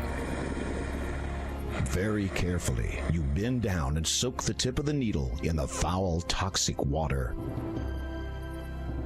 It's nice of them to just wait, you know, while I do all this. Just don't mind me while I just craft something. The silver needle fits perfectly into the end of this hollow reed, making a sturdy pea shooter. The coating of deadly poison makes the needle a lethal projectile. Sweet. Kaboom!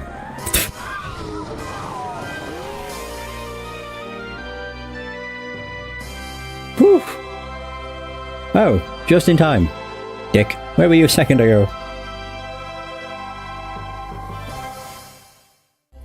I see you have met the Brotherhood of the Pack. Well, I've killed them. Where were you? Detained. A man who had assumed your appearance boarded my boat. When we reached the other side, I perceived the flaws of his disguise and dispatched him instantly. The Count has been wary of the Brotherhood of the Pack for many years now. In obtaining what he asked for and ridding this land of their leader, you have served him doubly well this night. Whee! So someone took on my appearance. The shrouded ghoul paddles across the toxic lake to the shore on the other side. You re-enter the huge wooden doors and quickly make your way to the castle's main dining room. As expected, you find the Count and Countess awaiting you. You have performed admirably. Not only have you found the tiara I sought, you have rid me and this land of the deceptive and secretive Brotherhood of the Pack. They have committed many atrocities against my family, such as the deaths of our son and daughter-in-law. That's what I thought. Forced to remain secluded all these years, unable to serve my homeland as I should, to evade their relentless pursuit of wiping out my entire family line. Is the Brotherhood really gone? Some of those wolves escaped. The rest of the pack followed the wolves that ambushed you. However, without their leader, they will find themselves as lost in mind as they are now in body.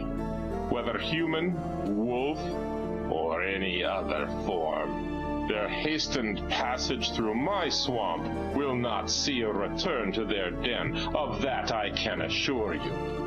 You have trapped them all in the swamp? The entire pack? An endless flight through the mire awaits them. Should my long-stilled heart ever feel pity again, perhaps one day I shall free them. As you listen to the Count's cold, unforgiving tone, you thank your lucky stars that he no longer sees you as a threat, at least not for the time being. Can I have the stone now? I release you from my service, dear king. The nearing dawn no longer signifies an uncertain future for you. Hey! My stone! You take the death gem. Finally, you have all 3 stones in your possession. You feel a pang of anticipation as you realize that all you need to do now is take them to the door of destiny. Yay! Cool. Right, back to the ferryman. I wish you the best, dear king. Thank you. A word of advice, King Graham. Once you have found the lady you seek, protect her with all your strength.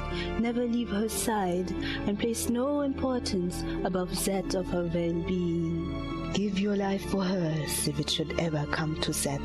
Love can last an eternity, but your loved one can be lost in an instant. Heed those words, my king, and farewell. Alright. Well, we've got all the things we need. Still 35 points away, though. Sheesh. Oh, there we go. Use. You need to get... Fuck you.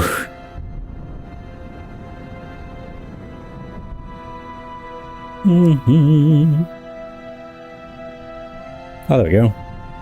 Gem, get. Nice. You climb back into the decrepit rowboat, and the shrouded ghoul ferries you back across the lake. Meanwhile, we're gonna see Hagatha and the father again.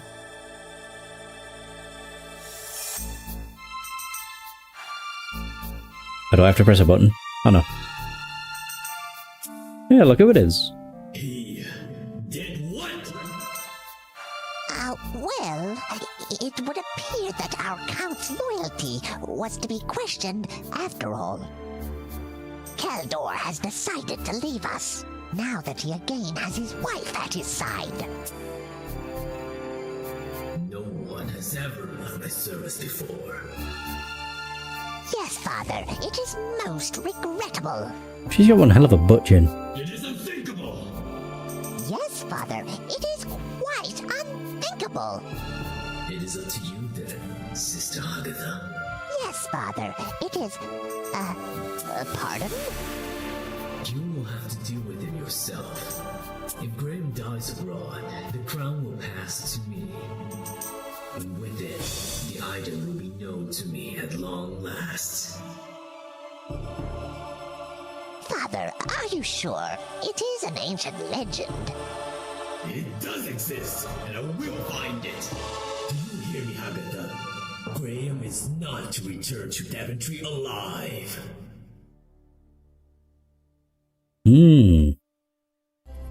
Hey. The swamp seems a bit lighter than the last time you were here, and some of the heavy mist has lifted. Day must be dawning. Good. Doo-doo-doo. Hooray! Can I just... It should just let me out of the swamp. Yeah, there we go. It's daytime again! Oh man. It's been such a long time. Ooh. Bum bum. Alright, does this lead back to the town? It does. Trying to think the... You have run into an evil enchanter. He senses the power of your emerald and quickly departs. Yeah, that's right. Big on. Foul beast. Do-do-do-do-do. Sweet.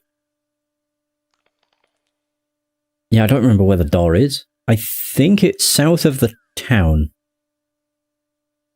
Maybe. I don't remember.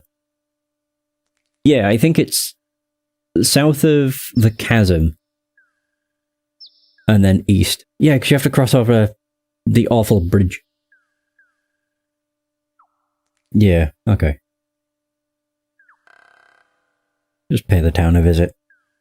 Once more. Or one final time. I don't actually know how much more of the game is left, to be honest. I have all of the gems, so I'm assuming I'm in, like, the final stretch. But I do still have a fair few points to get. Yeah.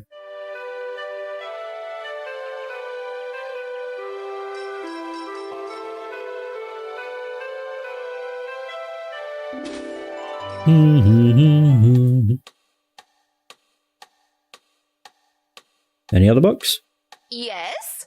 Could you recommend another good book? No. I'm sorry? No. You have read every last one of our good books. The only other title you may find vaguely interesting is this one. The librarian points to the book sitting on her desk. It is entitled The Annual Book of General Knowledge. Ooh. This book is entitled The Annual Book of General Knowledge. Browsing through it, you notice an interesting excerpt. Did you know eating certain types of fish has remarkable transformative effects? Eating white snakes allows communication with the natural and animal world. Cookies make good camouflage. The rumor about unicorns and who can see them is not true. Mixing animal hair in lotions and potions can cause intriguing side effects. Goats are the natural enemies of trolls. Ones are like pets. Life is like a box of chocolates. You never know just what you're going to get. Some worlds were created perfectly by the gods, while others were left to be recreated. Fairy dust loses its effectiveness with age. A wise man reads the lines in the sand for direction. All you need is love. Oh. I do like how that just has, life is like a box of chocolates. Oh man, I've read every book. Oh.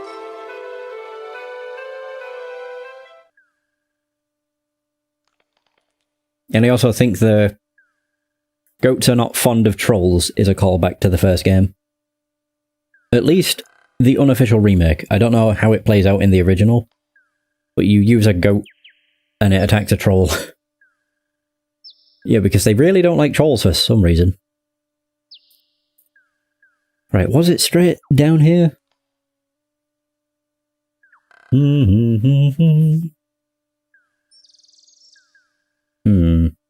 I think it was. Yeah, there we go. Cool. What did I... Oh, I thought I saw something over there. Ooh. I'll just save over bridge. That'll be all the way at the bottom, though. I'll just call it bridge 3. There we go. Oh, it is at the top. Yeah, whatever. Oh! Oh no! The plank you stepped on was a trap. Your leg passed right through it, and now you are very, very stuck. Try as you might, you cannot dislodge yourself.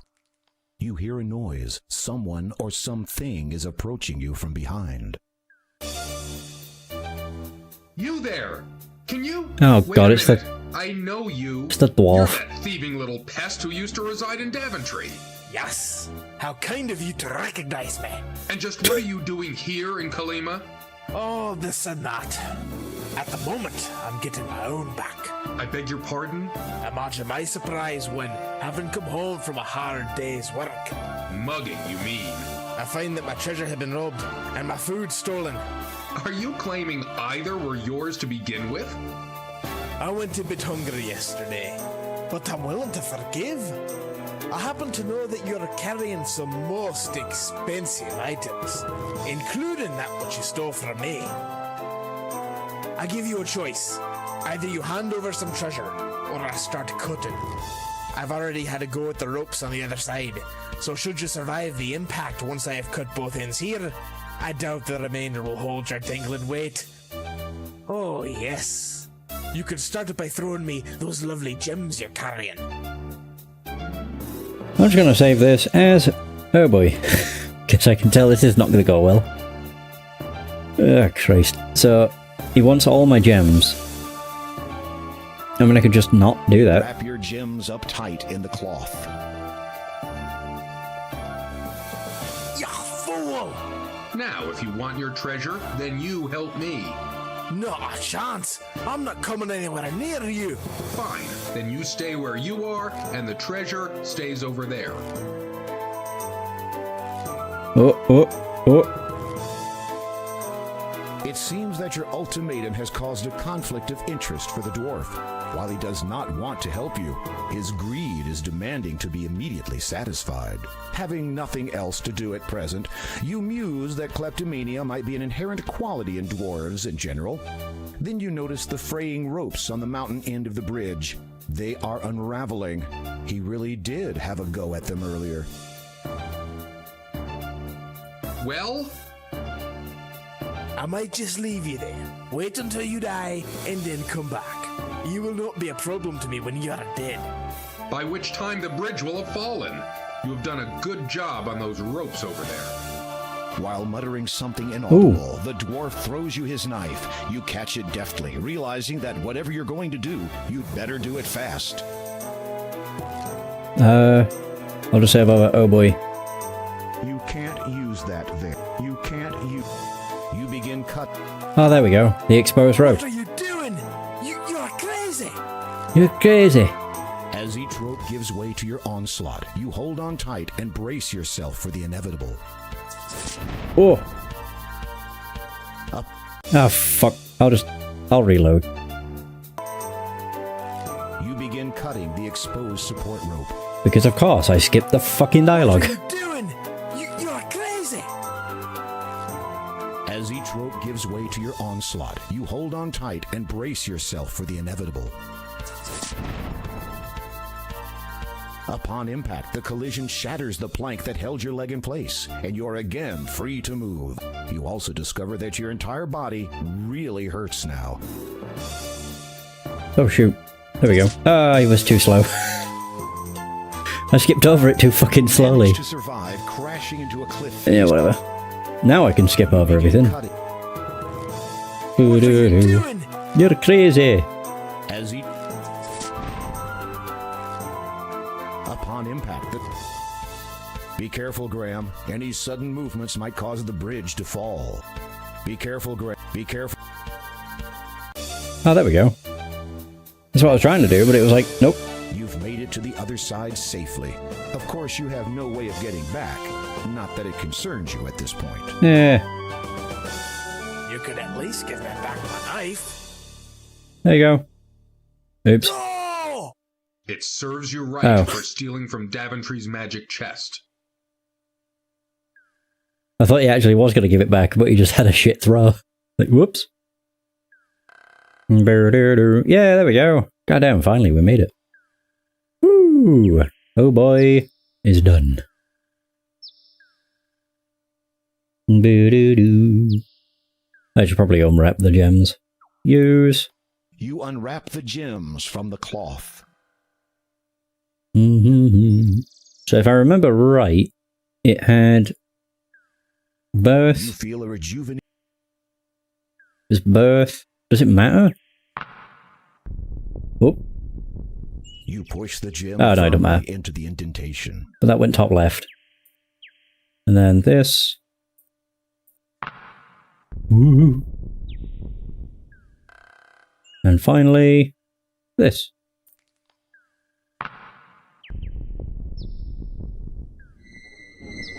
Yay!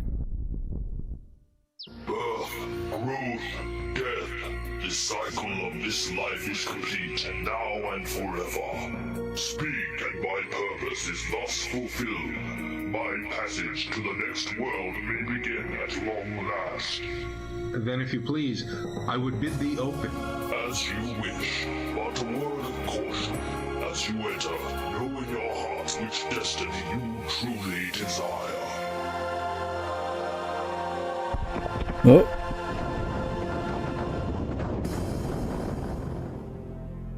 Ooh, Galactic Metro Past Tower Lizard Future. Tower!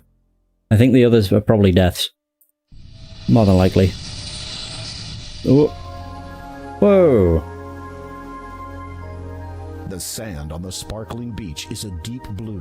The blazing light from the topaz sky dances across it. Cliffs tower above the beach. Goddamn. Doo-doo-doo-doo.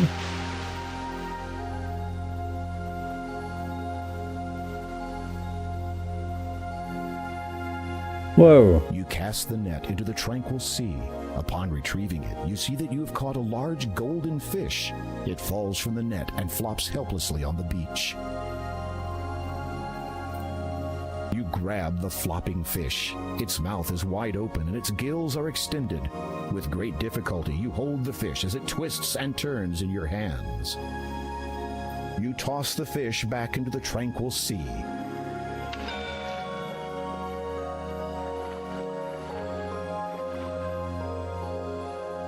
Thank you for not killing me. You're welcome. For your kindness, I will gladly take you across to the other side of this vast sea. Hey, I made a friend. Okay. So, Tower Realm. Let's go! You carefully lower yourself down the steep embankment and slide onto the fish's scaly back. You hold on tight as the fish swims far out to sea. Whoa. Whee!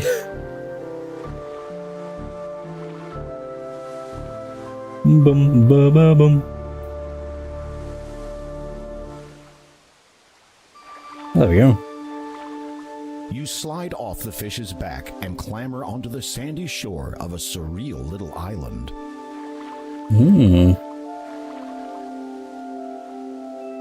The trees on this small island are tall, with spreading branches and huge fan-like leaves. Doo-doo-doo.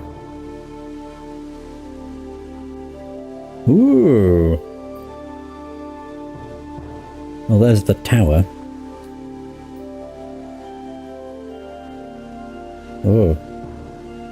Who's that? Oh. Some writing has appeared in the sand. It reads, It would appear that you, my dear, are here indeed to help me. Walk to this sand and place your hand upon these words, and you'll see. Okay. You place your palm upon the words in the sand. Whoa. Oh. So now we're on that island over there. Oh, cool. Is that another one? You notice some more writing in the sand near the portal. It reads, You may return, but pause to learn a way to flee this cursed place. My end draws near, so hurry, dear, and come swift to me in haste. The sand patch is an odd color. The two smaller palm trees aren't really tall enough to be worth climbing, and there is nothing in them that you'll need. You can't reach the... Okay, I want to climb this one. To get a coconut. You will need... You are already climbing. Oh, I need to do that. Okay. You remove an ample-sized coconut from the bunch growing in the treetop. Do-do-do-do. You pick up the beautiful stone of quartz. Just gonna use my sword to split it. The coconut. Using the sharp blade of your sword, you slice the coconut clean in half. This item cannot... You fill the half coconut with briny water from the magenta sea. Just save over Tower Realm. The writing in the sand reads, You may return, but pause to learn a way to flee this cursed place. My end draws near, so hurry, dear. There's no need to... How's it on this? You can't... You... Oh, wait a minute.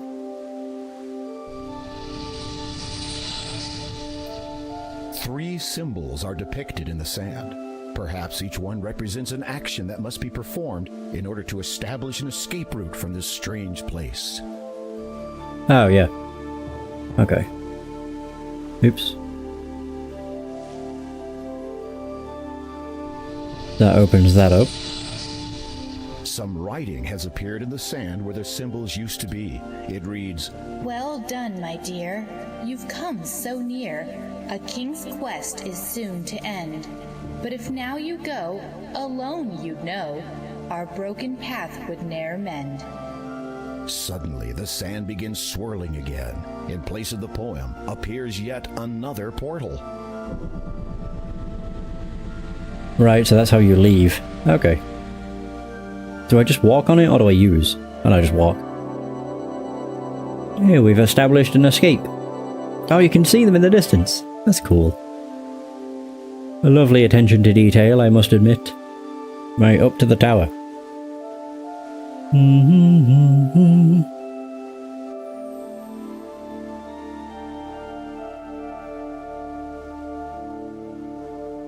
Man, after all this time, that's what this is for? It's too large to fit into the hollow. Try inserting it into the outer ring. That's what I just thought it wouldn't... Okay. The circular gold object fits perfectly into the door's outer rim. Whatever. Oh, whoops. Quartz. Ooh. As you place the quartz stone into the shallow hole, you hear it lock into place. Suddenly, the statues rumble to life. The truth you will find for one satisfy, for the other can only be lying. These words will provide you with a means to get by. My companion's soul shall see you dying. Wait, what? If you were to ask my companion if he knows the way through this door, he would answer, no. The first gave birth to all life. The second allows it to thrive. The third sustains all that wander it. The fourth will once a day hide. If you were to ask my companion if he knows the way through this door, he would answer, yes. The first carries all manner of weather. The second gives cause to be burned. The third is shallow, as it can be deep. The fourth, to bear fruit, must be turned. Returned. Okay, save over this. So it's to do with the symbols here, I think. So it mentions weather. All weather be burned, shallow or deep. So it must be cloud, sun, water, mountain, or is that earth?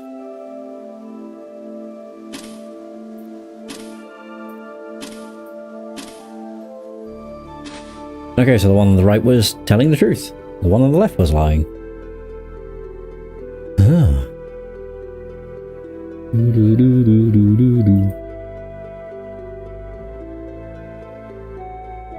Oh god. Can't wait for him to fall off. I'll just click near the edge of the screen just to be safe. Guy's one hell of a winding tower.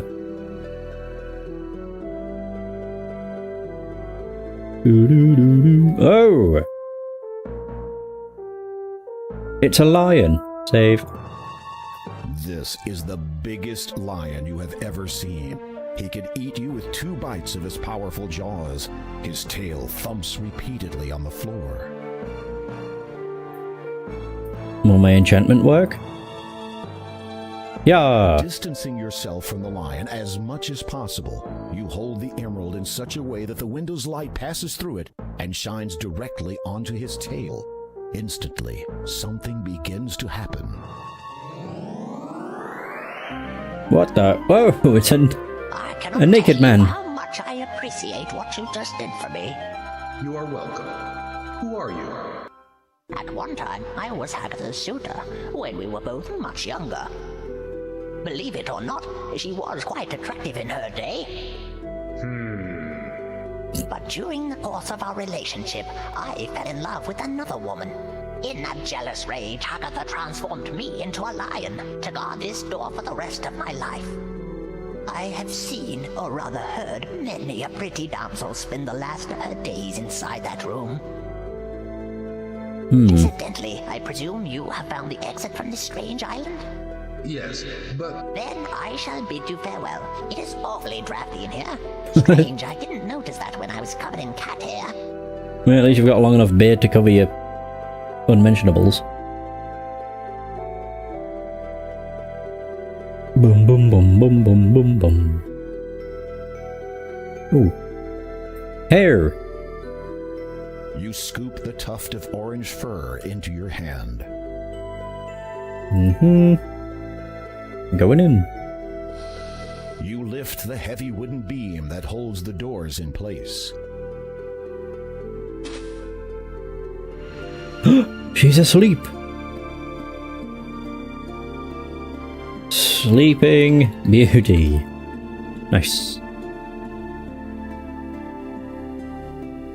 She is even more lovely than she appeared in the magic mirror. She sleeps soundly and shows no signs of stirring at your presence. You feel as if you could watch her like this for an eternity.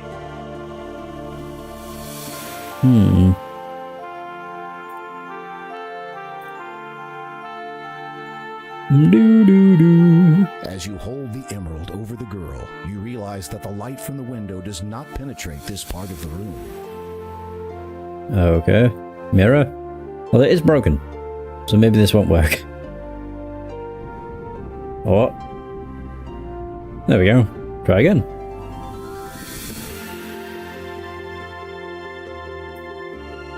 The current alignment of the mirror prevents the outside light from reflecting off it and illuminating this part of the room. Oh. The current alignment... Okay. To move it? Oh. Oh. Well, hopefully she wakes up, otherwise that's going to be a wicked burn. You hold the emerald between the ray of light and the sleeping maiden. At first, nothing happens. Then she stirs. The radiant light streams through the emerald and dispels the sleeping enchantment instantly.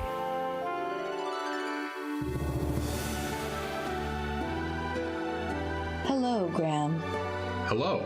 I think you have me at a disadvantage, my lady. Oh, of course. My name is Valenice. I've been watching you.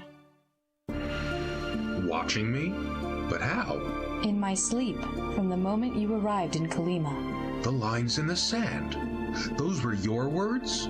This is a strange place, filled with much strong magic. Once you arrived, I discovered a way to communicate to you from my sleep. I hope you found my words to be of some aid. Indeed I did, my lady. My heart was warmed greatly when you expressed your longing to see me. I have come to learn a great deal about you, Graham, of your nobility and bravery. I know why you came here, and how truly deep your feelings are for me. I want you to know that I have come to feel the same way for you.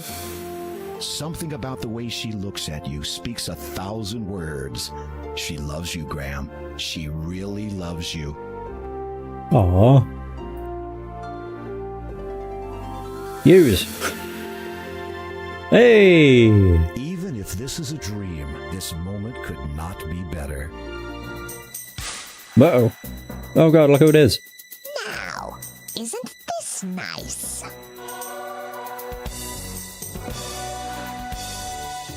What a pretty pair. I hope you're enjoying each other's company, since you won't be doing a great deal else for much longer. The hell was that? Oh. The door! Why, you... Which? I'm sure it would have rhymed. Silence. Bitch. I will not be so spoken to by the likes of you. Why do you despise her? What has Valenice ever done to you? She has the attention of men all over the land. Attention that once had all been mine. I won't allow her to take it away from me. I think you should just allow the two of us to go. Ha! And why would I want to do that? We would leave your realm together, never to return. Then you would have all the attention you could ever want again. Nice try, my pretty fly. But you are caught in my web now. And besides, the father would not want you returning and interrupting his search. The father? Is he one of your male admirers? You think that the father is one of my admirers? You silly boy. How naive you are not to even realize that the man in charge of your own army is the man who wishes you destroyed. Oh. Oh. She's laughing. I can't remember. Is that the youth potion? You think that this vial contains the potion of youth. You push the tuft of cat fur into the vial. It quickly dissolves into the blue liquid. I have something that might interest you. A youth potion. Brewed from a nightingale, no less. You have it? Well, don't just stand there, you foolish boy. Give it to me. Yes, this is it. I thought I'd never see it again. At last, I have the finished youth potion in my hands. Oh. Whoa. Whoa. So beautiful. Uh-oh. No, what have you done to me? Just giving you a taste of your own medicine. How could you? I'll never be able to show my face anywhere.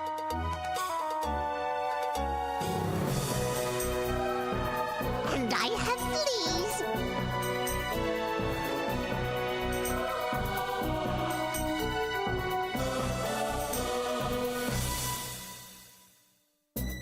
How bad is it?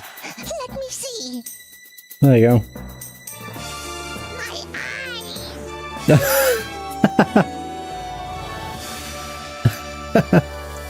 would have expected it to go that way. Hagatha's body is nowhere to be seen. I wonder where she went. How odd. Whoop. Yes. I beg your pardon? You were trying to think of the best way to ask me to marry you. As I said, I have seen you in my dreams ever since you arrived in Kalima, and I have come to feel for you the way I know you feel about me. So the answer to your question is yes. But I haven't asked you yet. There is a far better question you could ask, such as, where shall we be wed? In your kingdom or mine? Yours. There is something I must attend to in Daventry that may ruin the occasion otherwise. Whatever you decide, my dear. You manage to break open the door. The two of you venture to the smaller island, where the portal still swirls expectantly. As you step through it, you find yourself wondering where it will teleport you. Oh, we're here. Whoa.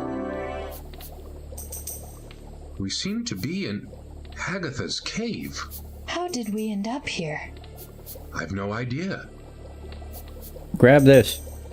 Inquisitively, you pick up the glass dome to inspect it more closely. Oh. Astounding. Within the dome's wall of glass is contained the entire island realm, quartz tower and all. Wow. Crazy. Astounding. Oh, I've already done that. Cool.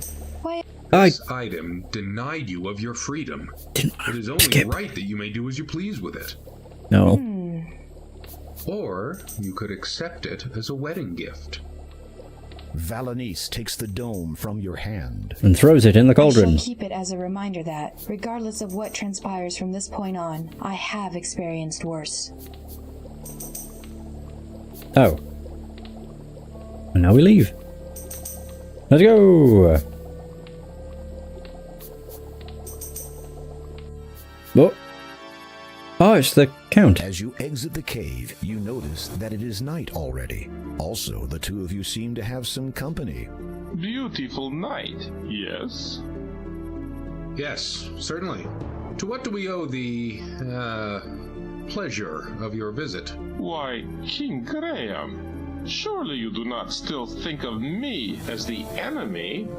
If I had wanted you destroyed, it would have been a simple enough thing to do. No, I have come only to ask a question of you, if I may. Of course. And what would this question be? I wish to know, have either of you ever seen a wedding ceremony performed and orchestrated by a highly experienced and rather exceptional mage? Not really. I cannot say that I...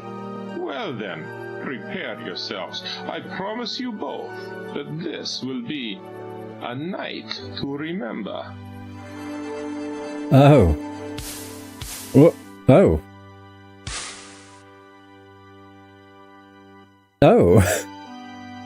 Oh, it's in their castle. People of Colima, it is my desire to be reinstated as your custodian and protector, if you will still have me. Hey, it's the pumpkins. The crowd is silent. Then a murmur. It grows until finally everybody cheers in agreement and support. Very well. Therefore, with the power and authority you have reinvested in me, I wish to conduct the ceremony of these two deserving people who have chosen to join together in marriage. Behold!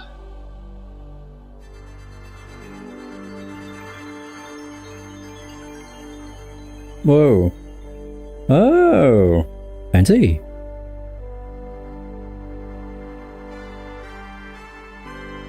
Is that the old king? There's Neptune. Graham of Daventry, do you take this woman to be your lawfully wedded wife, to love and to hold, for richer or poorer, in sickness and in health, as long as you both shall live? I do. Lady Valenice, do you take this man to be your lawfully wedded husband, to love and to hold, for richer or poorer, in sickness and in health, as long as you both shall live? I do. Do you have a wedding band? Yes, it is a gift from Anastasia's parents.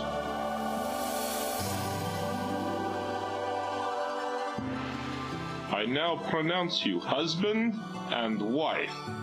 I think you know what comes next.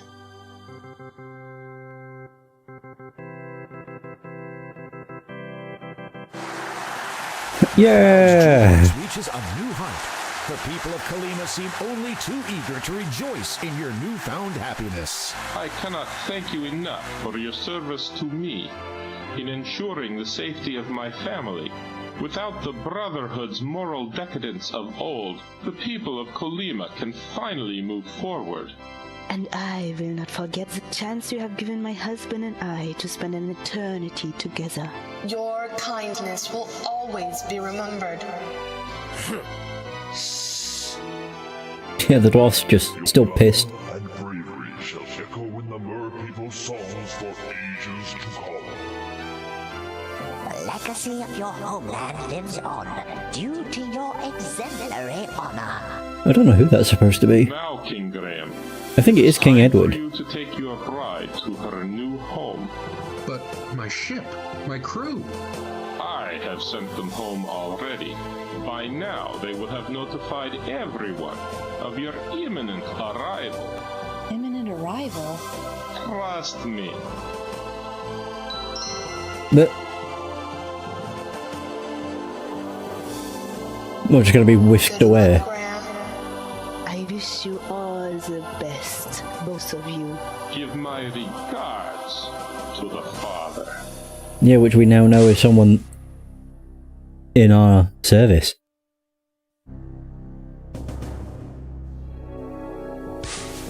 As the vapor subsides, a deafening Oh, roar damn. erupts from the audience. All have come to bear witness to your return and the coronation of your new bride. Welcome back, Your Majesty. And may I say, never have I seen a more beautiful and stunning bride than the one you have returned with. I trust you found your journey through Kalima void of peril or incident. Agatha told me of your treachery. Who are you? Why do you call yourself the father? What are you searching for? So it was him. You need only know this. You would do best not to treat one like I in such a manner. I must, with much regret, inform you all of a great treachery in our fair land. This man, he who has sworn loyalty to Daventry and its crown, is a traitor. He has conspired to have me slain away from home with the intention of pursuing his own insidious ambitions here. Guards, seize him! You have made a terrible mistake, you know. You know. Oh. Guard, halt. Stand back. Oh boy. Prepare to fight for your life, are you? And with an old fool's sword. Be warned. You do not know who you are facing. Your ignorance shall destroy you. On guard!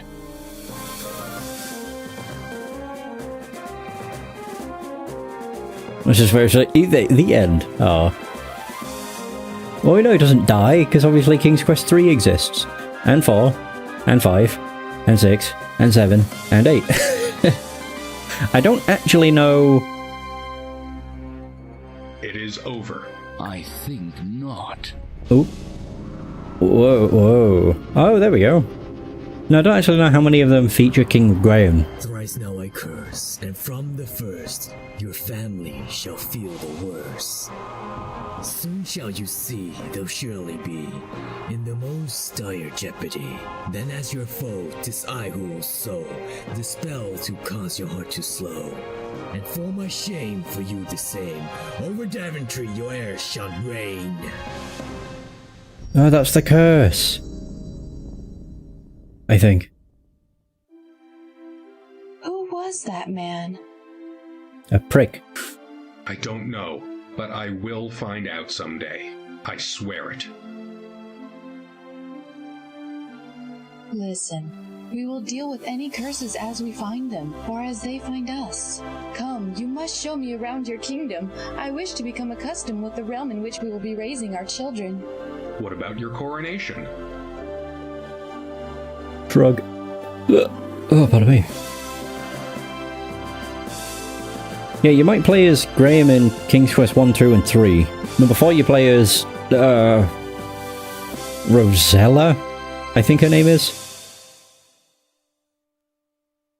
Yeah. And I don't know about 5, 6, 7, and 8. Here it is, King's Quest 2, Romancing the Stones. That was good. That was way longer than I thought it was going to be. Literally 5 times the length of the first game, near enough. And, best of all, didn't contain a terrible puzzle where you had to grab a condor. That was the worst part of King's Quest 1 because of how finicky it was.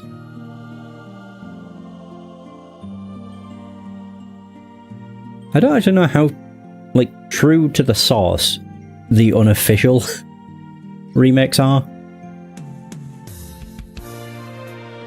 Very much exact pixel placement. It was awful. I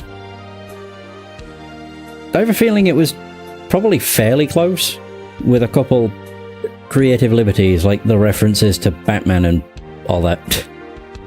But I don't know, because I've not actually played the original.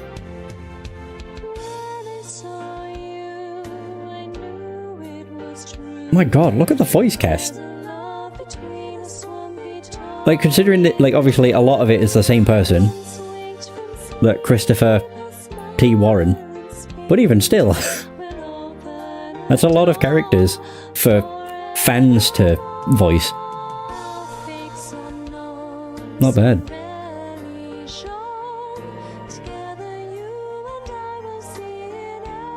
The only, it's not even really a problem, was with the magic carpet. Because for some reason, when you try and use it in the wrong area, the game just says that there's no room to use it, and then when you use it in the right place, you find out how big the carpet is, and it's tiny. So it's like, what? They could have just changed it to be, like, you know, you place down the carpet and nothing happens. That would have been better. As opposed to, there's not enough room. But whatever. A tribute to the original King's Quest 2, Romancing the Throne, is what it was originally called. All characters perform their own stunts. No animals except for a Wookiee. What? Courtesy of Daventry Resurrection Inc. Very cool. Now there we go. So it's going to be the end of King's Quest 2, Romancing the Stones. Thanks so much for watching. I hope you've enjoyed this adventure. And until next time, take care. And for those who stopped by the stream, thanks for stopping by. It's much appreciated. Have a good day, and I'll see you next stream.